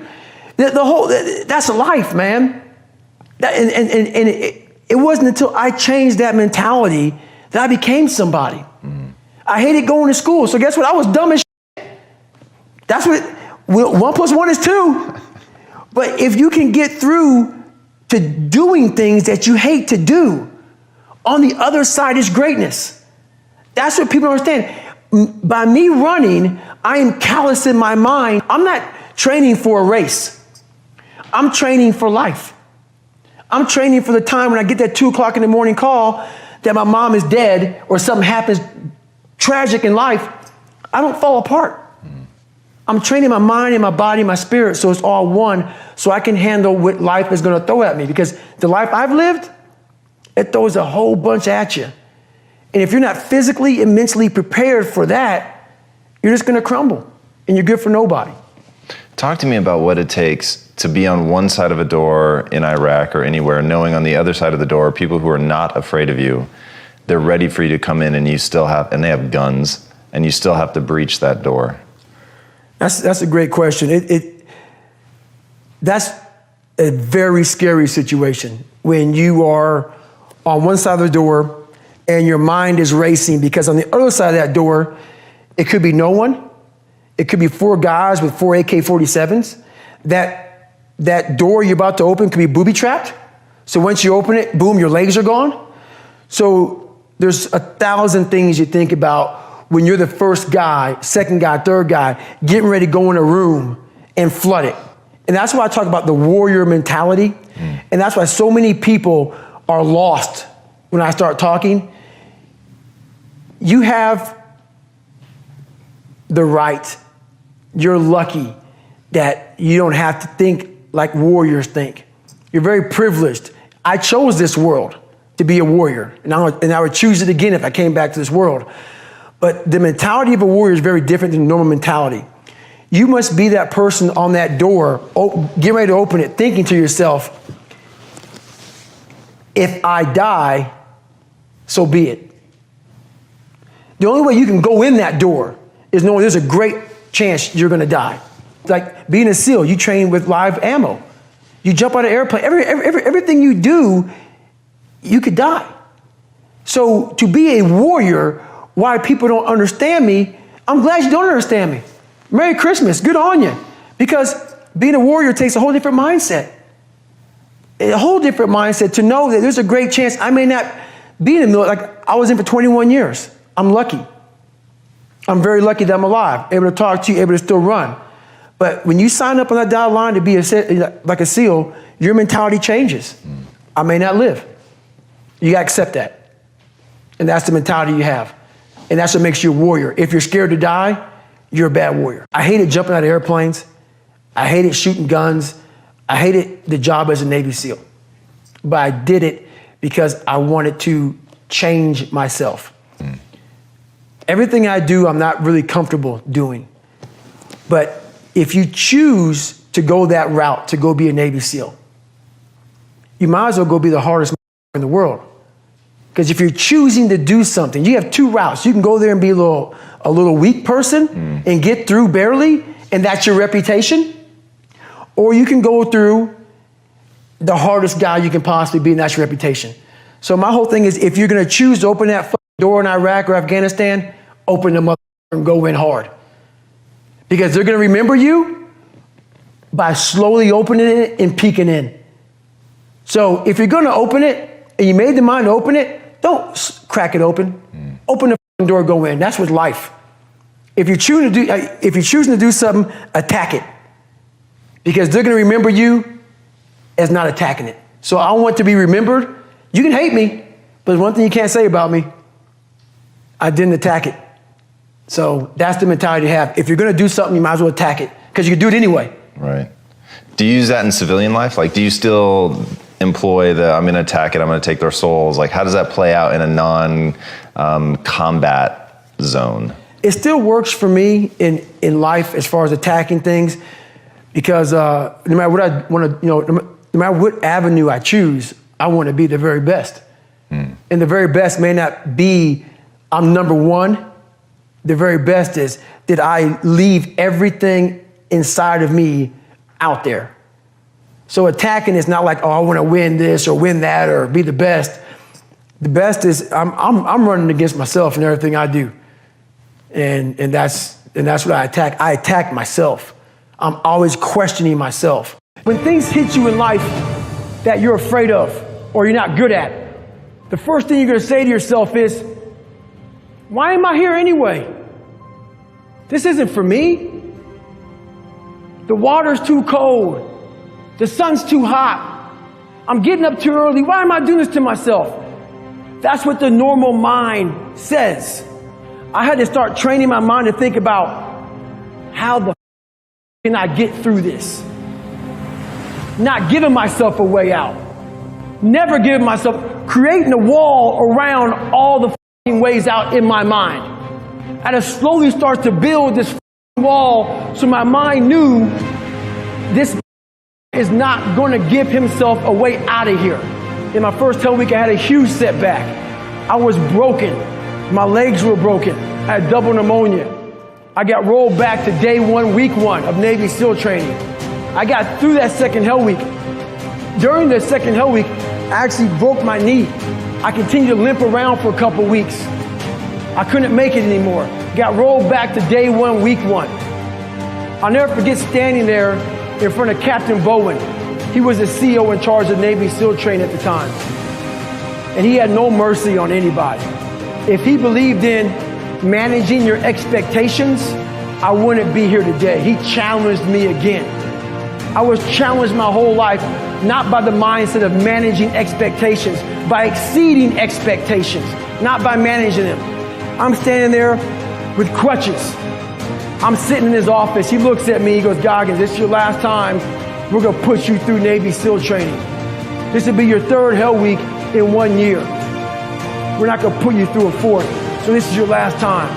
I'm sitting there thinking, how am I going to get through this? I'm badly jacked up. My legs are broken. My knee is messed up. And he goes, you have a couple of months to get better. A couple of months isn't going to do it. I won't get healed up in a couple of months. But I realized I'm going to get through this. I'm going to find a way to get through it because why? I put barriers in my mind. So my third hell week, I went in there with pretty much, I would put a black sock on first. I would get duct tape. And I duct taped my ankles all the way up to my calf every single morning. And then I put another black sock over it. And what that did, that prevented me from moving my ankle. So I didn't really, I wasn't flexing my shin as much. And I started running with just my hip flexors. In this hell week, it was a bad hell week. We had a guy die on Thursday morning of hell week. I went on to become a Navy SEAL. Greatness is not something that you meet once. It's something that you meet thousands of times in your life. And you don't reach it if you're not constantly in constant pursuit of greatness. So if my mind were to say right now, I'm great, I just lost. We're going to grow. We're not going to triple down on our strengths. We're not going to do that crap. We're going to work on our weaknesses so we grow. We need friction to do that. Without friction, there's no growth. Without friction, there's confusion. Confusion is, David Goggins, how did you become who you are today? I put a bunch of friction in my life, and I grew. That's how I did it. You know how you get mentally tough? It's a lifestyle. Instead of hitting that snooze button in the morning and not making your bed, not cleaning your house, you don't hit the snooze button. You get up. You don't want to go run, you go run. You don't want to go swim, you go swim. You don't want to make your bed, you make your bed. You don't want to clean your house, you clean your house. You don't want to study, you study. That's how you start to callous your mind. So that became my life. If you say you're going to wake up at 4 o'clock in the morning to go run, wake up at 4 o'clock it's going to suck. It's not going to be fun. Do something that sucks every single day of your life. That's how you grow. Embrace the suck. I'll never forget one time during a basketball game, there was this coach, Mr. Trout. He knew me when I was a kid in that school when I was in 3rd grade getting set back. Mr. Trout always loved me. This white man loved the shit out of me. I don't know why he did. But he was my JV basketball coach my sophomore year. The visiting team was at our home stadium. It was at the end of the game, and the visiting team started chanting. I was the only black person in the whole daggone stadium. They started chanting, nigger, nigger, nigger. That's all I remember. At that time in my life, that's all I remember. But now at 42 years old, I can look back on that time with clear eyes and a clear mind and see what Mr. Trout did for me. He went in that locker room where I was crying and upset, and he cried with me. This white man cried with me, but at that time in my life, I didn't see that. All I saw was red. I saw hate. This whole town hated me. Everybody's against me. My mind lost it. And for some reason, I couldn't sleep on my bed. Until this day, I don't know why the floor felt so comfortable. And at 22, 21 years old, I went from 175 pounds to 297 pounds. Fat, out of shape, insecure. I was everything everybody said I was going to be. That's what I was. And it makes you feel like. So I got a job spraying for cockroaches at nighttime. Not saying it's a bad job, but I didn't want to do it. So for about 6 months, I went around to your local eatery spraying for cockroaches. This one night I came home, the first thing I do, I walk in my living room, turn the TV on. First thing I do, and then walk back to to take a shower. And I would listen to the TV as I was trying to take a shower. This day changed my life. It held me accountable for what I wasn't facing in life. They're going through Navy SEAL training. And I sat down. I came out of the shower and I sat down. Something brought me back to sit down and watch these guys go through hell. I saw a ton of them quitting. Ringing the bell. Ringing the bell means you quit Navy SEAL training. I saw them putting their helmet down. This went on through the whole show. And it finally got to the very end. There was about 15 to 20 guys at the very end. And this one statement changed my life. They were all sitting there in their dress whites. And this CO, this commanding officer, stands up in front of these men.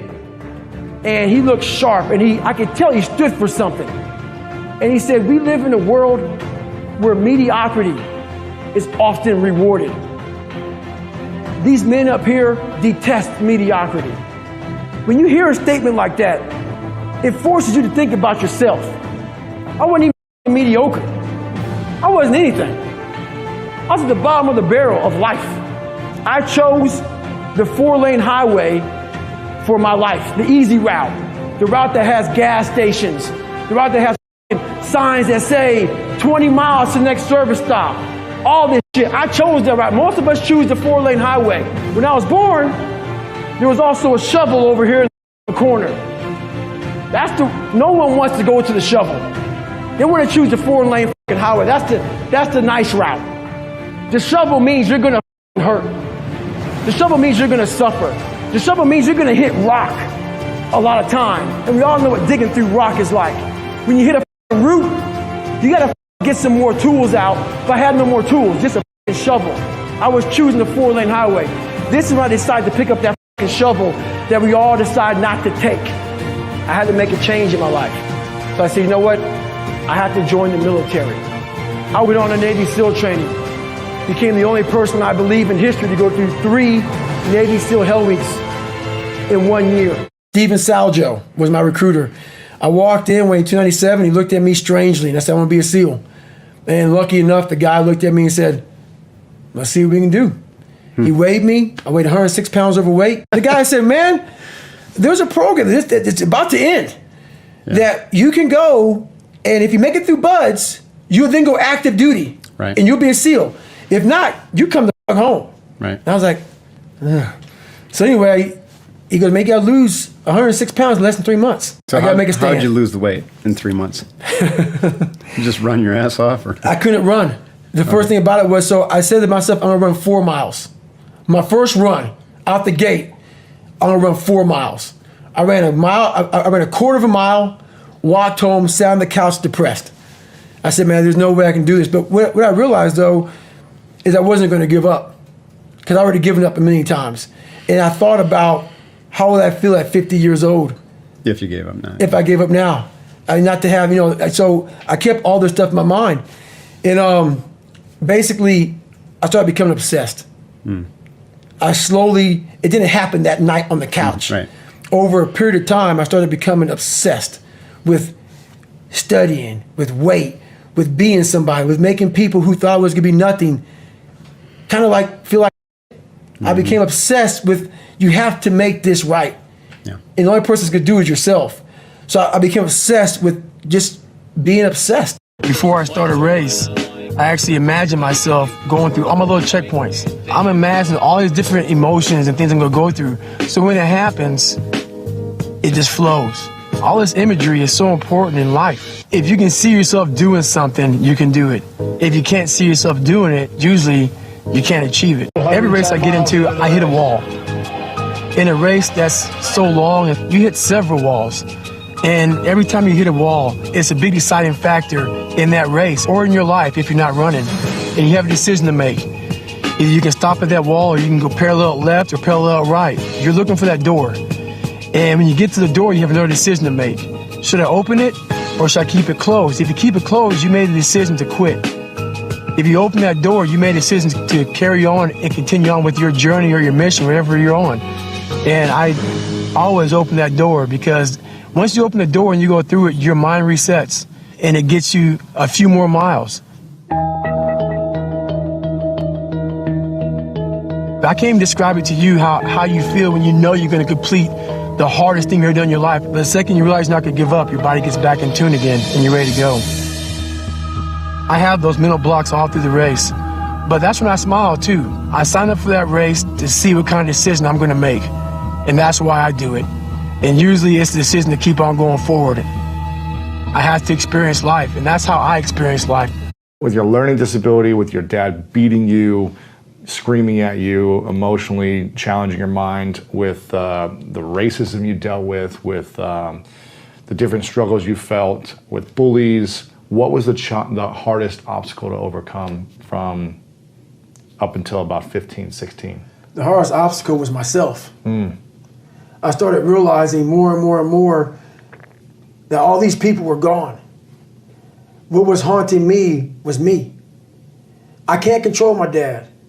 I can't control the people calling me nigger. I can't control all these things, but they were things that kept me down. It started becoming my reality. My reality was what they made it out to be. And I became the most important conversation you'll ever have with your life, in your life, is when you have yourself. And my conversation was absolutely horrifying. What were you saying to yourself? I'm dumb. I'm nobody. My dad was great in mental warfare. A drunk, insecure man will make everybody around him feel like hell. Yeah. Because he wants to give you no power. And that's why he was so mean to my mom and myself and my brother, because he didn't want anybody to get above him. He wanted to keep you down low. So when you're growing up with all of this stuff, all this hate, and it wasn't the beatings. I could take the beatings all day. It was the mental torture.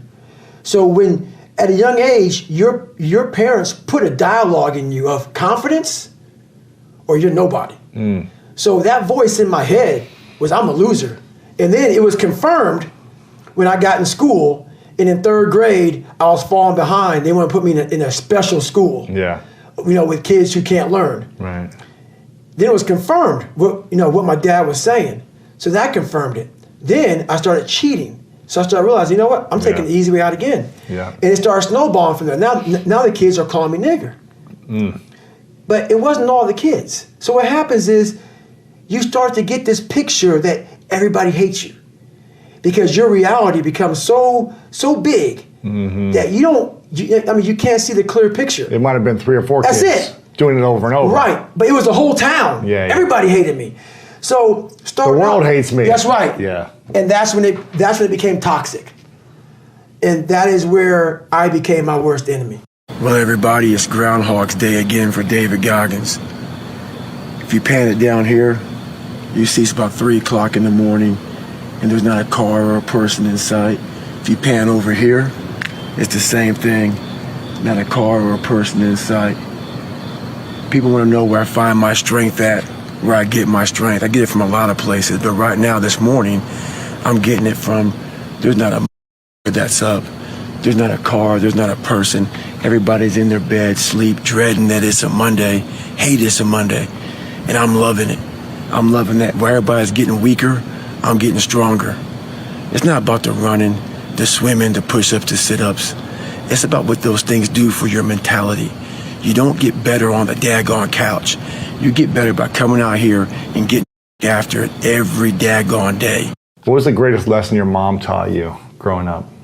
Honestly, the greatest lesson she ever taught me is a lesson that she doesn't know how much she taught me because she wasn't much in the teaching mode. My dad took her soul. But what I did as a young kid is I observed everybody. I wasn't really smart in the books, but I was real smart when it came to life. And I was able to sit back and watch her mistakes. I was able to see how she struggled through life and how I don't want to struggle through life. And I was able to see, she never picked me up. The biggest thing she did for me, and this is the honest to God truth, and she doesn't even know she did it. When I would bust my ass, when I would fail, when I was at the bottom of the sewer, she never picked me up. She never gave me that cookie and said, hey son, you know, it's gonna be okay. She didn't have time for that. And sometimes she gets upset when I talk about my past because it paints her out to be not the best mom. If I had any kind of mom in that kind of environment, I would have never made it. Because she forced me, for whatever reason, she forced me to, you better figure this out or you're gonna be a statistic. Wow. And this is something that she didn't sit down and tell me. I realized this. This is the world that is in front of me. And what most people do is they see this world and they look at it as an excuse to get out of it. I started looking at it as this is the ultimate training ground for the rest of my life. I have all these valuable lessons because if you look out in the world right now today, it's not a nice place.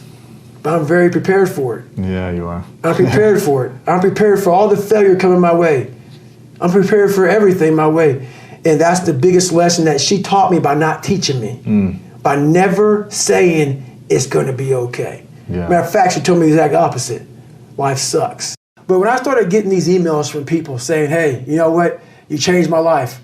That part changed my life. That part of your story changed my life. And because I have so many different parts of my life that so many people resonate with different spots. Maybe it's the obese part. Maybe it's the bullying part. Maybe it's the learning disability part. Maybe it's the abusive parent part. Whatever it may be. So many people draw from my story, and I started getting these emails. And I was like, God, man, you know, and I'm a big believer in something more powerful than me. I don't know what it is, but I'm not the end all.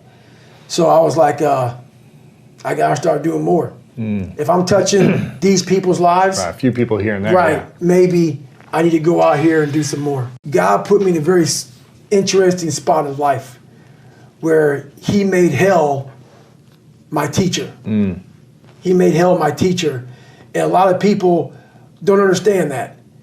So I'm trying to give people a different thought process of life where failure, hell, disappointment, discomfort is a great learning tool.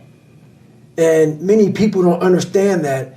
And a lot of people won't even understand this interview when we get done with it. But it's these few moments in life that you have. Like for me, I always talk about it. Rocky 1, round 14. That 1 2-minute and 13-second clip of Rocky getting up when Apollo knocked him down. That one clip, when I was going through a very bad time in my life, I saw what I wanted to be. And it wasn't a guy that won. It wasn't a guy that won everything he did. It was a guy that kept getting up after being knocked down. So I realized if that 2 minutes and 13 seconds changed my life, that's all it was. I saw something that I needed to be in the world I was living in. Maybe my story will give someone the 2 minutes and 13 seconds they need to change their life. Millions of people live in a very comfortable place. That's fine. Don't listen to me. A lot of people are looking for that 2 minutes and 13 seconds. And I might be that person. And I believe that we're all teachers. We're all teachers. And if you don't learn something and give back like what you learned, Yeah. what's the point of living? And you're wasting. Yeah, you're wasting it. You have all this knowledge of what you learned. Some people may think you're crazy. Some people may put a title on you, but it is those few people who are like, you know what, I need to hear that. And I often talk about taking souls. This morning, this person, I usually train alone. This person wanted to run with me. And I said, fine, we'll run 15. This morning comes, there's storms coming in this way. And the person calls and said, hey, why don't we do it tomorrow? Taking souls is when I told the motherfucker, I'm gonna run 15 today and I'll run with you again tomorrow. That's what taking souls is about. Don't worry about the elements and what's going on. You gotta get out there and get it. And that's taking souls. And obviously, he wasn't the only one that thought about taking the day off, because the storm is coming in right now and there's not a soul out here but me. Everybody's journey is different. I was on a journey to see who David Goggins was. And that journey took me in some of the hardest areas a human being can even imagine. And right now at 41, I'm the happiest person on the planet because, I had to climb Mount Everest several times just to look down on my life to see what hell I came from. And that's what kept me going through all this stuff. Like I envisioned myself going through, like when I was a young kid and they called me nigger all the time. My dad beat the hell out of me and I had no self-esteem. I had this vision of if I can make it to where I want to go. Imagine when I look back on my damn life, how proud I will be. And now I'm here. I'm able to look back on this life I lived that many people will never understand, because why? When you're passionate, they think you're crazy. And you can't even explain to people why you're doing or why you did what you did, because you found your purpose. And once you found your purpose, you can't really explain it to normal people because they don't understand passion, because they live everyday life just going, not really finding their purpose. So I become a foreign language to people. So they put me in a category of, you're just crazy. No. I'm passionate. I found my purpose in this life. Well, there's something that I invented a long time ago. And when you have nothing to draw from, I was able to find strength in every molecule of this earth. I'm able to be in a room with nothing, with no motivation, no inspiration, nothing, and find it. So what I did in those situations was I invented this thing called taking souls. When everybody's all and you're exhausted and you're weak and you're tired and you're looking around and everybody looks as bad as you or even worse, I'm like, you know what? I want to now make a statement. It's the perfect time to make a statement. To let you know where your life ends and mine begins.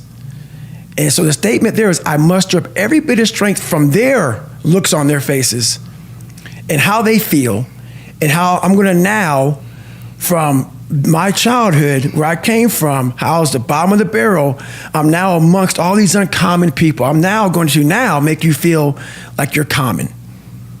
So I used their sadness, their weakness, their parts of their life where, God, this sucks. I'm like all poopy pants and messed up. I used that for my strength. And I have this moment of like, let's say we're in the sand, we're running or whatever. I will do a surge. I will do something when everybody's like, how the f is he doing this? And from that look on their face, that feeling of, God, man, this guy must be something special. It then surges me further and faster and harder for a long time. So energy's everywhere. But the thing is, it's so loud that voice in your head of pain and suffering and discomfort and I don't want to do this is so loud that you're unable to really calm it down and say, okay, there's something here. It's a patient calm that you have to bring to yourself to say, I know I have something here, but that voice is so powerful that it just wants you just to, let's leave. Right. We're done. We're done. It spazzes you out and you want to go versus saying, let's take a second. Hang on. Before we spaz the out, hang on. And in that moment, you can think clearly and find that strength out there for you. We believe, like so many people, before I give them a workout plan, they're talking about recovery. Everybody that hears me speak, they want to go straight to recovery. Work out first. Work out first. Before you talk to me about recovery. How to recover, yeah. Work out first. We are always looking for, like whenever I talk to people, people take my words and they put it in a way to where they want to feel comfortable. This guy, you know, they want to put you in a box. They want to put a title on you. No, you're putting a title on me to make yourself feel better about yourself. If you read this book of mine and you see where I came from, this person was not built. This person was not made by God. Mm-hmm. This person was built. I made this person. I made this person by diving into the insecurities that life gave me. Because now they're yours. They're yours to own. If you're not smart, call yourself dumb. It's okay, because you are.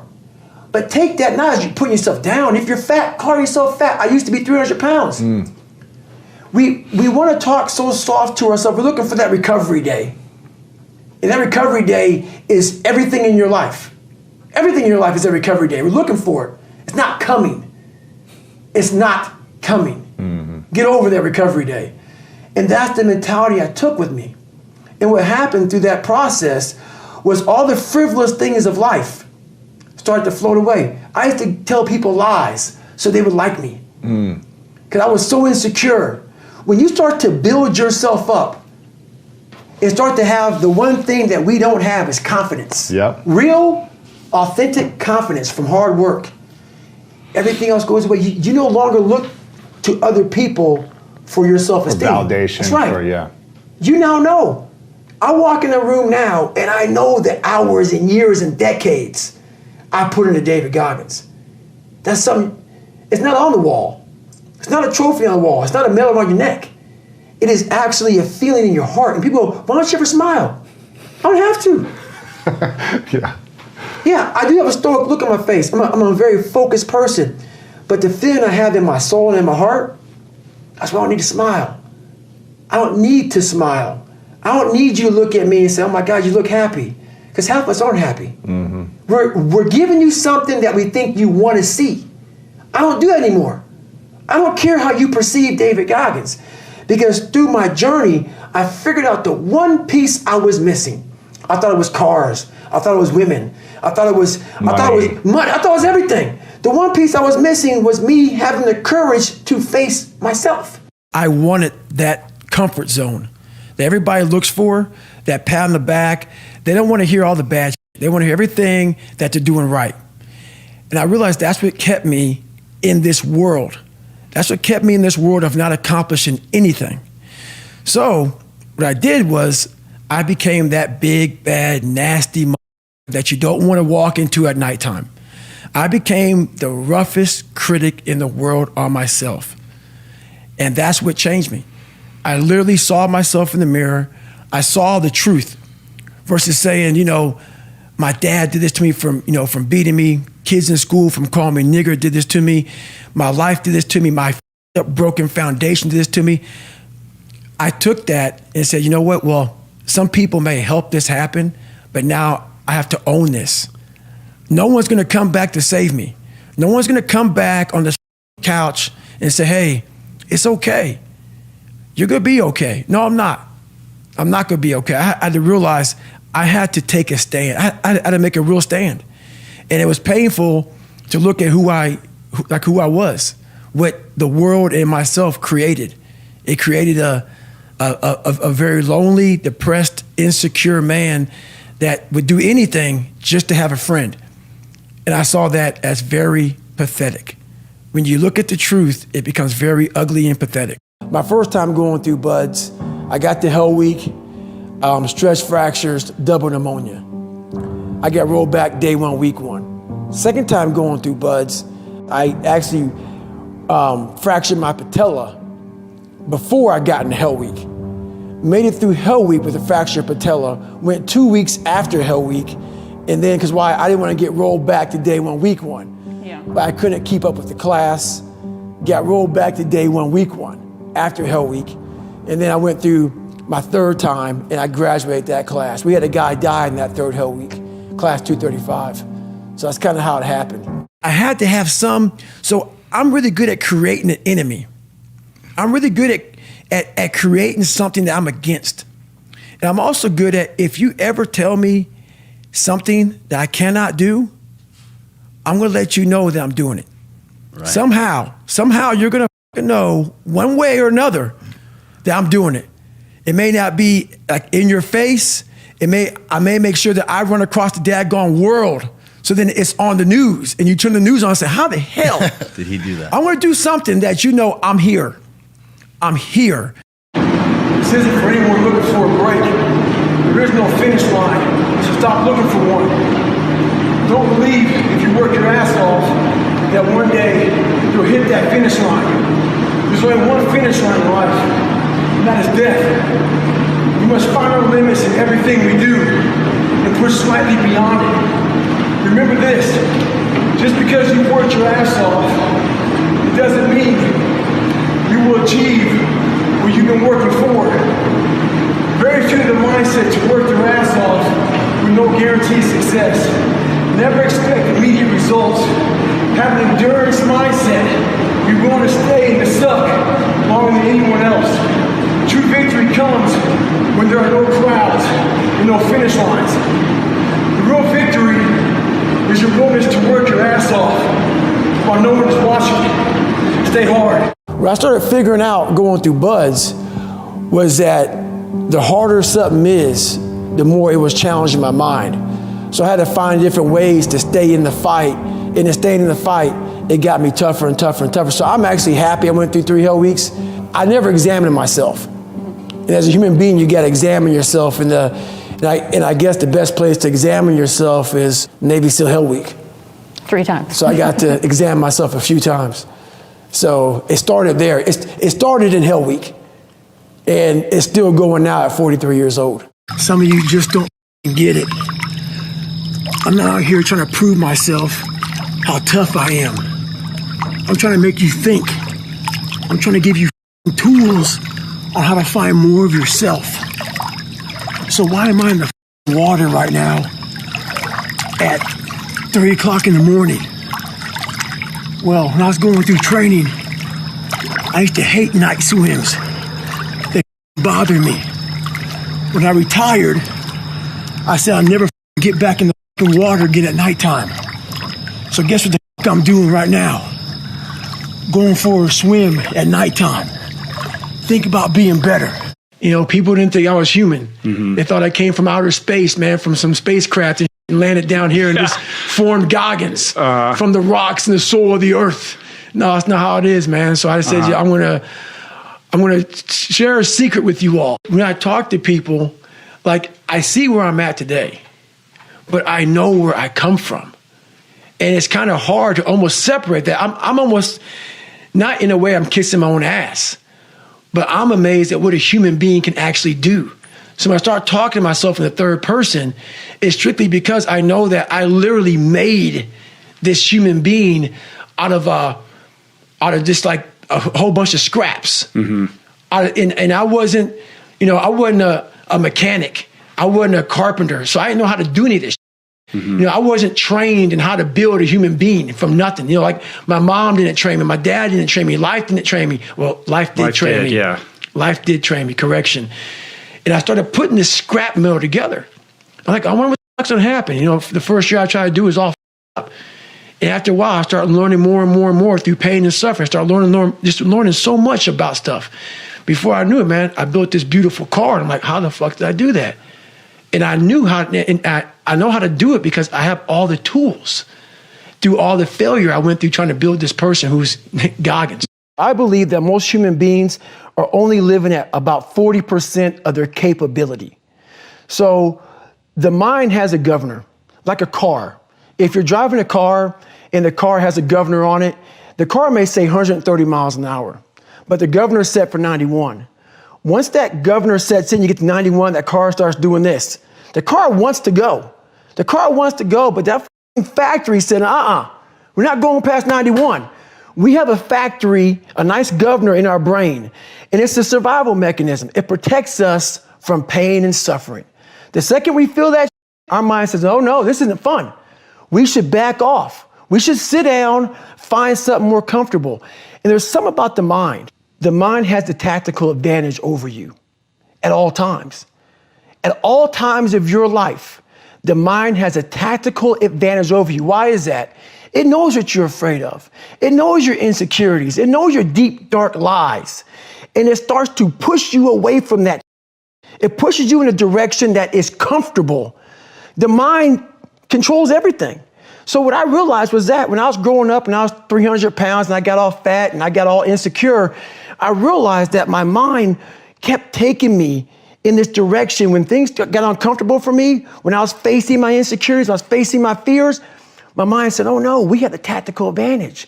We need to get you, separate you from this feeling over here. Life's all about feelings. We want the happy feeling. We don't want that feeling of this sucks. Why am I here? And you don't have any, so you can't answer those questions, so you leave. I started realizing that if in that moment you can answer those questions and you are now in charge of your brain versus your brain ruling you, that's where all that stuff comes from. So the 40% rule is all of that. You get to 40%, your brain says, we're done. Let's roll, man. This is starting to get painful. This is uncomfortable. So you sit down. You have to figure out ways, and everybody's different. That's how the book kind of talks about, like we all have these things about, 5 steps to this and 4 steps to this. It's a lot more than that. That's all. It's a practice that you have to, it's a habit. So if you know that at 40%, I'm feeling pain. At 40%, I'm feeling pain. That's where the 40% rule kicks in. Now it starts. Okay, I'm feeling pain. My mind's saying all to me. It's saying, get out of here, run, flee. The fight or flight kicks in. Okay, we're done. We're not good enough. It starts telling you all these things. You start to believe it because the mind controls all. This is the time where you have to gain control back of your mind. It's okay, let me see if I can go 45%. And once you start giving yourself more and more hope and start realizing, okay, the mind starts to be, okay, what are you doing? We're supposed to be going right and you're going left. You start then controlling your mind. Start finding more in yourself. And then it goes from 40% to a lot further than that. But that's the start of it though. Get to the spot where your mind is saying stop. Wherever that is, you gotta get there first. And then that's when that starts to work for you. You gotta control yourself in that moment. So I prioritize trying to win the battle in the morning. So I always win the battle in the morning. So I get up in the morning time, every morning I go for a run. That's the first thing I do every morning. Haven't taken a day off of running since December 2016.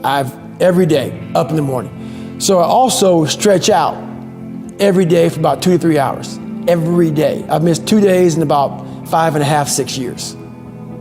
So that's just my routine. And about 4 days a week, I'm in the gym hitting the weights. Because you can't just be a runner. So this is every single day, the monotony of my life. But this is what builds discipline. And not everybody, I'm not telling everybody to do this, but this is my lifestyle. This is how I build self-discipline. You made this decision to self-publish this book. Yes, sir. Right now, it's at like number 2 or number 3 on Amazon of all books. Right. That just doesn't happen with a self-published book. Well, that's been the story of my life. I see something that's quite off, quite not the same, and that's what I go for. This book is exactly who I am as a person. Exactly the way I did this book is how I've done almost my entire life. Is I see what is not the norm, what's impossible, what all the theorists say you shouldn't be doing this. That's the wrong way to go. And I'm like, let me see if I can pull this off. It was my junior year in high school, and I fell back a lot. I fell back in this hole of life. The second you think that you've overcome it and you climbed Everest, you're on that last hold, and life will say, not today. And it'll push you down. And my junior year in high school, I missed a whole bunch of school, was lying to my mom, had like a 1 point something GPA. I was just jacked up. I mean, I was in one of the worst spots in my life. And my mom was going through a lot of shit too. And she didn't have time to sit back and baby me. And it was me against me. My pants were down to my knees. I was not, whatever was going on, I was in a bad shape. So I went to the bathroom and I had this weird haircut because I wanted attention. I was an attention getter. I went to an all-white school pretty much. Some of the kids liked me, a lot of them didn't like me, whatever. Didn't matter.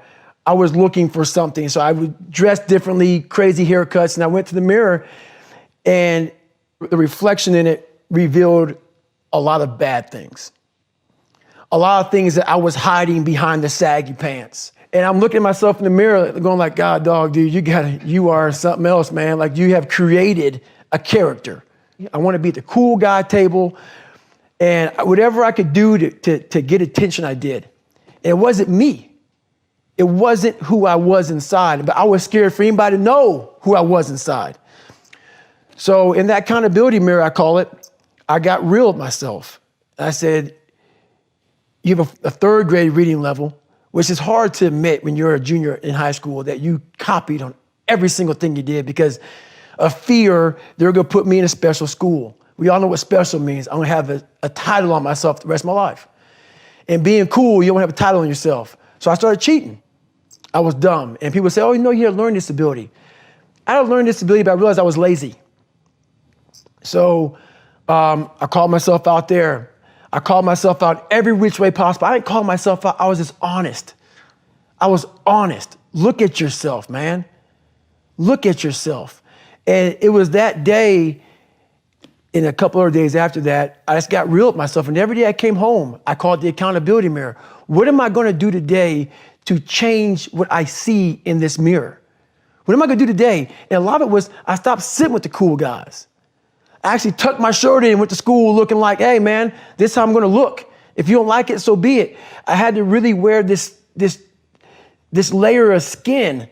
I had to develop a really callous skin on me to take whatever you're going to call me, you're going to call me. Whatever I'm going to be, you know, I wasn't a geek, but whoever I am, you're going to see me. You're going to see me for who I am because I need to change who I'm not. And that accountability mirror just became raw. And when I became fat over the years, because I fell back in the hole, I called myself fat because I was fat. And people don't want to do that. They want to say, oh, don't call yourself fat. Don't call yourself dumb. If you're not real and raw with who the fuck you are, nothing's going to change. And in this nice new world that we live in, we want to hear, you're just a little big. No, man, you might be fat. And it's okay to hear that from yourself and from everybody else. So that's where it started at. And it's raw. It gets ugly sometimes with me in that mirror. But I'm also proud of myself to be able to tell myself that and then fix what's in that mirror. Well, I was spraying for cockroaches when I got out of the Air Force. I was spraying for cockroaches. I was about 297 to be exact. And I saw this Discovery Channel show on TV. And I was like, and that Discovery Channel show was just guys going through Hell Week. And I saw these guys freezing, a lot of water. And I was like, you know what? It brought back memories of me going through pararescue training. So at 297 pounds, I decided to try to be a Navy SEAL. And to make a long story short, I had to lose 106 pounds in less than 3 months. And that's where it became challenging for me. So I knew to lose 106 pounds in less than 3 months, you're looking at 3,500 calories is a pound. So I was basically doing a whole bunch of math in my head. So I knew if I were to stop and be stagnant, there was no calories being burned. So I just basically trained all day long. So that's how I went. And before I knew it, I lost the weight. Well, it's that time of year again. We start to feel real happy. Why? Because we're not going to work. If you believe in Santa Claus and you celebrate Christmas, you're looking forward to Santa Claus coming down the chimney, giving you some presents. It's a real good time of year. So in that good time of year, we start to feel real good about ourselves. So I start to feel great. So we start making promises to ourselves about, hey, I'm gonna lose some weight. I'm gonna do better in school. I'm gonna be better here, be better there. But guess what happens? The real Merry Christmas happens when all of that noise is gone, it's quiet. and it's you against you, and now all those endorphins are gone. And I promise you made by getting up early and getting after it to go lose weight, study harder, guess what? It's a lot harder now. That repetition becomes a lot harder now. So a lot of us can't do things on our own. So find somebody in your life. So when you throw that towel in, they throw that back at you and say you're not done yet. Stay true to yourself, stay hard.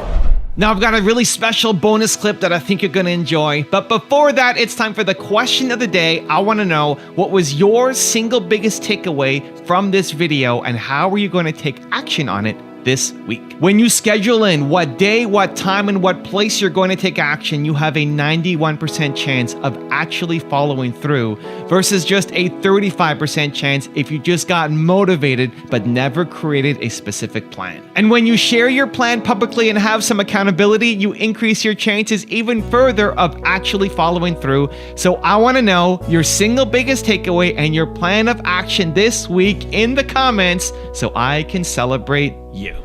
How do I gain more confidence? It starts with yourself, man. You got to start diving into those things that you are afraid of. You don't gain confidence by going to the spot that makes you feel good. It's going to be a false reality. And the second life gives you that challenge, all you want to do is go back to what made you confidence or what gave you confidence. Is that happy spot? No. What gives you confidence, what gave me confidence, was spending years at a kitchen table trying to learn how to read and write on my own, realizing I can't learn the way you learn. I can't, but I can learn. What gives you confidence, not being afraid, is overcoming the fear. I used to stutter severely bad. So right now, I don't know how many people are gonna watch this. You know what gives me confidence? Is knowing I no longer care if I sit here and start stuttering to you. Yeah. That's what gives me confidence, is facing these things, overcoming them. And maybe not overcoming them every day, but facing them and facing them and facing them. Pretty soon like this, you know what, man, this is where it's at. It's not in that comfort zone. It's in the discomfort zone is where my confidence is getting built.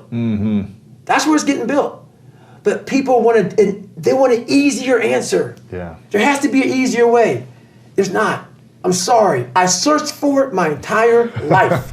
If you want another awesome video in our Black Excellence series, check out the video right there next to me. I think you'll enjoy it. Continue to believe, and I'll see you there.